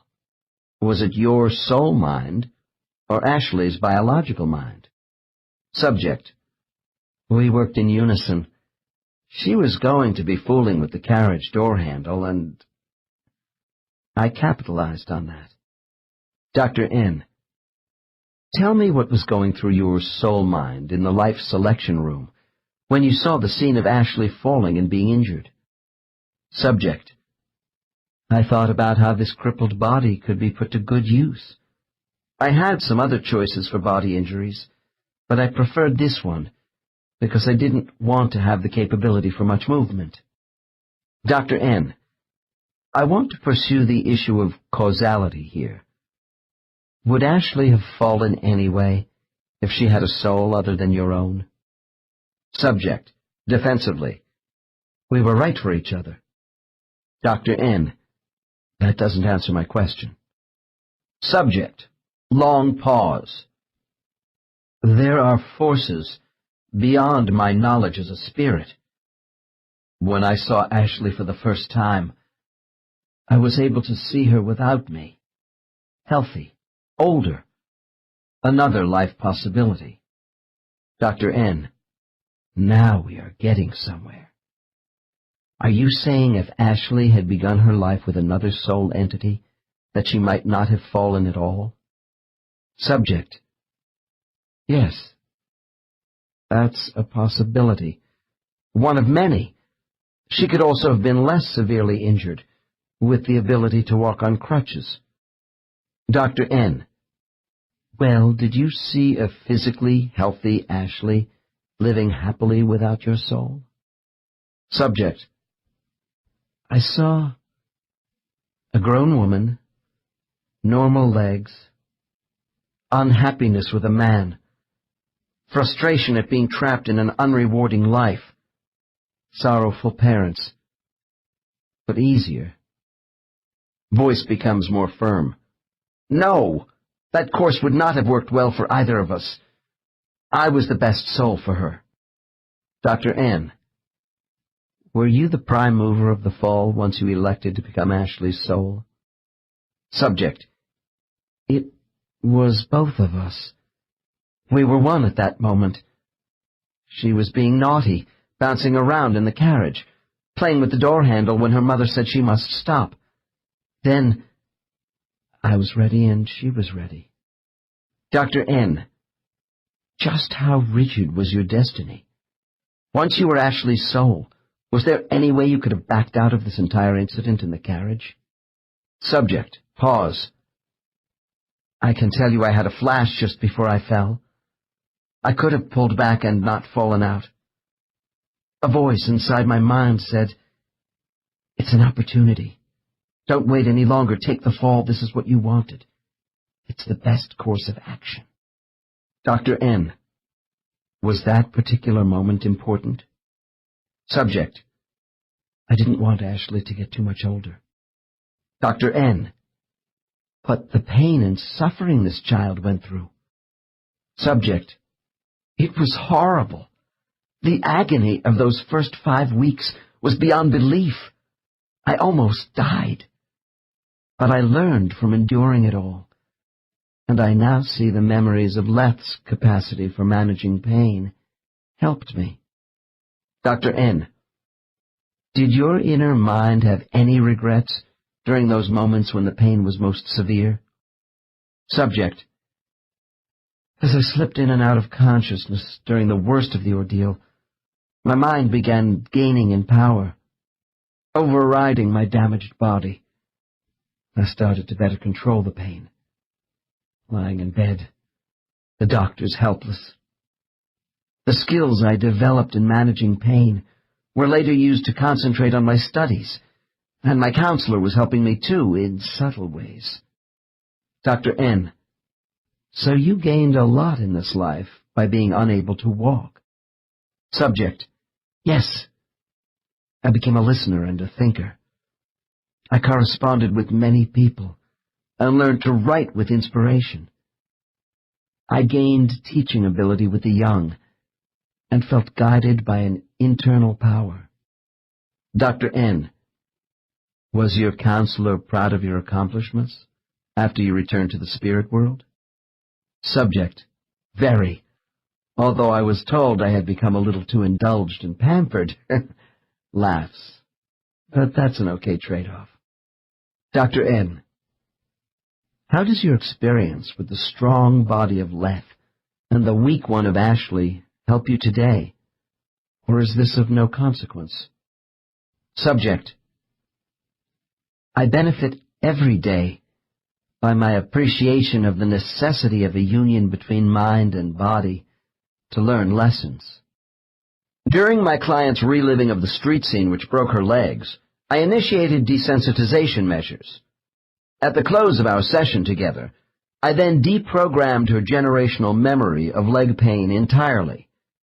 This woman later notified me she has had no further pain and regularly enjoys playing tennis.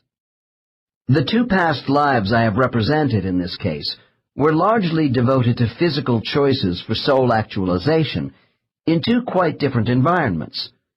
Souls search for self-expression by developing different aspects of their character. Regardless of what physical or mental tools are used through the use of many bodies, the laws of karma will prevail. If the soul chooses one extreme, somewhere down the line this will be counterbalanced by an opposite choice to even out development. The physical lives of Leth and Ashley are examples of karmic compensation. The Hindus believe a rich man sooner or later must become a beggar for his soul to develop adequately. By surviving different challenges, our soul identity is strengthened. The word strength should not be misunderstood. My subjects say the real lessons of life are learned by recognizing and coming to terms with being human. Even as victims, we are beneficiaries because it is how we stand up to failure and duress, which really marks our progress in life. Sometimes one of the most important lessons is to learn to just let go of the past. While souls carefully consider the physical attributes of an earth body in a variety of cultural settings, they give much more attention to the psychological aspects of human life. This decision is the most vital part of the entire selection process for the soul. Before entering the place of life selection, it is to a soul's advantage to ponder the factors of heredity and environment which affect how a biological life form will function. I have heard that a soul's spiritual energy has a fluctuating influence on whether the temperament of its human host will be extroverted or introverted, rationalistic or idealistic, emotionally or analytically dominated. Because of such variables, souls need to reflect in advance on the types of bodies which will serve them best in the life to come. From what I can gather, a soul's thoughts about certain human behavior preferences for themselves in the next life are known by guides and those masters charged with operating the life selection stations. It appears to me some souls take this responsibility more seriously than others. Yet a soul in the pre-life selection phase can reflect only so much on how they would fit into a specific body. When souls are called to the place of life selection, the guesswork is over. Now they must match their spiritual identity against a mortal being. Why one soul joined, for psychological reasons, with two human beings thousands of years apart is the basis of my next case. Case 27 is a Texas businessman who owns a large, successful clothing firm. During a vacation in California, Steve came to see me on the advice of a friend. As I took his history, I noticed he was tense and hypervigilant. While his fingers toyed with a keychain, Steve's eyes darted anxiously around my office. I asked if he was nervous or afraid of hypnosis as a procedure, and he replied, "No, I'm more afraid of what you will uncover." This client told me his employees were demanding and disloyal, and the multitude of personnel complaints had become intolerable. His solution had been to increase discipline and fire people. I learned that he had 2 failed marriages and was a binge alcoholic. He said he had recently tried a recovery program but quit because they were getting too critical of me. As we talked further, Steve explained that his mother disappeared after leaving him on the steps of a church in Texas within a week of his birth. After a few lonely and unhappy years in an orphanage, an older couple adopted him. He added that these people were stern disciplinarians who seemed to disapprove of him all the time.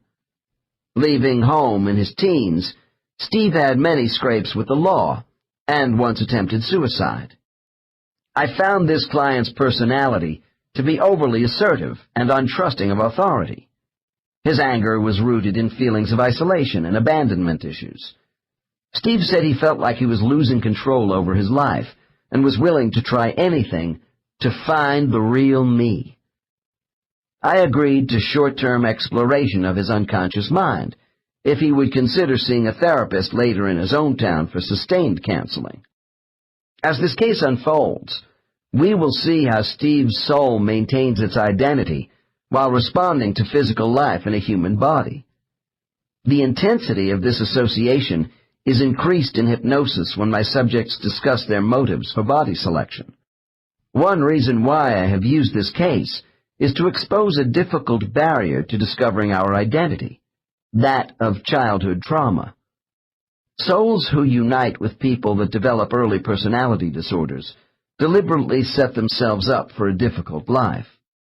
Before taking my client into the spirit world to learn why his soul chose this life, it was necessary to relive his early childhood memories. In the short excerpt which begins this case, this subject will see his real mother again. It is one of the most poignant scenes I have ever facilitated. Case 27. Dr. N. You are now a baby in the first week of life, and your mother is seeing you for the last time. It doesn't matter that you are a baby, because your inner adult mind knows everything that is going on. Describe to me exactly what transpires. Subject. Subject starts to shake. I'm in a basket. There's a faded blue blanket around me. I'm being set down on some steps. It's cold. Dr. N. Where are these steps? Subject. In front of a church. In Texas. Dr. N. Who is setting you down on the church steps? Subject. The shaking increases. My mother is bending down over me, saying goodbye. Begins to cry. Dr. N. What can you tell me about your mother's reason for leaving you? Subject. She is young. Not married to my father. He is already married. She is crying. I can feel her tears falling on my face. Dr. N. Look up at her. What else do you see? Subject. Chokes. Flowing black hair. Beautiful. I reach up and touch her mouth. She kisses me. Soft. Gentle. She is having a terribly hard time leaving me here. Dr. N. Does she say anything to you before leaving? Subject. Subject can now hardly talk. I must leave you for your own good. I have no money to take care of you. My parents won't help us. I love you. I will always love you and hold you in my heart forever. Dr. N. What happens then? Subject. She takes hold of a heavy door knocker. It has an animal on it. And bangs on the door. We hear footsteps coming. Now she is gone. Dr. N. What do your inner thoughts tell you about all you have seen? Subject, almost overcome by emotion. Oh, she wanted me after all. Didn't want to leave me. She loved me. Dr. N. I place my hand on the subject's forehead and begin a series of post-hypnotic suggestions, which end with the following instructions. Steve, you will be able to recall this subconscious memory in your conscious mind. You will retain this picture of your mother for the rest of your life. You now know how she truly felt about you, and that her energy is still with you. Is this clear? Subject. Yes, it is. Dr. N. Now, move forward in time and tell me how you feel about your foster parents. Subject. Never satisfied with me. Made me feel guilty about everything. Controlling and judging me. Subject's face is dripping wet with tears and perspiration. Don't know who I'm supposed to be. I'm not real. Dr. N. I raise my voice. Tell me what is unreal about you. Subject. Pretending. Stops. Dr. N. Keep going. Subject. I'm not really in control. Constant anger. Mistreating people to get even. Hopelessness. Note. After additional conditioning, I will now take my subject back and forth between his subconscious and superconscious mind. Dr. N. All right, Steve. Now let's go back to the time before your birth into this life. Tell me if you have ever lived in another life with the soul of your birth mother. Subject. Long pause. Yes, I have. Dr. N. Was there ever a particular life you lived with this soul on Earth which involved any sort of physical or emotional pain between the two of you? Subject. After a moment, subject's hands grip the arms of his chair. Oh, damn! That's it! Of course, it's her! Dr. N. Try to relax and not go too fast for me. I want you to enter the life you see in your mind at the most crucial point in your relationship with this soul, on the count of 3. 1, 2, 3. Subject. A deep sigh. Oh, my. It's the same person. A different body. But she was my mother then, too. Dr. N. Stay focused on the Earth scene. Is it day or night? Subject. Pause. Broad daylight. Hot sun and sand. Dr. N. Describe what is happening under the hot sun in the sand. Subject. Haltingly. I am standing in front of my temple, before a large crowd of people. My guards are in back of me. Dr. N. What is your name? Subject. Harum. Dr. N. What are you wearing, Harum? Subject. A long white robe and sandals. I have a staff in my hand with gold snakes on it as a symbol of my authority. Dr. N. What is your authority, Harum?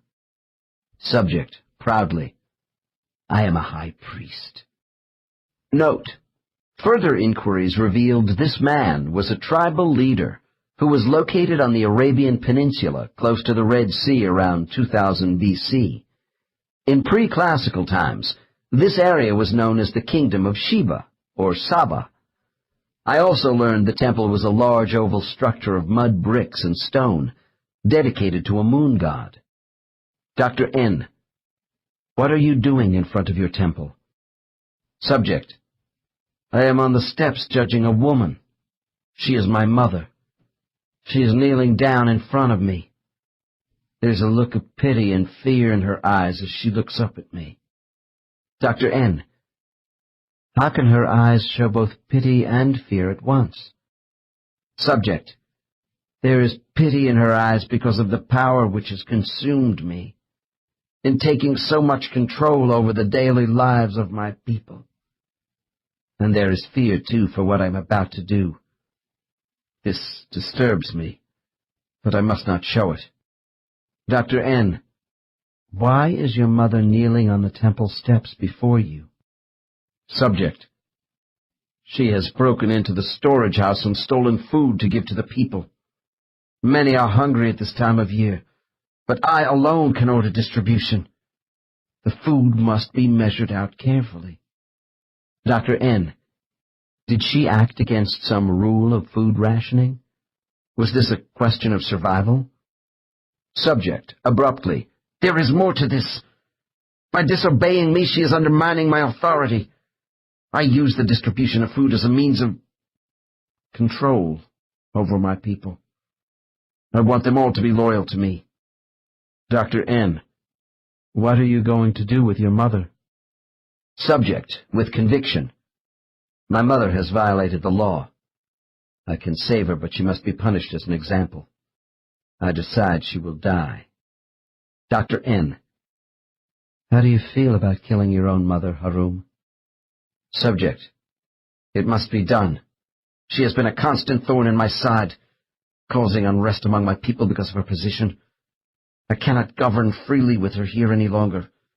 Even now she is defiant. I order her death by banging my staff on the stone steps. Dr. N. Later on, are you sad about ordering your mother's execution? Subject, voice becomes strained: I must not think about such things if I am to maintain power. At this point, Steve's mind had relived two emotionally wrenching events involving voluntary actions of separation between mother and son. Although he had made the karmic connection, it was important that his abandonment as a baby not be isolated as pure historic retribution. For healing to begin, we had to go further. The next stage in our session together was designed to recover Steve's soul identity. To do this, I took him into the spirit world. In each of my cases, I tried to bring the subject back to the most appropriate spiritual area to get the best results. In case 13, I used the place of orientation. With case 27, we will go back to relive the spiritual time just after his return from the place of life selection. In this setting, I want Steve to see the reasons for his current body choice and the role of other soul participants in his life. Dr. N. By what name are you known in the spirit world? Subject, Sumus. Dr. N. All right, Sumus. Since we are now in the spirit world again, I want us to go to the period just following your initial viewing of the man who is Steve. What are your thoughts? Subject, such a resentful man. He is so angry about his mother dumping him on a doorstep, and those hard-nosed people who will take over as his parents. I don't know if I even want to take this body. Dr. N. I understand. But why don't we put that decision aside for a few minutes, while other things develop? Tell me what you actually do once you leave the place of life selection. Subject, sometimes I might want to be by myself for a while. Usually I am anxious to have the opinions of my friends about the lives I look at, especially one this rough. Dr. N. Surely you had more than one body option. Subject shakes head. This is the one I should take. It's a rough decision. Dr. N. Tell me, Sumus, when you are back with your group of friends, do you discuss the possibility of yourself associating with some of them in the next life? Subject. Yes. More often than not, these close friends are going to be in my life to come, just as I will be in theirs. Some of my clutch will not be in certain lives. It doesn't matter. We all discuss our next life with each other. I want to get their ideas on details. You see, we all know each other so well, our strengths and weaknesses, former successes and failures, what to watch out for, that kind of thing. Dr. N. Did you discuss with them any details about the kind of person you should be in your next life before actually going to the place of life selection? Subject. Oh, yeah, in a roundabout way, nothing concrete. Now that I have seen Steve and who the others might be in relation to him in this life, there are reservations. So I talked to Jor. Dr. N. Is Jor your guide? Subject. Yes. He listened a lot to what I had to say about who I thought I should be before I was sent to the place where we look at lives. Dr. N. Okay, Sumus. You have just returned to your primary cluster group from the place of life selection. What do you do first? Subject. I talk about this guy Steve who is so unhappy. No real mother, all that stuff. What kinds of people will be around him, their plans too. It must fit all together for us. Dr. N. You mean which souls are going to take certain bodies? Subject.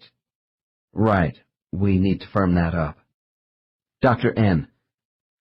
Are soul assignments still negotiable at this point? Or is everyone told which body they will be in after leaving the place of life selection? Subject. No one is forced to do anything. We know what should be done. Jor and the others help us make adjustments. They are sent in to round out the picture. Subject's face becomes grave. Dr. N.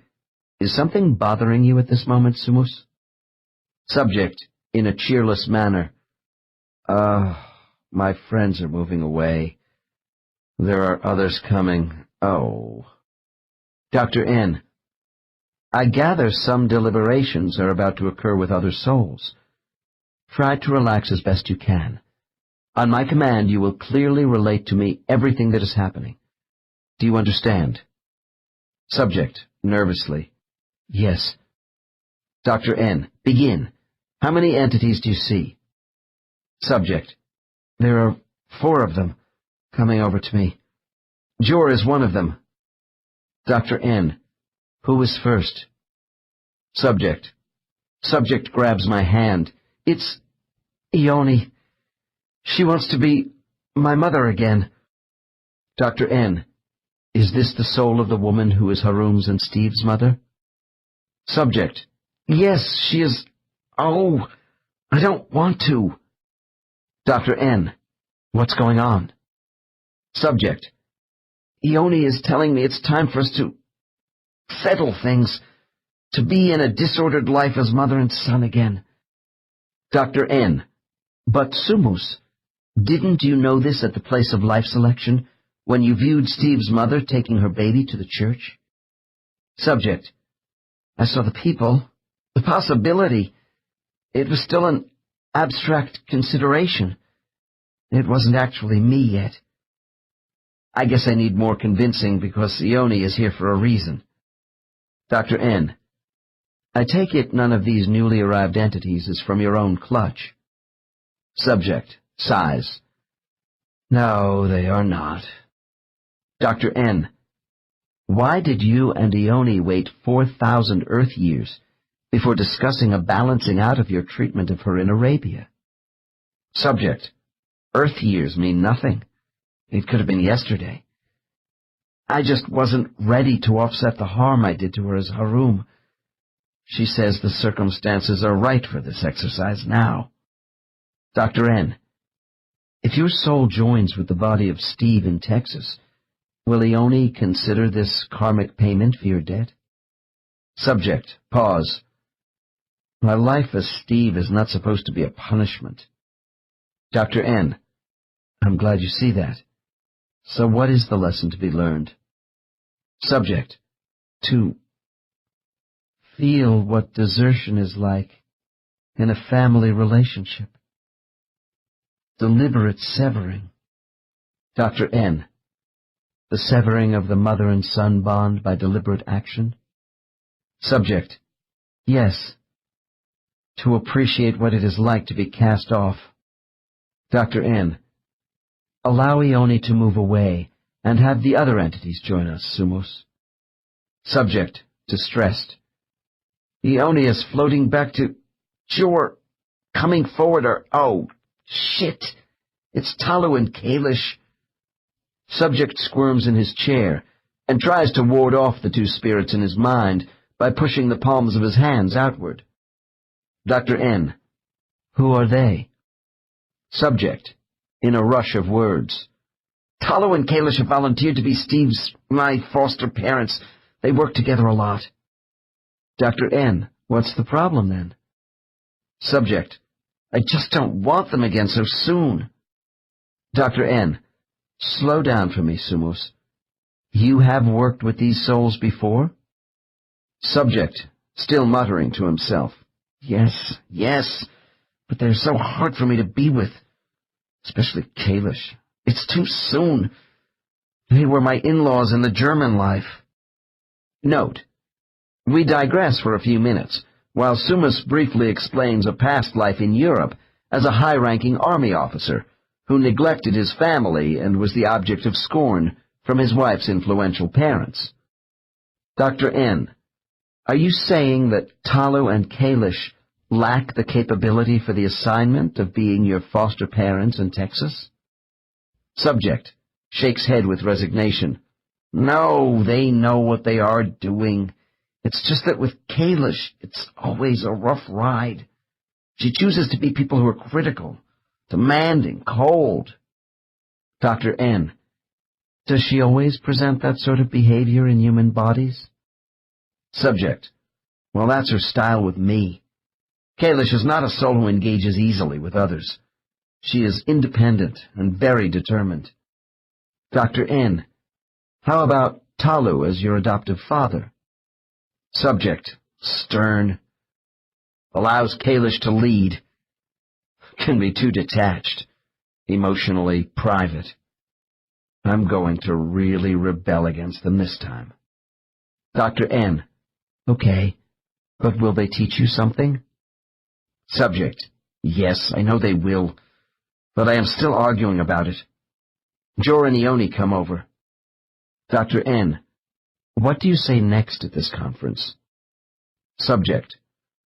I want Ione to be my foster mother. They all laugh at me.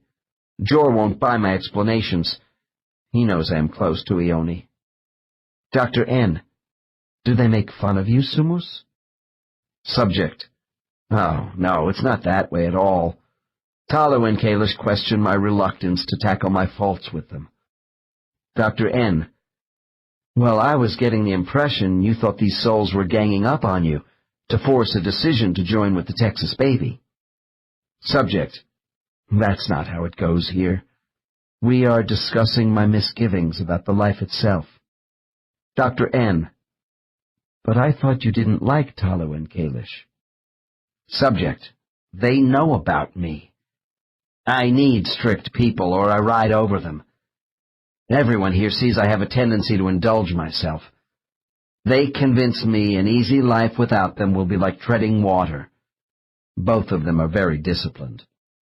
Dr. N. Well, it sounds like you have about made up your mind to go with them into the Texas life. Subject. Musing. Yes. They are going to make a lot of demands on me as a child. Kalish sarcastic. Talu a perfectionist. Losing Ione. It's going to be a rough ride. Dr. N. What will playing the roles of your parents do for Talu and Kalish? Subject. Kalish and Talu are in different configurations than me. I'm not supposed to get all muddled up in their business. It has something to do with their being rigid people and overcoming pride. Dr. N. When you are on Earth, does your soul mind always know the reason why certain people who influence you positively or negatively are significant in your life? Subject. Yes, but that doesn't mean the person I am in that life understands what my spirit knows. Smiles. That's what we should be able to figure out on Earth. Dr. N. Which is what we are doing now. Subject. Yeah, and I am cheating a little with you helping, but it's okay. I can use it. It does seem an enigma that the knowledge of who we really are as souls is so difficult for many of us to reach through our conscious minds. By now, I'm sure the reader has discerned that even in a superconscious state, we do retain the ability to observe ourselves with a portion of the critical center of our conscious mentality. Assisting clients in reaching their inner selves by linking all facets of the mind is the most important part of my work in hypnotherapy. I want Steve to gain insight into the motives for his behavior by understanding his soul. The dialogue which follows provides us with further disclosures as to why Sumus integrated into Steve's body. The spiritual conference with Jor, Ioni, Talu, and Kalish is over, and I have taken Sumus to a quiet setting in the spirit world for this discussion. Dr. N. Tell me, Sumus, how much of who you really are as a soul identity is reflected in the human beings you have occupied? Subject. Quite a lot, but no two bodies are alike. Laughs. Good body and soul mergers don't always happen, you know. I remember some of my former bodies more fondly than others. Dr. N. Would you say your soul dominates or is subordinated by the human brain? Subject. That's difficult to answer, because there are subtle differences with the brain of each body which affects how we exhibit ourselves from that body. A human would be pretty vacant without us. We treat Earth bodies with respect, though. Dr. N. What do you think human beings would be like without souls? Subject. Oh, dominated by senses and emotions. Dr. N. And you believe each human brain causes you to react differently? Subject. Well, that which I am is able to utilize some bodies better than others. I don't always feel fully attached to a human being. Some physical emotions are overpowering, and I am not so effective. Dr. N. Such as the high level of rage displayed by Steve's temperament, perhaps affected by the central nervous system of this body? Subject. Yes, we inherit these things. Dr. N. But you knew what Steve would be like before you chose his body? Subject, in disgust. That's right. And it's typical of how I can make a bad situation worse. I am able to interpret only when the storms of the human mind are quiet, and yet I want to be stormy people. Dr. N. What do you mean by interpret? Subject. Interpret ideas. Make sense out of Steve's reactions to turmoil. Dr. N. To be frank, Sumus, you sound like a stranger inside Steve's body. Subject. I'm sorry to give you that impression. We don't control the human mind. We try by our presence to elevate it, to see meaning in the world, and to be receptive to morality, to give understanding. Dr. N. That's all very well, but you use human bodies for your own development too, don't you? Subject. Sure, it's a blending. We give and take with our energy. Dr. N. Oh, you tailor your energy to fit a host body? Subject. It would be better to say I use different facets of expression depending on the emotional drives of each body. Dr. N. Let's get specific, Sumos. What is going on between you and Steve's brain at this time on Earth? Subject. I have felt submerged. Sometimes my energy is tired and unresponsive to so much negativity. Dr. N. Looking back to your choices of Harum, Steve, and those other human bodies in between, do they all have traits in common which attracted you? Subject. Long pause. I am a contact entity. I seek humans who involve themselves aggressively with others. Dr. N. When I hear the word aggression, this means hostility to me, as opposed to being assertive. Is this what you intended to say? Subject. Pause. Well, I'm attracted to those who influence other people, vigorously, at full tilt. Dr. N. Are you a soul who enjoys controlling other people? Subject. I wouldn't say control exactly. I avoid choosing to be people who have no intense involvement with those around them. Dr. N. Sumos, aren't you being controlling when you try to direct other souls in their lives? Subject. No response. Dr. N. What would Jor say about your human relationships? Subject. That I like power as a means of influencing the acts of humans who are decision-makers. That I crave social and political groups where I lead. Dr. N. So you would not enjoy being in a human body which was quiet and unassuming? Subject. Definitely not. Dr. N. I push harder. Sumos, isn't it true you took pleasure in the way you were a part of Harum's misuse of power in Arabia, and that you gained satisfaction as Steve from mistreating your employees in Texas? Subject. Loudly. No, that isn't true. Things get out of hand easily when you try to lead humans. It's the conditions on Earth which screw everything up. It isn't all my fault. Dr. N. Is it possible that both Harum and Steve became more extreme in their conduct because your soul was with them? Subject. Heavily.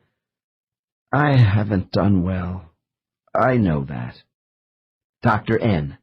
Look, Sumos, I hope you know I don't think you are a bad soul, but maybe you are easily seduced by the trappings of human authority, and you have now become someone who feels in conflict with society.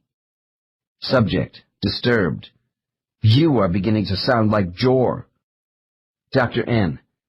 I don't presume to be doing that, Sumos. Perhaps Jor is helping us both to understand what is going on inside you. Subject. Probably. Steve and I have reached a productive stage of contact with his soul. I addressed this subject as if he were two people, while tightening the bowstring between his conscious and unconscious self.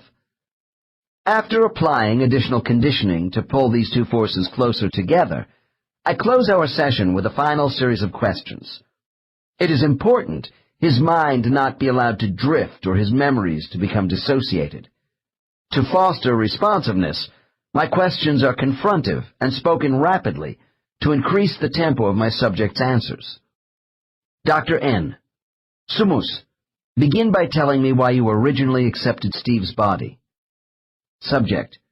To rise above my attraction for leading others, always wanting to be in charge. Dr. N. Is your soul identity in conflict with the direction Steve's life has taken? Subject.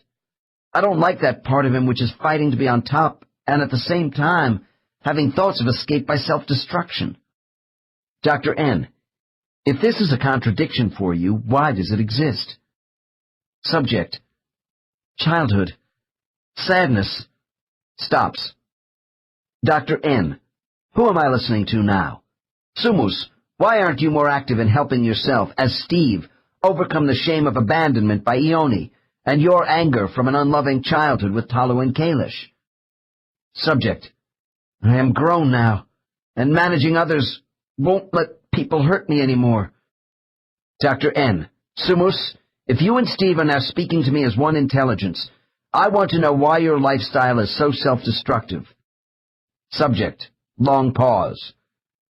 Because my weakness is using power for self-preservation on Earth. Dr. N. Do you feel if you were less controlling of people as an adult, life would revert to the way you were treated as a child? Subject. Angrily. Yes! Dr. N. And when you don't get self-gratification from the body of your choice, what do you do as a soul? Subject. I tune out. Dr. N. I see. And how is this accomplished, Sumus? Subject. By not being too active. Dr. N. Because you are intimidated by a body in an emotional tailspin? Subject. Well, I go into a shell. Dr. N. So you use avoidance in not actively dealing with the major lesson you came to Earth to learn. Subject. Uh-huh. Dr. N. Steve, your adoptive parents were rough on you, weren't they? Subject. Yes. Dr. N. Do you now see why? Subject. Pause. To know what being constantly judged is like. Dr. N. What else? Subject. To overcome and be whole. Bitterly. I don't know. Dr. N. I think you do know, Steve. Tell me about the damaged self you present to people around you. Subject. After some procrastination. Pretending to be happy. Covering up my feelings by drinking and mistreating people. Dr. N. Do you want to stop this cover-up and go to work? Subject. Yes, I do. Dr. N. Define who you really want to be. Subject. Tearfully. We don't want to be hostile to people, but don't want to risk being a non-person, without respect or recognition either. Dr. N. So you are on a fence. Subject. Quietly. Yes. Life is so painful. Dr. N. Do you think this is an accident? Subject. No. I see it isn't. Dr. N. Steve and Sumus, repeat after me. I'm going to give back the pain of Ione, Talu, and Kalish, which they gave to me for my own good, and get on with my life by becoming the identity I really want to be. Subject repeats these words 3 times for me. Dr. N. Steve, what are you going to do about revealing yourself in the future and taking responsibility for improvement? Subject, after a couple of false starts. Learn to be more honest. Dr. N. And to trust that you are not a victim of society? Subject. Yes. This case ended with my reinforcing Steve's understanding of who he really is and his mission in life. I wanted to help liberate him as a person of value, with a contribution to make in society. We talked about his love and fear choices, as well as the necessity to get in touch with himself frequently. I felt we had laid the groundwork for his dealing with resentment and a lack of intimacy. I reminded Steve of the need for follow-up counseling. About a year later, he wrote to tell me his recovery was going well, and that he had found the lost child within himself. Steve realized his past mistakes were not failures, but the means to improvement. Case 27 demonstrates how the hard tasks we set for ourselves often begin in childhood. This is why considerable weight is given to family selection by the soul.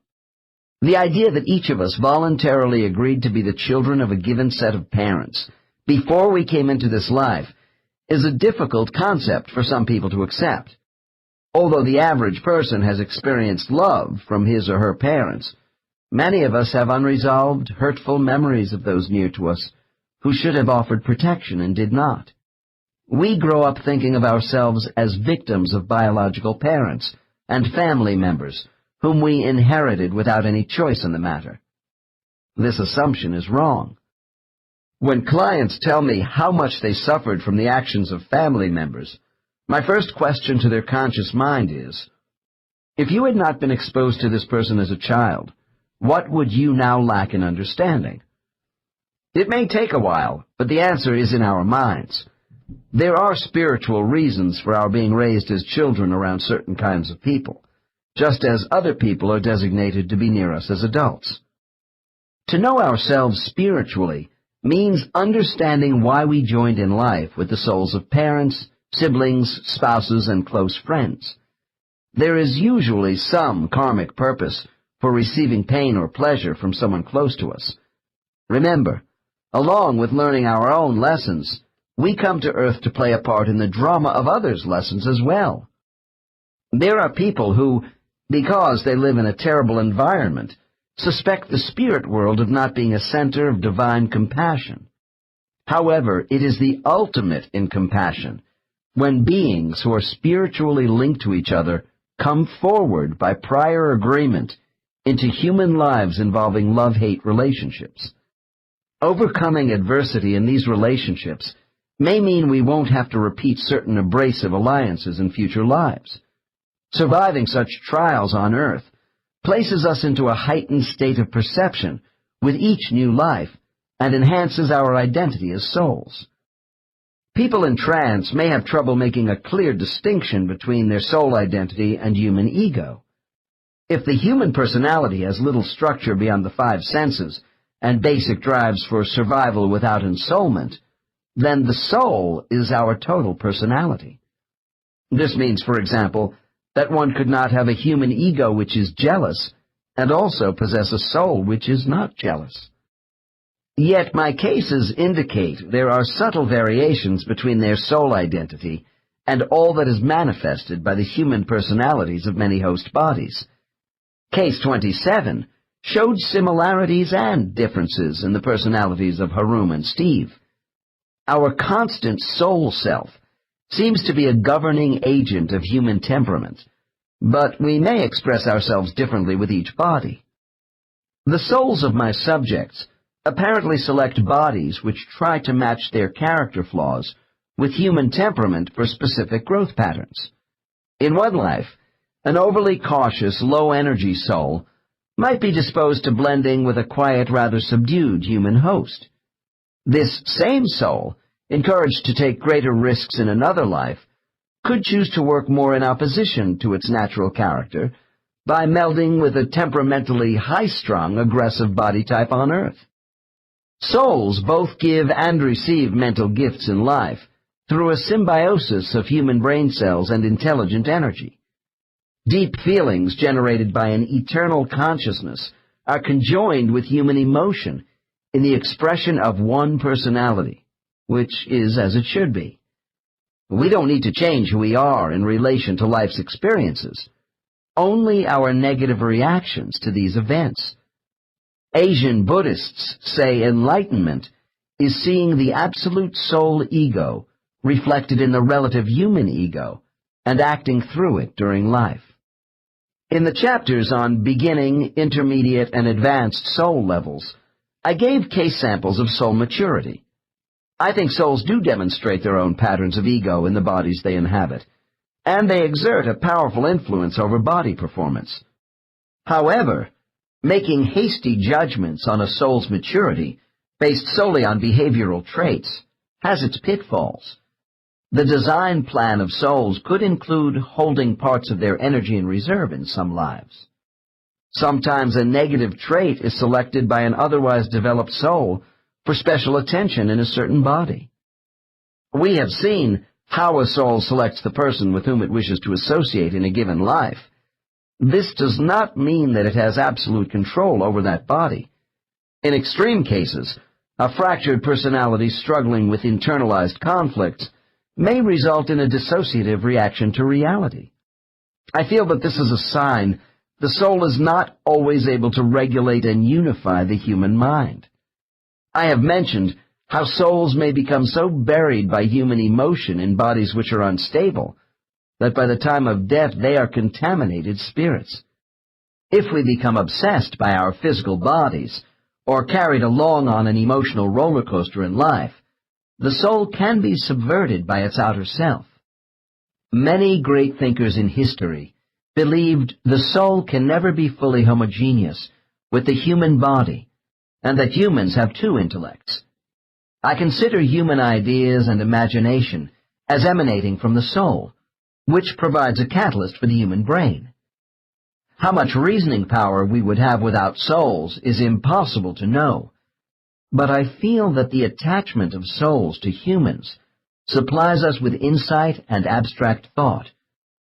I view the soul as offering humans a qualitative reality, subject to conditions of heredity and environment. If it is true that every human brain has a host of biological characteristics, including raw intelligence and the facility for invention, which are separate from the soul, then choosing our body raises an important question. Do souls choose bodies whose intellectual capabilities match their own development? For instance, are advanced souls drawn to human brains with high intelligence? In looking at the scholastic and academic achievements of my clients, I find there is no more correlation here than with an immature soul being inclined to bodies with lower intellectual aptitudes. The philosopher Kant wrote that the human brain is only a function of consciousness, not the source of real knowledge. Regardless of body choice, I find souls do demonstrate their individualism through the human mind. A person may be highly intelligent and yet have a closed attitude about adjusting to new situations, with little curiosity about the world. This indicates a beginner soul to me. If I see someone with an evenness of mood, whose interests and abilities are solidly in focus and directed toward helping human progress, I suspect an advanced soul at work. These are souls who seek personal truths beyond the demands of ego. It does seem a heavy burden that in every new life a soul must search all over again to find its true self in a different body. However, some light is allowed through the blackout of amnesia by spiritual masters who are not indifferent to our plight. When it comes to finding soulmates on earth and remembering aspects of the lives we saw in the place of life selection, there is an ingenious form of coaching which is given to souls just before the next life. We will see how this is done in the following chapter. 14. Preparation for embarkation. After souls have completed their consultations with guides and peers about the many physical and psychological ramifications of a new life and body choice, the decision to incarnate is made. It would be logical to assume that they would then go immediately to Earth. This doesn't happen before a significant element of preparation occurs. By now, I'm sure it is understood that souls returning from the place of life selection must not only sort out the best choice of who they are going to be in their next life, but coordinate this decision with other players in the coming drama. Using the analogy of life as being one big stage play, we will have the lead role as an actor or actress. Everything we do in the play affects other minor characters, minor because they are not us, in the script. Their parts can be altered by us and ours by them because script changes, the result of free will, can be made while the play is in progress. Those souls who are going to have a close association with us on the stage of life represent our supporting cast, each with prominent roles. But how will we know them? The issue of how to find soulmates and other important people in their lives is of paramount concern with many clients who come to me seeking hypnotic regression. Eventually, most of my subjects answer their own questions in superconsciousness, because finding these souls was an integral part of their preparations for leaving the spirit world. The space souls go to for this in the spirit world is commonly called the place of recognition, or recognition class. I am told the activity here is like cramming for a final exam. As a result, my subjects also use the term prep class to describe this aspect of spiritual reinforcement that occurs just before their souls embark on the passage back to Earth. The next case represents this experience. In order to clearly understand what is behind the spiritual activity of a recognition class, perhaps the word soulmate ought to be defined.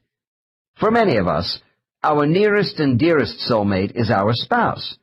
Yet, as we have seen in previous cases, souls of consequence in our lives may also be other family members or a close friend. The amount of time they are with us on earth can be long or short. What matters is the impact they have on us while here. At the risk of oversimplifying a complex issue, our relationships can be divided into a few general categories. First, there is the kind of relationship involving love which is so deep that both partners genuinely don't see how each could live without the other.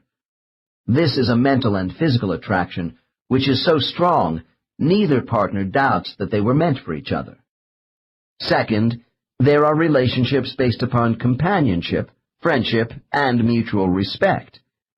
Finally, we have associations based largely upon more casual acquaintances, which offer some purposeful ingredient to our life. Thus, a soulmate can take many forms, and meeting people who fall into one of these categories is no game of Russian roulette. Soulmates are designated companions to help you and themselves accomplish mutual goals, which can best be achieved by supporting each other in various situations. In terms of friends and lovers, identity recognition of kindred spirits comes from our highest consciousness. It is a wonderful and mysterious experience, both physically and mentally. Connecting with beings we know from the spirit world in all sorts of physical disguises can be harmonious or frustrating. The lesson we must learn from human relationships is accepting people for who they are without expecting our happiness to be totally dependent upon anyone.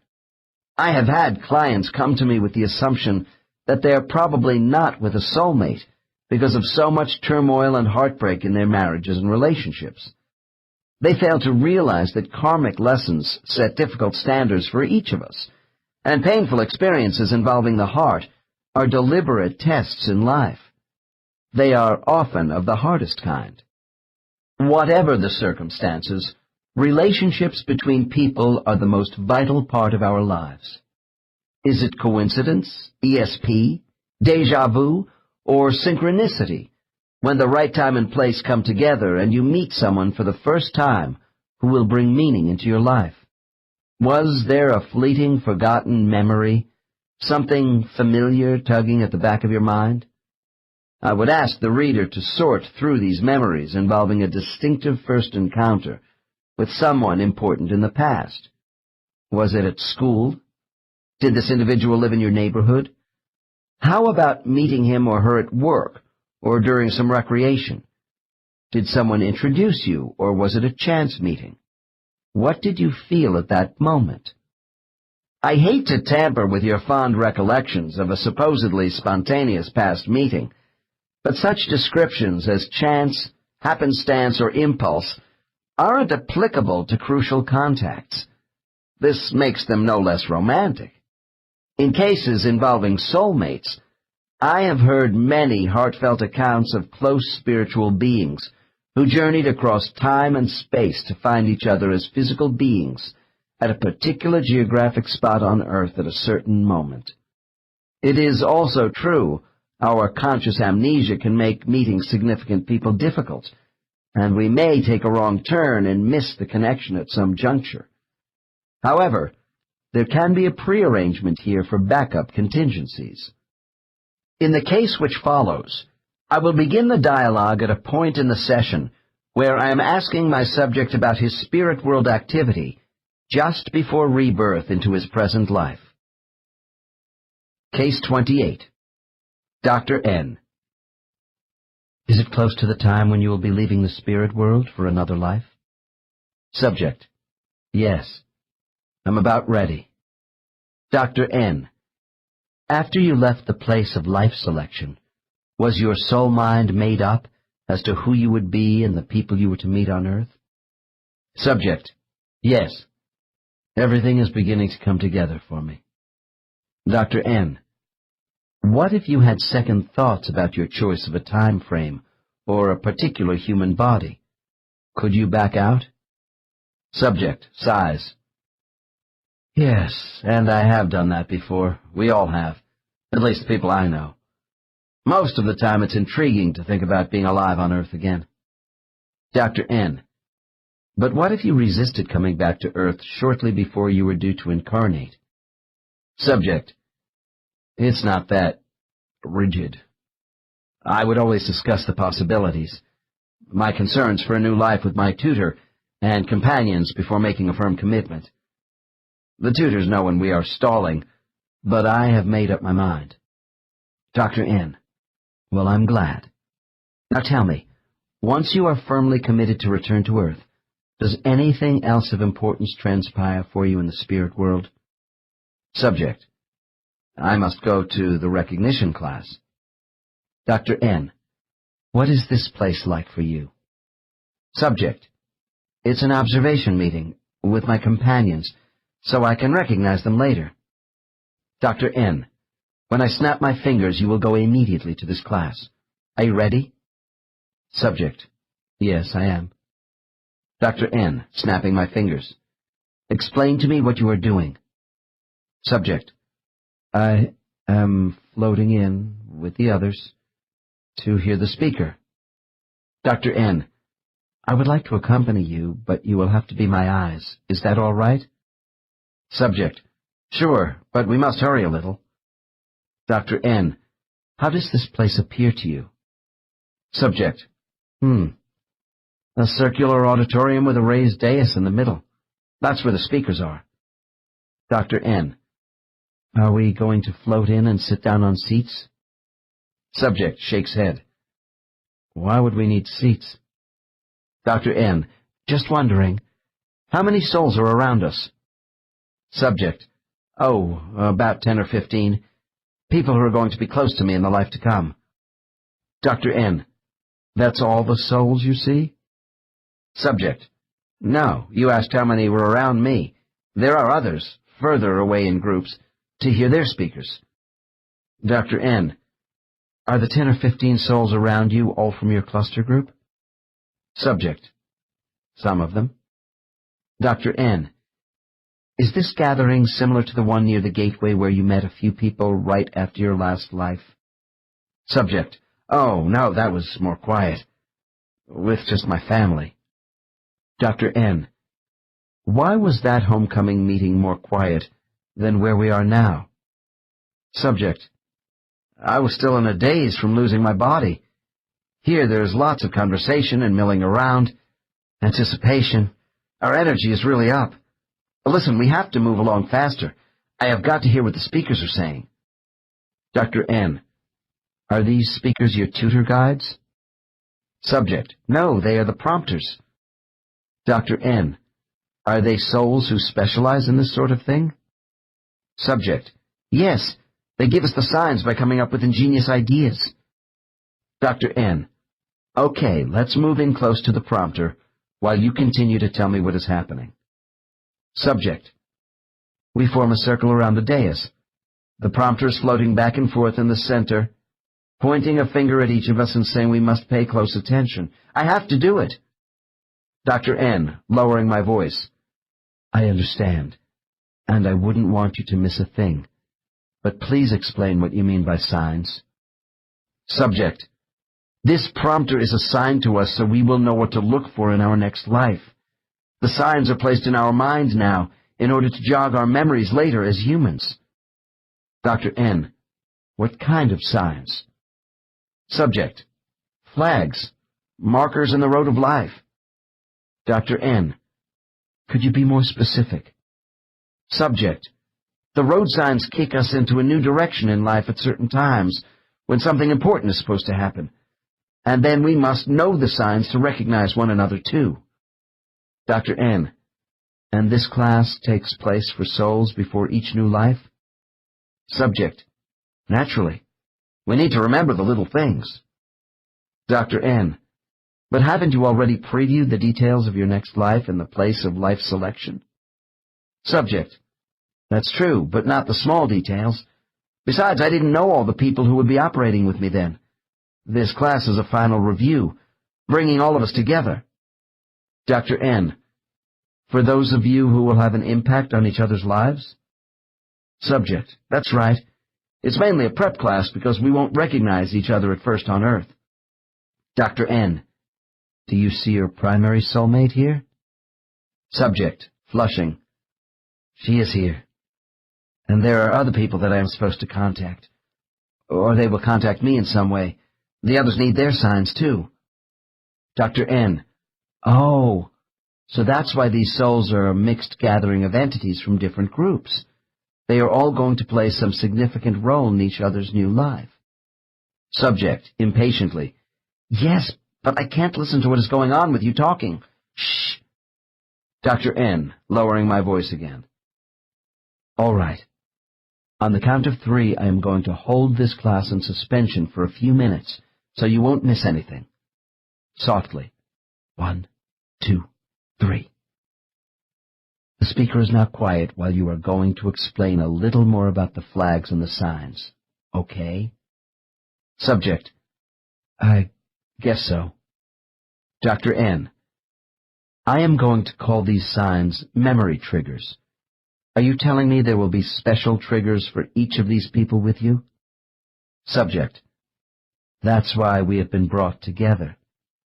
There will be times in my life when these people will appear. I must try to remember some action by them, the way they look, move, talk. Dr. N. And each will trigger a memory for you? Subject. Yeah. And I'm going to miss some. The signs are supposed to click in our memory right away and tell us, oh, good, you are here now. Inside us. We can say to ourselves, it is time to work on the next phase. They may seem like insignificant little things, but the flags are turning points in our lives. Dr. N. What if people miss these road flags or signs of recognition? Because, like you said, you forgot what the prompter told you. Or what if you choose to ignore your inclinations and take another path? Subject, pause. We have other choices. They may not be as good. You can be stubborn, but... Stops. Dr. N. But what? Subject, with conviction. After this class, we usually don't forget the important signs. Dr. N. Why don't our guides just give us the answers we need on Earth? Why all this fooling around with signs to remember things? Subject. For the same reason we go to Earth without knowing everything in advance. Our soul power grows with what we discover. Sometimes our lessons get resolved pretty fast. Usually not. The most interesting part of the road are the turns, and it's best not to ignore the flags in our mind. Dr. N. All right.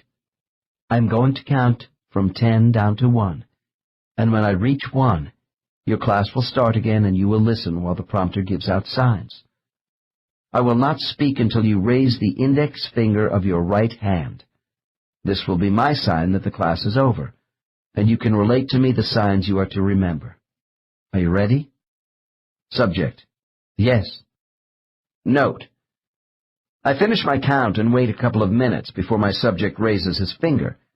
This is a simple example of why time comparisons between Earth and spirit worlds are meaningless. Dr. N. That didn't take long. Subject. Yes, it did. The speaker had a lot to go through with all of us. Dr. N. I assume you have the details of recognition signs now firmly in your mind? Subject. I hope so.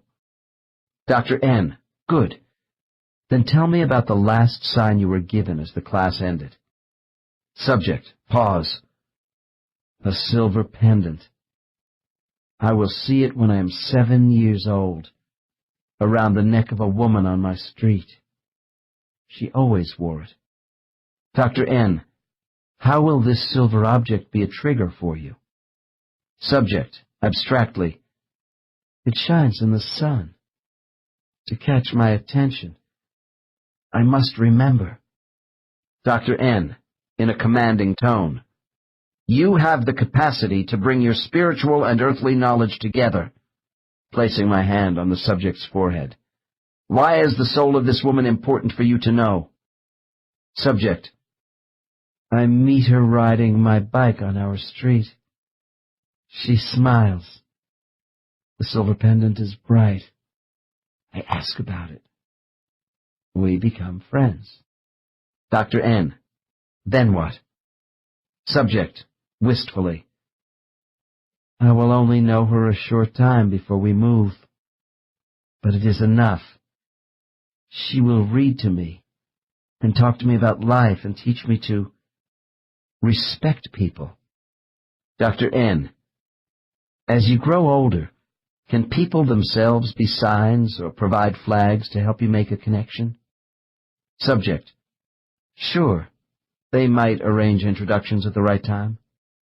Dr. N. Do you already know most of the souls who will be meaningful people to you on Earth? Subject. Yes. And if I don't, I'll meet them in class. Dr. N. I guess they can set up love relationship meetings, too? Subject. Laughs. Oh, the matchmakers. Yes, they do that. But meetings can be for friendship, getting people together to help your career, that kind of stuff. Dr. N. Then the souls who are in this auditorium and elsewhere can be involved with different kinds of associations in your life? Subject. Enthusiastically. Yeah, I'm going to connect with the guy who is on my baseball team. Another one will be a farming partner. Then there will be my lifelong pal from grade school. Dr. N. What if you connect with the wrong person in business, love, or whatever? Does that mean you missed a relationship sign or a red flag for an important event? Subject. It probably won't be wrong exactly. It could be a jump start to get you going in a new direction. Dr. N. Okay. Now tell me, what is the most important recognition sign you must remember from this prep class? Subject. Melinda's laugh. Dr. N. Who is Melinda? Subject. My wife-to-be. Dr. N. What is there to remember about Melinda's laugh? Subject. When we meet, her laugh is going to sound like tiny bells, chimes. I really can't describe it to you. Then the scent of her perfume when we first dance, a familiar fragrance. Her eyes. Dr. N. So you are actually given more than one trigger sign for your soulmate? Subject. Yes. I'm so dense, I guess the prompters thought I needed more clues. I didn't want to make a mistake when I met the right person. Dr. N. What is supposed to trigger her recognition of you? Subject. Grins. My big ears. Stepping on her toes, dancing. What we feel when we first hold each other. It is an old saying that the eyes are the windows to our soul. No physical attribute has more impact when soulmates meet on Earth. As to our other physical senses, I mentioned in an earlier chapter that souls retain such memories as sounds and smell. All 5 senses may be used by spiritual prompters as recognition signals in future lives. Case 28 began to express some discomfort with my keeping him from participating in his spiritual recognition class. I reinforced his visual association of floating around a central dais in an auditorium. Other people use different names. I gave my subject time to finish taking instruction and communicating with his friends, and then moved him out of the place of recognition. It is my practice never to rush clients in and out of their spiritual settings during a session, because I find this hinders the intensity of concentration and recall.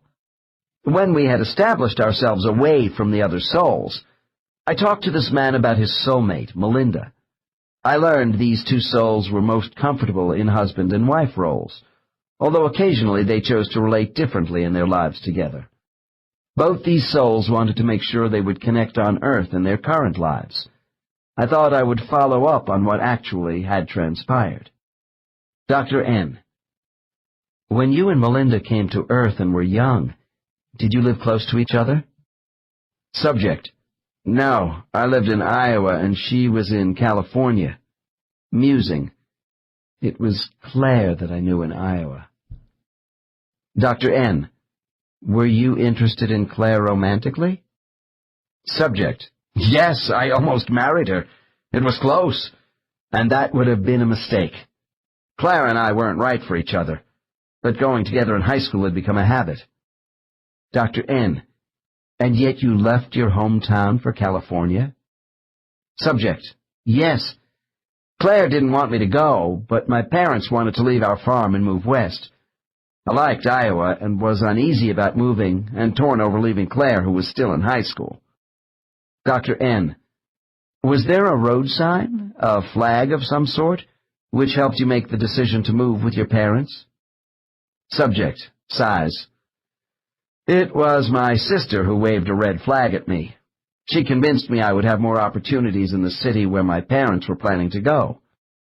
Dr. N: Do you see your sister in the spirit world? Subject: Oh, yeah, she is in my circle. Cluster group. Dr. N: Is Claire one of your soulmates? Subject: Pause. More a friend. Just friends. Dr. N: Was leaving Claire hard for you? Subject: Oh, yes. Even more for her. We were sexually attracted to each other in high school. The infatuation had no real mental connection. It's so hard on Earth to figure out what you are supposed to do with other people. Sex is a big trap. We would have grown bored with one another. Dr. N: Was the physical attraction different with Melinda than you had with Claire? Subject: Pause. When Melinda and I met at the dance, there was the strong physical attraction of her body. And I guess she liked the way I looked too. But we both felt something much more. Dr. N: I want to get this straight. Did you and Melinda choose your male and female bodies in the spirit world deliberately to attract each other once you reached Earth? Subject: Nodding. To some extent. But we were attracted to each other on Earth because inside our minds was the memory of what we were supposed to look like. Dr. N: When the time of the dance rolled around, what happened in your mind? Subject: I can see it all now. Our tutor was helping Melinda and me that night. My idea to go to the dance was sudden. I hate to dance because I'm clumsy. I didn't know anybody in the town yet and felt stupid. But I was guided there. Dr. N: Had you and Melinda scripted the dance scene together during the spiritual prep class? Subject: Yes. We knew about it then. And when I saw her at the dance, alarms went off. I did something very uncharacteristic of me. I cut in on the man she was dancing with. When I first held her, my legs were like rubber. Dr. N: And what else did you and Melinda feel at that moment? Subject: As if we were in another world. There was this familiarity. It was so weird during that dance. A knowing without doubt that something important was unfolding. The guidance. The intent of our meeting. Our hearts were racing. It was enchantment. Dr. N: Then why was Claire in your life earlier as a complication? Subject: To tempt me to stay on the farm. One of the false trails I needed to get past. Another kind of life. After I left, Claire found the right person. Dr. N: If you and Claire had taken the lesser trail together and missed your sister's flag, would that life have been a total disaster? Subject: No, but it would not have been as good. There is one main course of life we choose in advance, but alternatives always exist, and we learn from them, too. Dr. N: In your lives, do you ever make mistakes and take false trails and miss the flags in the road for a job change, moving to another town, or meeting someone important because the details you saw at the place of life selection or in the recognition class were not implanted firmly enough? Subject, long pause. The signs are there, but sometimes I overrule my inclinations. There are times in my lives when I change directions because of too much thinking and analysis, or I do nothing for the same reasons. Dr. N. Ah, so you might do something other than what was planned in the spirit world. Subject. Yeah, and it may not work out as well. But we have the right to miss the red flags. Dr. N. Well, I have enjoyed our talk about the place of recognition, and I wondered if there is anything else this spiritual class does for you later in physical life. Subject, in a faraway voice. Yes. Sometimes when I am confused about my life and don't know where to turn next, I just imagine where I might be going compared to where I've been, and it comes to me what to do. Helping clients recognize people who are destined to have an impact on their lives is a fascinating aspect of my practice. I believe those who come to see me about relationships are not in my office at a certain point in their lives by chance. Am I spoiling the purpose of their spiritual recognition class by assisting these subjects in recalling clues? I don't think so, for two basic reasons. What they are not supposed to know yet probably won't be revealed in hypnosis, while on the other hand, quite a few of my clients only want confirmation of what they already suspect is true. I can speak about recognition signs from personal experience, since I was blessed by 3 specific clues to help me find my wife. Thumbing through Look magazine as a teenager, I once saw a Christmas advertisement for Hamilton watches, modeled by a beautiful dark-haired woman dressed in white. The caption in the ad said, "To Peggy," because she was holding a wristwatch as a gift from an imaginary husband. An odd sensation came over me, and I never forgot the name or face. On my 21st birthday, I received a watch of the same make from a favorite aunt. A few years later, while attending a graduate school in Phoenix, I was washing a load of white laundry one Saturday. Suddenly, the first trigger was activated in my mind with the message, "It's time to meet the woman in white." I tried to shake it off, but the face in the ad pushed all other thoughts away. I stopped, looked at my Hamilton watch, and heard the command, "Go now." I thought about who wears white. Acting as if I was obsessed, I went to the largest hospital in the city and asked at the desk for a nurse matching the name and description. I was told there was such a person who was coming off her shift. When I saw her, I was stunned by the resemblance to the picture in my mind. Our meeting was awkward and embarrassing, but later we sat in the lobby and talked nonstop for 4 hours as old friends who hadn't seen each other for a while, which, of course, was true. I waited until after we were married to tell my wife about the reason I came to her hospital and the clues given to me to find her. I didn't want her to think I was crazy. It was then that I learned that on the day of our first meeting, she had told her astonished friends, "I just met the man I'm going to marry." My advice to people about meaningful encounters is not to intellectualize coming events too much. Some of our best decisions come from what we call instinct. Go with your gut feelings at the time. When a special moment is meant to happen in life, it usually does. One of the last requirements before embarkation for many souls is to go before the Council of Elders for the second time. While some of my subjects see the council only once between lives, most see them right after death and just before rebirth. The spirit world is an environment personified by order, and the elders want to reinforce the significance of a soul's goals for the next life. Sometimes my clients tell me they return to their spirit group after this meeting to say goodbye, while others say they leave immediately for reincarnation. The latter procedure was used by a subject who described this exit meeting in the following manner. My guide, Magra, escorts me to a soft white space which is like being in a cloud-filled enclosure. I see my committee of 3 waiting for me as usual. The middle elder seems to have the most commanding energy. They all have oval faces, high cheekbones, no hair, and smallish features. They seem to me to be sexless, or rather they appear to blend from male to female and back. I feel calm. The atmosphere is formal, but not unfriendly. Each, in turn, asks me questions in a gentle way. The elders are all knowing about my entire span of lives, but they are not as directive as one might think. They want my input to assess my motivations and the strength of my resolve towards working in a new body. I am sure they have had a hand in the body choices I was given for the life to come, because I feel they are skilled strategists in life selection. The committee wants me to honor my contract.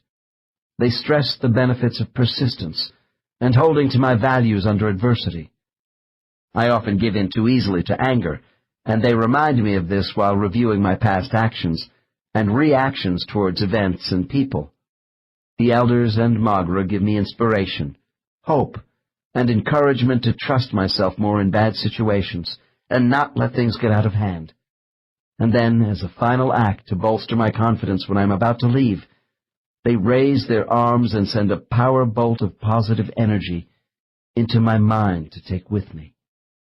One aspect of the 2 council meetings which I initially found rather odd is that members of the same soul group do not necessarily go before the same panel. For a while, I assumed there would always be a correlation here because all members of a single soul group have the same guide. I was wrong. In the minds of my subjects, even senior guides are thought to be a couple of steps below the developmental level of the omnipotent beings who make up their councils. They are similar to the old ones that Thies told us about in Chapter 11, but with more specific responsibilities toward life evaluation of souls.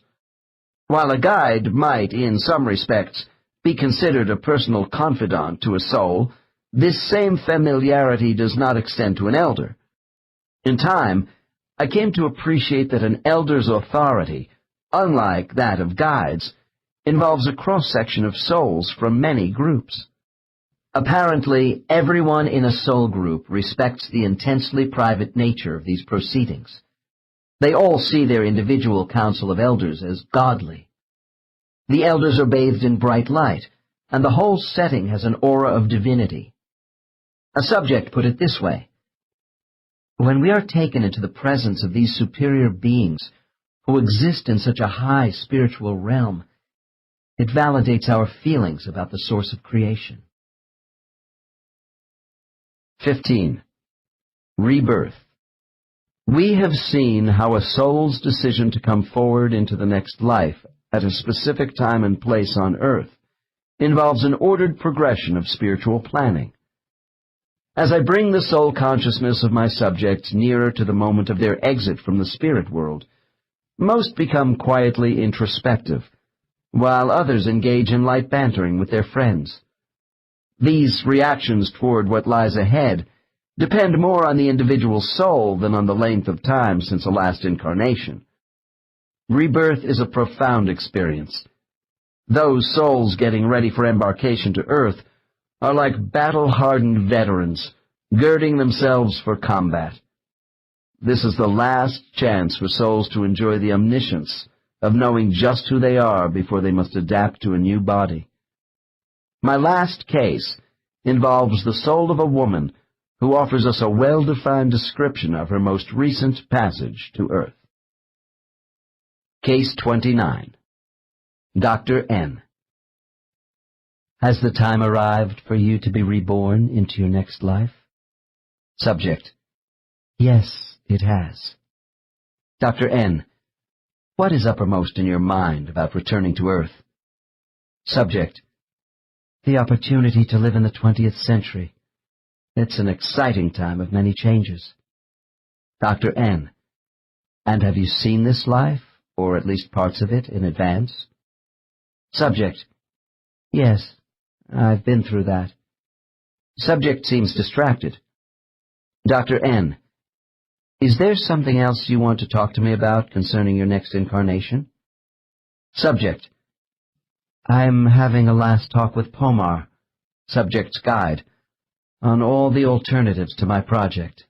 Life. Dr. N: Might this be considered a final exit interview with Pomar? Subject: Yes, I suppose it would. Dr. N: Would it help you to talk to me about the contingency plans you have for the next life? Subject: Voices dry and rather thin. I think I have them straight. Dr. N: How did your recognition class go? I assume that phase of your preparation is complete? Subject, still distracted: Uh-huh. I've met with the rest of the participants for my project. Dr. N: Are the recognition signs clear in your mind for meeting the right souls at the right time? Subject, nervous laugh: Ah, the signals. My compacts with people. Yes, that's all done. Dr. N: Without analyzing or censoring your impressions in any way, tell me what you are feeling at this moment. Subject: I'm just gathering myself for a big jump into a new life. There is apprehension, but I am excited too. Dr. N: Are you a little scared and perhaps wondering if you should go to Earth at all? Subject, pause, and then more cheerfully: A little concern for what lies ahead of me, leaving my home here, but happy too with the opportunity. Dr. N: So you have mixed emotions about leaving the spirit world? Subject: Most of us do as our time draws near. I have second thoughts before some lives, but Pomar knows when I'm lagging behind my schedule. You can't hide anything here, you know. Dr. N: Okay, let's assume it's a go situation for your next life. On the count of 3, your decision to return at an appointed time is firm, and you are in the final stage to leave the spirit world. 1, 2, 3. Describe to me what happens to you now. Subject: I say goodbye to everyone. This can be difficult. Tosses her head back with resolution. Anyway, they all wish me well, and I move away from them, drifting alone. There's no great rush. Pomar allows me to collect my thoughts. When I am quite ready, he comes to escort me, to offer encouragement, reassurance, and he knows when I am prepared to go. Dr. N: I sense that you are now more upbeat about the prospect of rebirth. Subject: Yes. It's a period of inspiration and expectations. A new body, the course ahead. I now prepare this subject to leave the spirit world for the last time before her current life. I am as careful here as when I brought her into the spirit world for the first time, following normal age regression. Starting with a reinforcement of the protective energy shield already placed around this subject, I apply additional conditioning techniques to keep her soul in proper balance with the mind of the child she is joining on Earth. Dr. N: All right. You and Pomar are together for your exit from the spirit world. I want you to go deep inside yourself and explain to me what you do next, as if it were happening in slow motion. Go. Subject, pause. We begin to move at a greater speed. Then I am aware of Pomar detaching from me, and I am alone. Dr. N: What do you see and feel? Subject: Oh, Dr. N: Stay with it. You are alone and moving faster. Then what? Subject, in a faint voice: Away, slanting away, through pillars of whiteness, moving away. Dr. N: Stay with it. Keep going and report back to me. Subject: Oh, I'm passing through folds of silky cloth, smooth. I'm on a band, a pathway, faster and faster. Dr. N, keep going. Don't stop talking to me. Subject, everything is blurred. I'm sliding down into a long, dark tube. A hollow feeling. Darkness. Then, warmth. Dr. N, where are you now? Subject, pause. I'm aware of being inside my mother. Dr. N, who are you? Subject, chuckles. I'm in a baby. I'm a baby. The hollow tube effect, described by my cases, is apparently not the mother's birth canal. It is similar to the tunnel souls pass through at physical death, and may be the same route. The listener might wonder why I would take more care with the act of birthing, when I have already brought my subjects in and out of a number of past lives during a session. There are two reasons. First, reliving a past life does not need to involve the birthing process. I help my clients go straight from the spirit world into the next life, usually as adults. Second, if I return subjects to their current body and decide to command them to relive the birthing experience, I want to remove any minor discomforts felt by some people after they wake up. Before continuing with this case, I should offer a little more general information about souls and babies. All my subjects tell me the transition of their souls from the spirit world to the mind of a baby is relatively more rapid than the passage back. What is the reason for this difference? After physical death, our souls travel through the time tunnel and move past a gateway into the spirit world in a progressive way. We have seen how the outward passage is intended to be more gradual than our return to Earth in order to allow for acclimatization of a newly freed soul. However, as souls who enter babies, we come from a state of all-knowing and thus are mentally able to adjust more quickly to our surroundings than at the end of a physical life. Then, too, we are given additional time for adaptation, while in our mother's womb. Nevertheless, having this time inside our mother does not mean we are fully prepared for the jarring paroxysm of birth, with blinding hospital lights, having to suddenly breathe air, and being physically handled for the first time.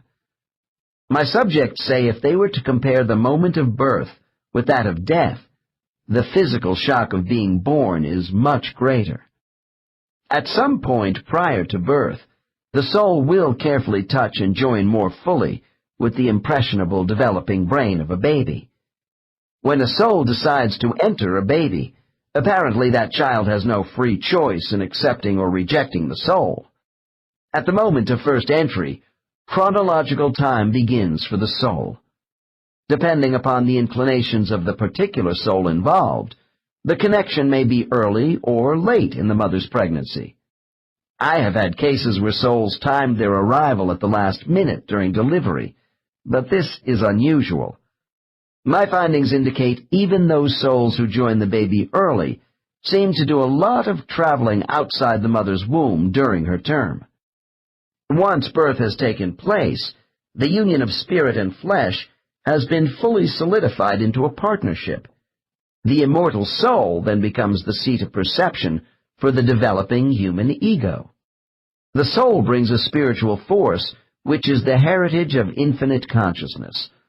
Although I have said souls can be confined by a human in trauma, they are never trapped.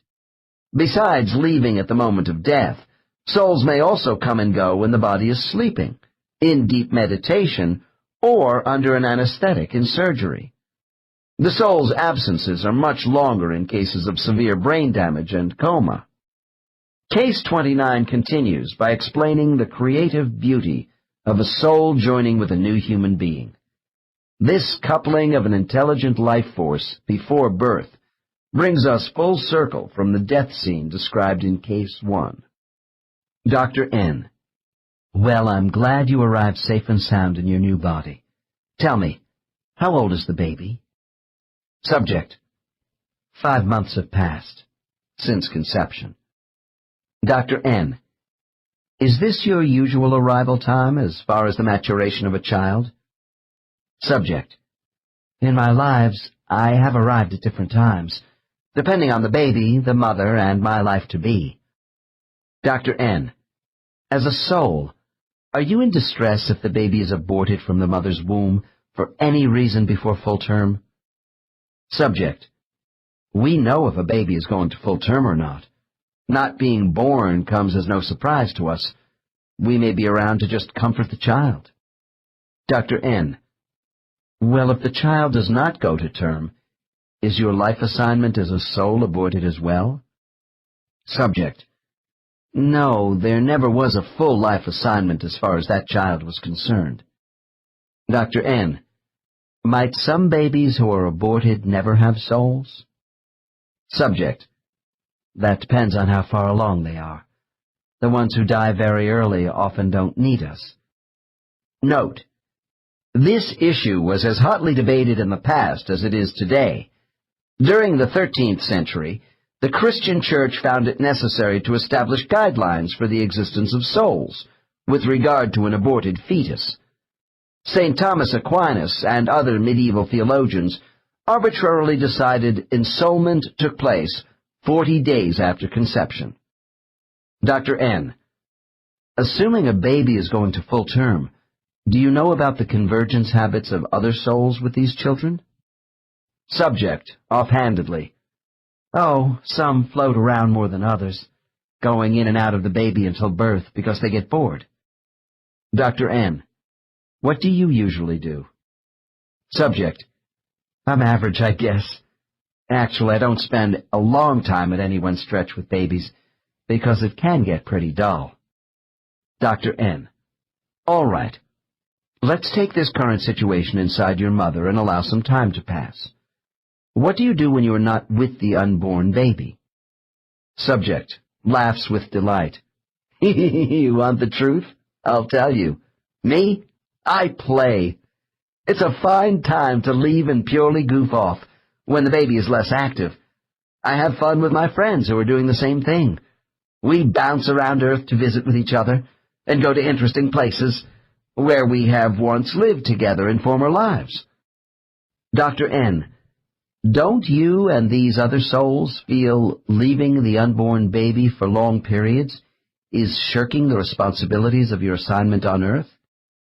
Subject, defensively. Oh, lighten up. Who said anything about long periods? I don't do that. Anyway, our tough exercises haven't begun yet.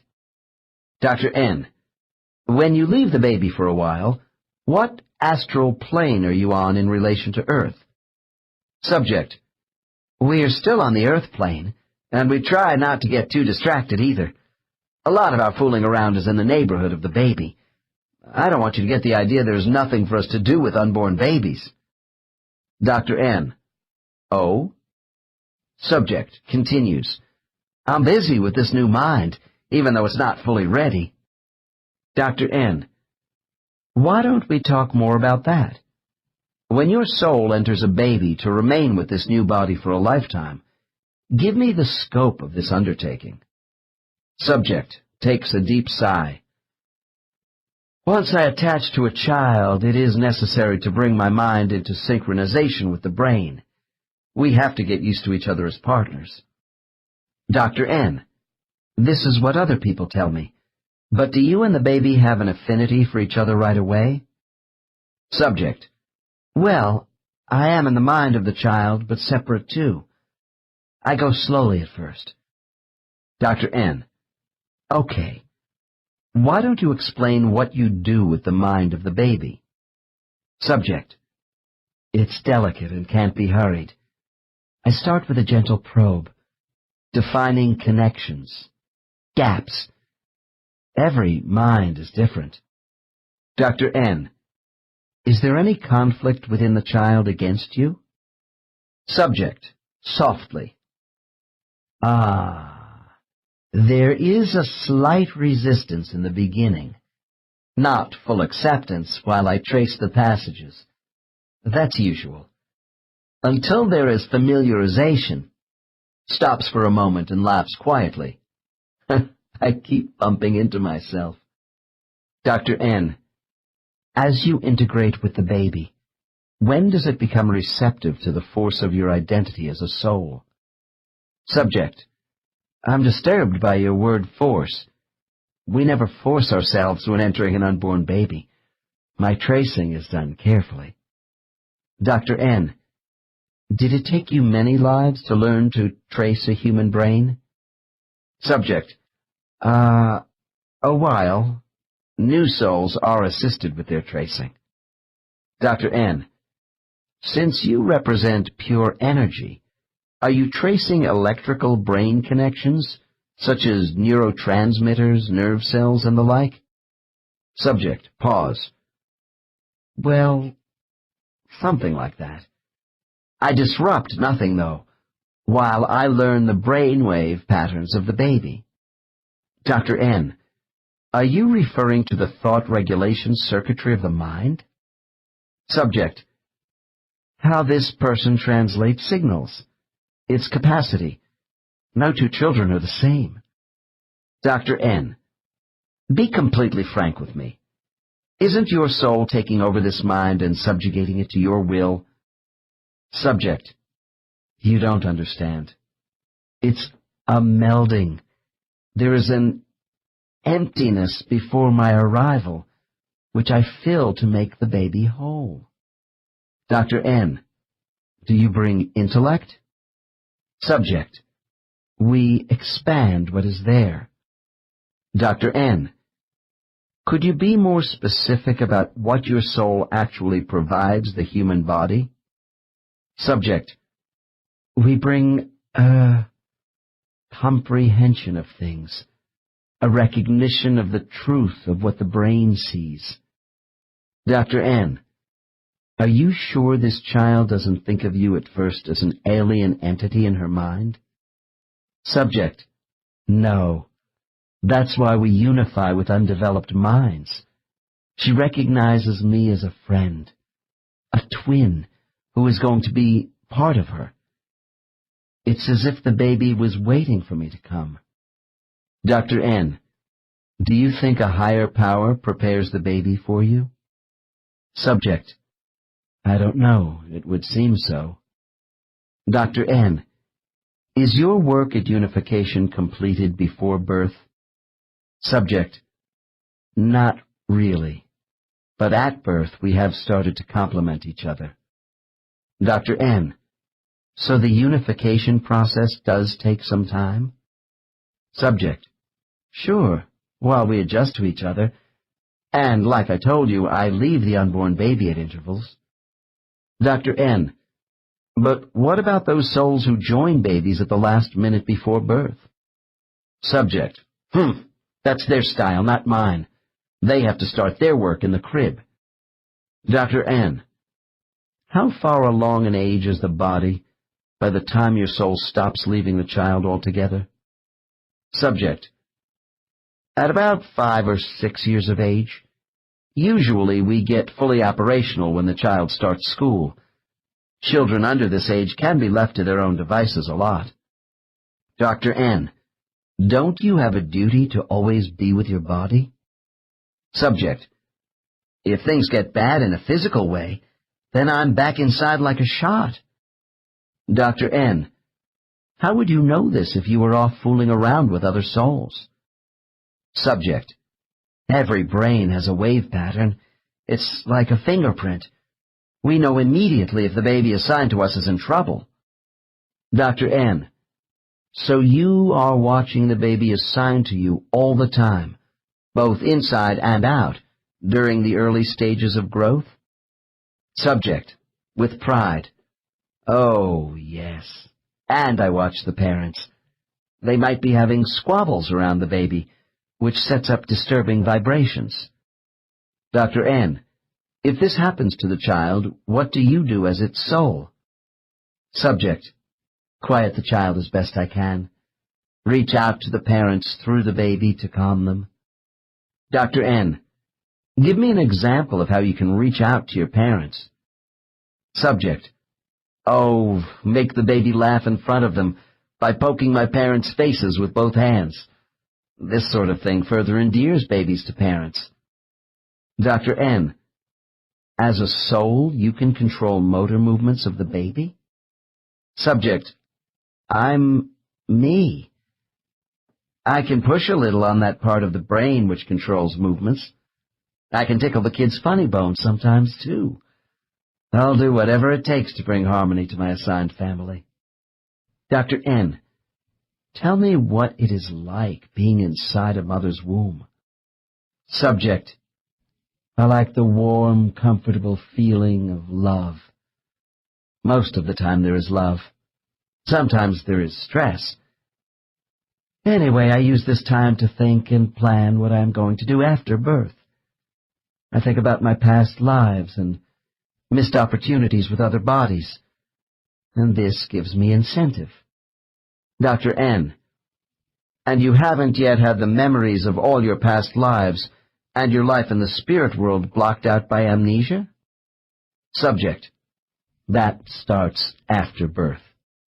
Dr. N, when the baby is born, does it have any conscious thoughts of who its soul is and the reasons for the attachment? Subject: Pause. The child mind is so undeveloped, it does not reason out this information. It does have parts of this knowledge as a means of comfort, which then fades. By the time I speak, this information is locked deep inside me, and that's the way it's supposed to be. Dr. N, so, will you have fleeting thoughts of other lives as a child? Subject: Yes, we daydream.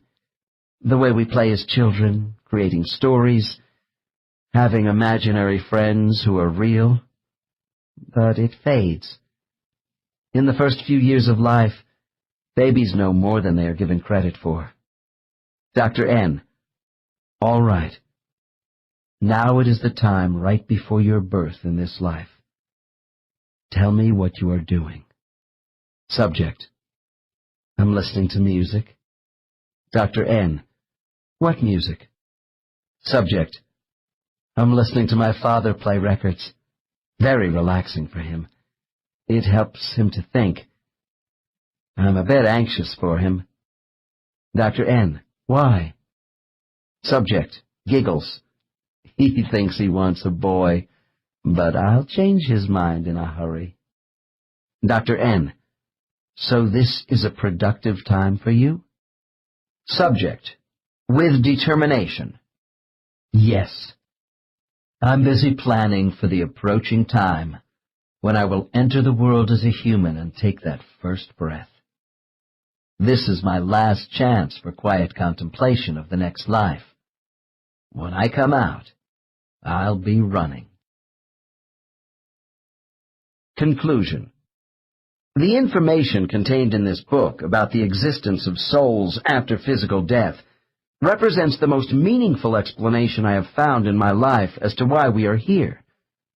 All my years of searching to discover the purpose of life hardly prepared me for that moment when a subject in hypnosis finally opened the door to an eternal world. My oldest friend is a Catholic priest today. As boys walking together in the hills and along the beaches of Los Angeles, we had many philosophical discussions, but were miles apart in our spiritual beliefs. He once told me, "I think it must take courage for you to be an atheist and believe in nothing beyond this life."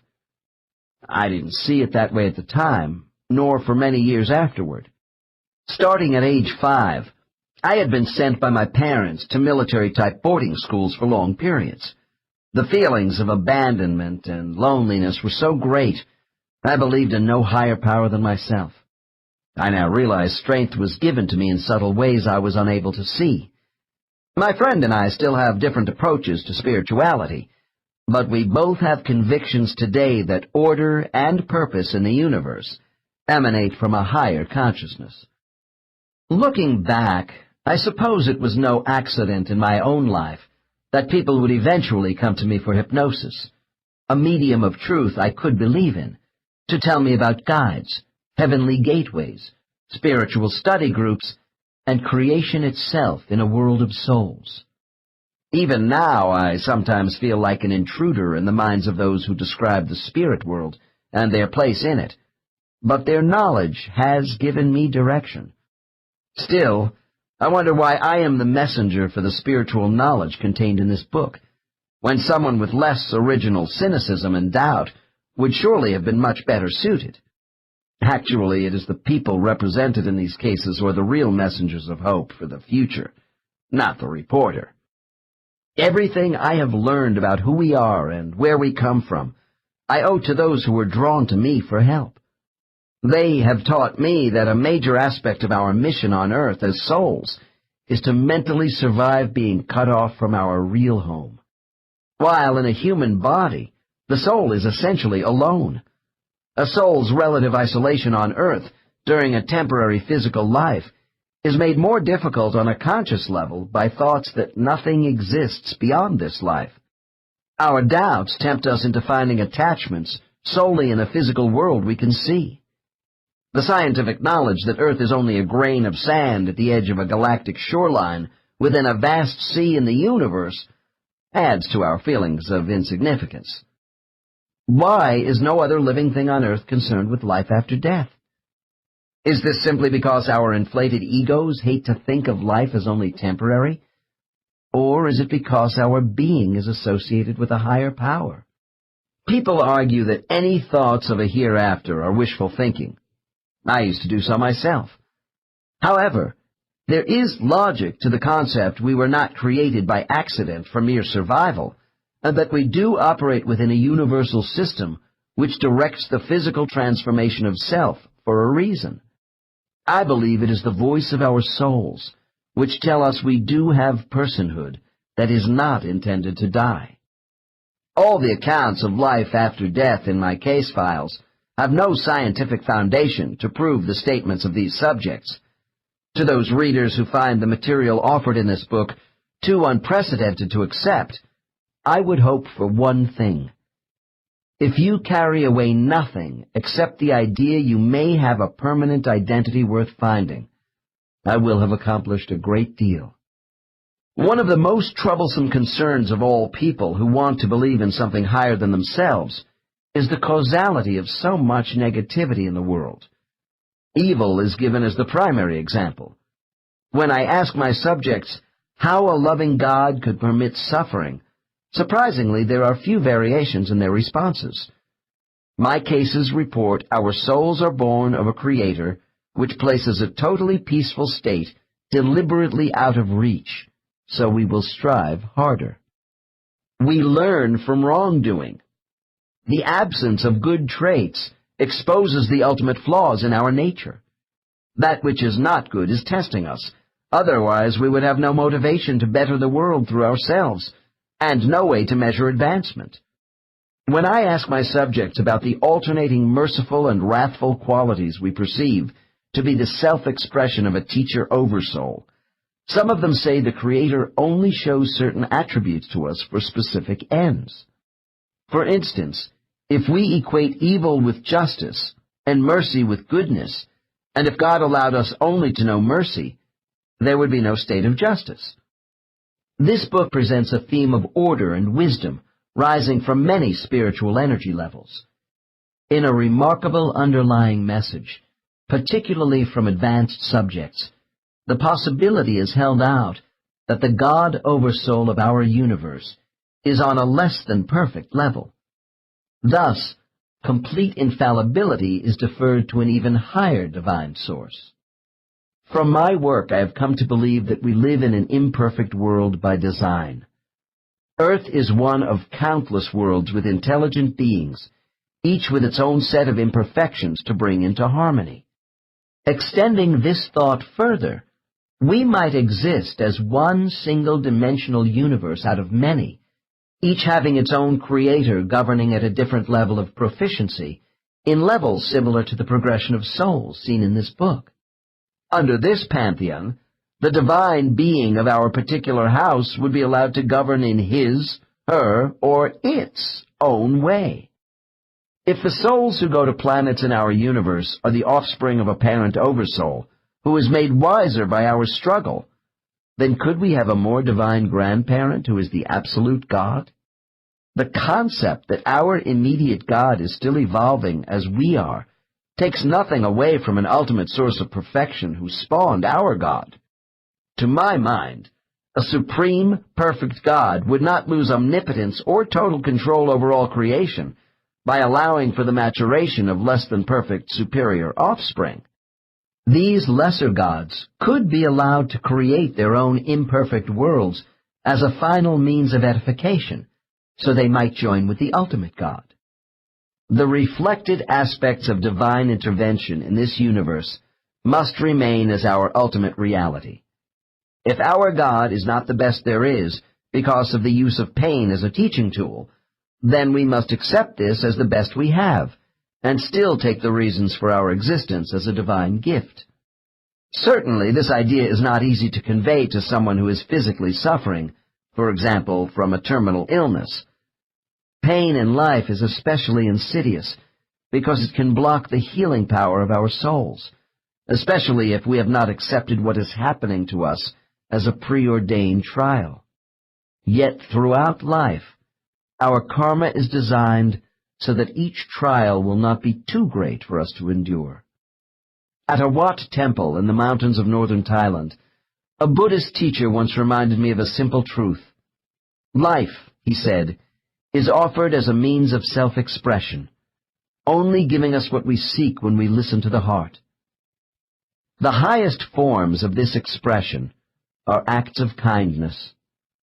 Our soul may be traveling away from a permanent home, but we are not just tourists. We bear responsibility in the evolution of a higher consciousness for ourselves and others in life. Thus, our journey is a collective one. We are divine but imperfect beings who exist in two worlds, material and spiritual. It is our destiny to shuttle back and forth between these universes, through time and space, while we learn to master ourselves and acquire knowledge. We must trust in this process with patience and determination. Our essence is not fully knowable in most physical hosts, but self is never lost because we always remain connected to both worlds. Perhaps the most gratifying feature of my work in uncovering the existence of a spirit world in the minds of my subjects is the effect this conscious knowledge has on them.